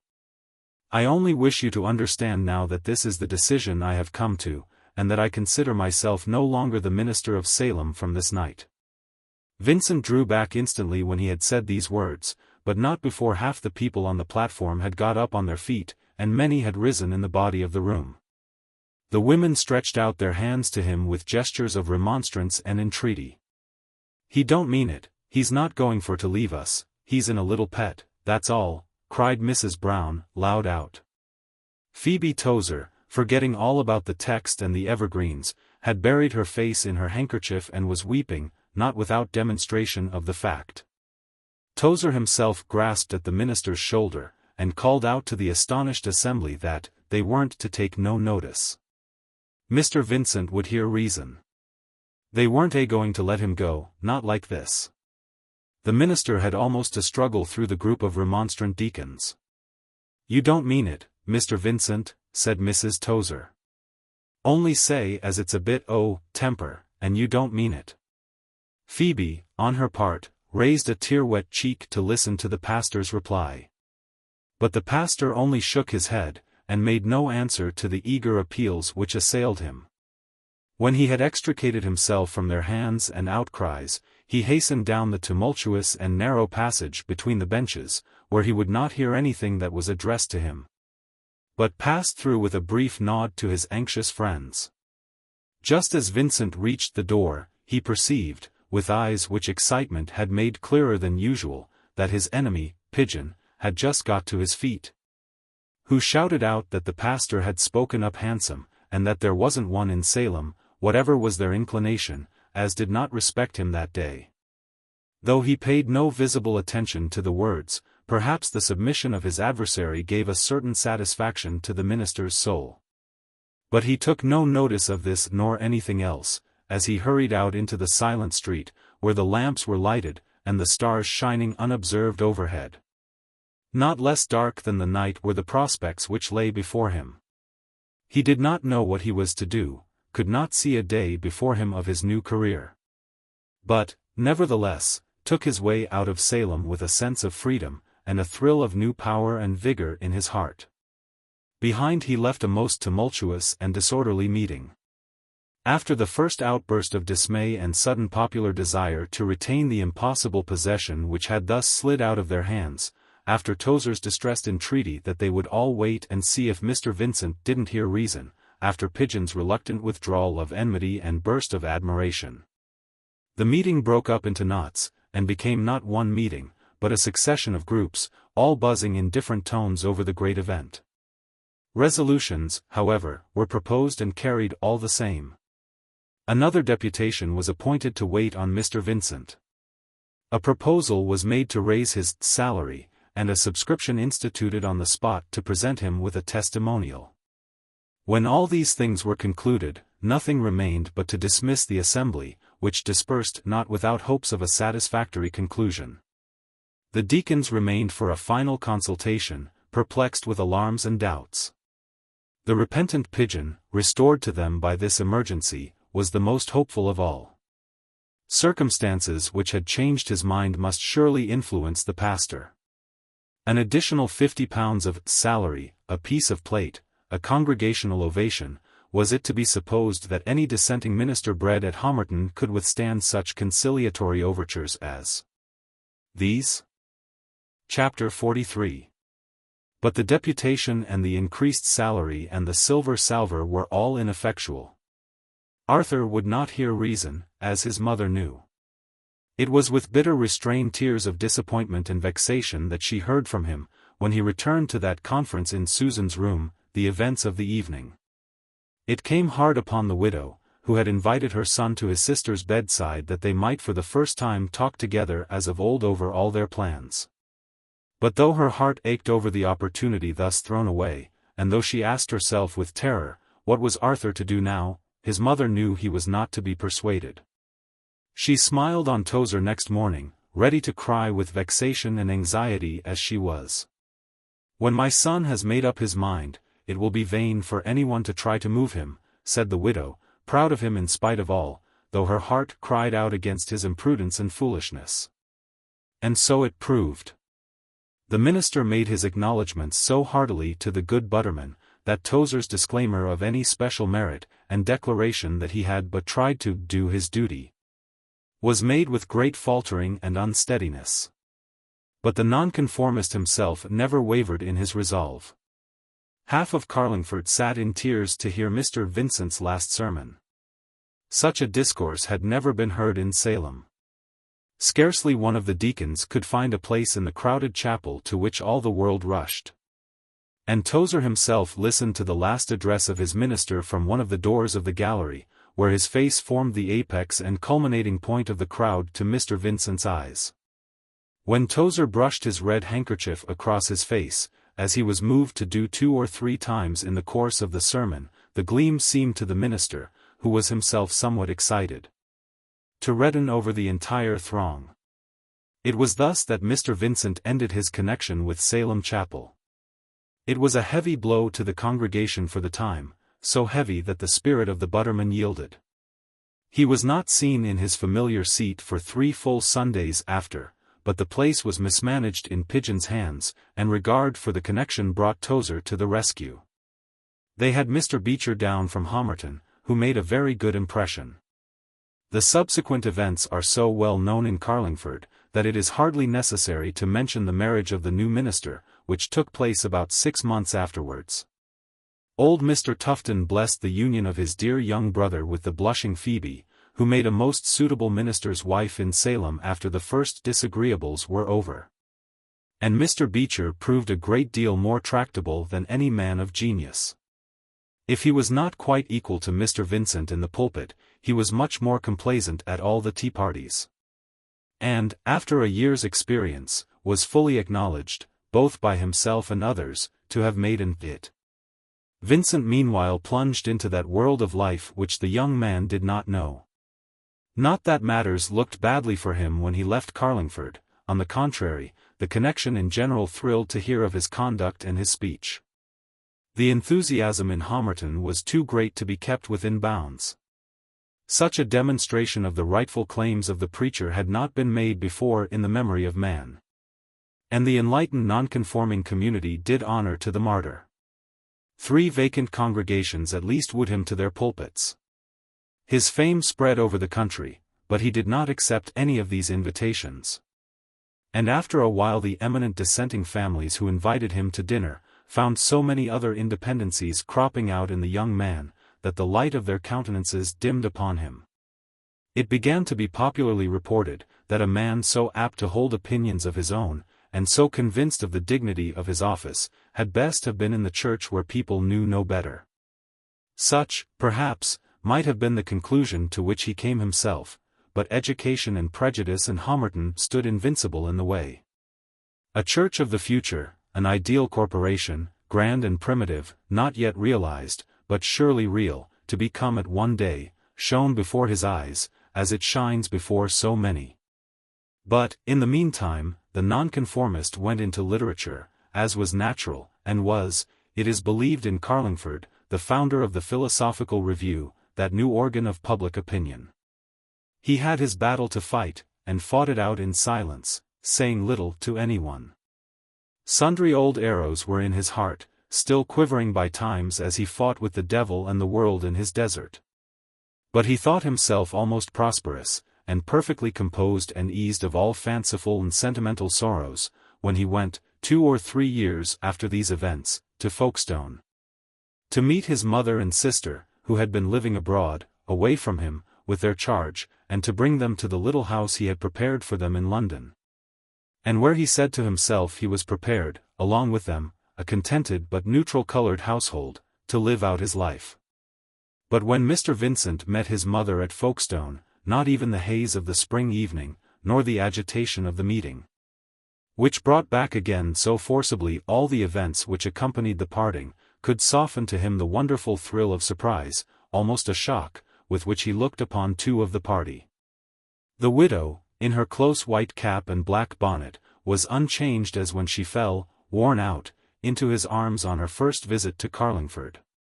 She gave a little cry of joy as she saw her son. She trembled so with emotion and happiness, that he had to steady her on his arm and restrain his own feelings till another time. The other 2 walked by their side to the hotel where they were to rest all night. He had kissed Susan in the faint evening light, but her brother did not know that grand figure, large and calm and noble like a Roman woman, at whom the other passengers paused to look as they went on. And his first glance at the younger face by her side sent the blood back to his heart with a sudden pang and thrill which filled him with amazement at himself. He heard the 2 talking to each other, as they went up the crowded pier in the twilight, like a man walking in a dream. What his mother said, leaning on his arm, scarcely caught his attention. He answered to her in monosyllables, and listened to the voices, the low, sweet laughter, the sound of the familiar names. Nothing in Susan's girlish looks had prophesied that majestic figure, that air of quiet command and power.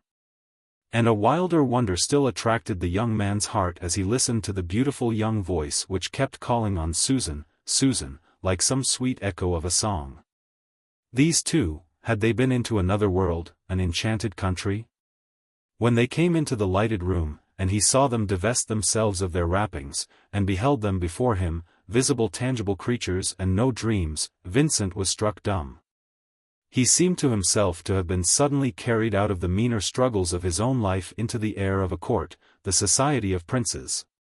When Susan came up to him and laid her 2 beautiful hands on his shoulders, and looked with her blue eyes into his face, it was all he could do to preserve his composure, and conceal the almost awe which possessed him. The wide sleeve had fallen back from her round beautiful arm. It was the same arm that used to lie stretched out uncovered upon her sickbed like a glorious piece of marble. Her brother could scarcely rejoice in the change, it struck him with so much wonder, and was so different from his thoughts. Poor Susan! He had said in his heart for many a day. He could not say poor Susan now. Arthur does not know me, she said, with a low, liquid voice, fuller than the common tones of women. He forgets how long it is ago since we went away. He thinks you cannot have anything so big belonging to you, my little mother.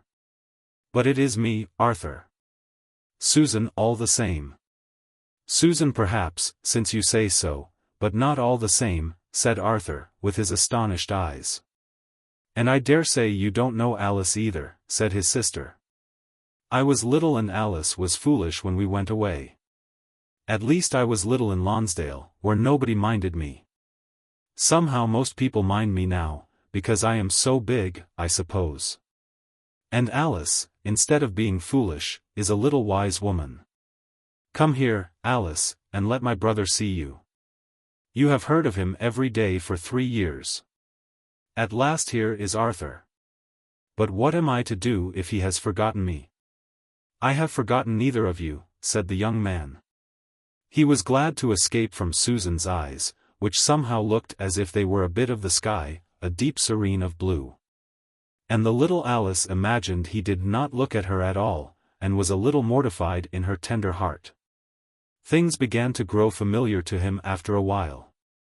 However wonderful they were real creatures, who did not vanish away, but were close by him all the evening, moving about, this with lovely fairy lightness, that with majestic maiden grace, talking in a kind of dual, harmonious movement of sound, filling the soft spring night with a world of vague and strange fascination. The window was opened in their sitting room, where they could see the lights and moving figures, and, farther off, the sea, and hear outside the English voices, which were sweet to hear to the strangers newly come home.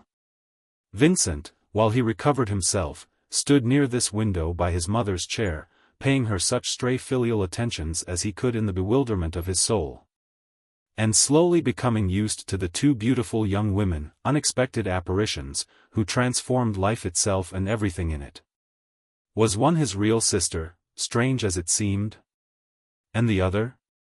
Vincent fell back and resigned himself to the strange, sweet, unlooked-for influence. They went up to London together next day. Sunshine did not disperse them into beautiful mists, as he had almost feared. It came upon him by glimpses to see that fiery sorrow and passion had acted like some tropical tempestuous sun upon his sister's youth. And the face of his love looked back upon him from the storm in which it died, as if somehow what was impossible might be possible again.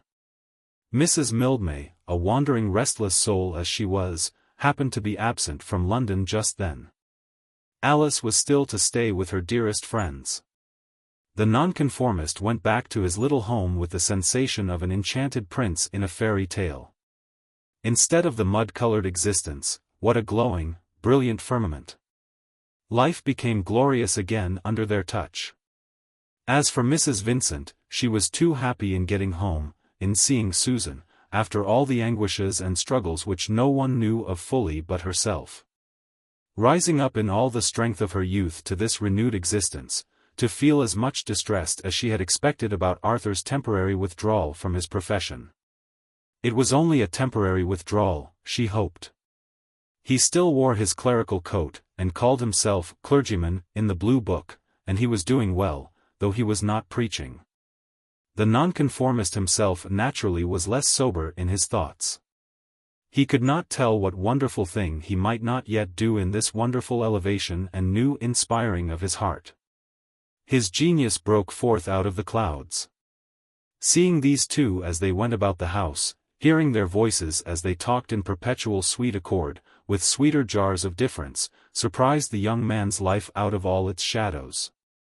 One of them his sister, the other. After all his troubles, the loves and the hopes came back with the swallows to build under his eaves and stir in his heart.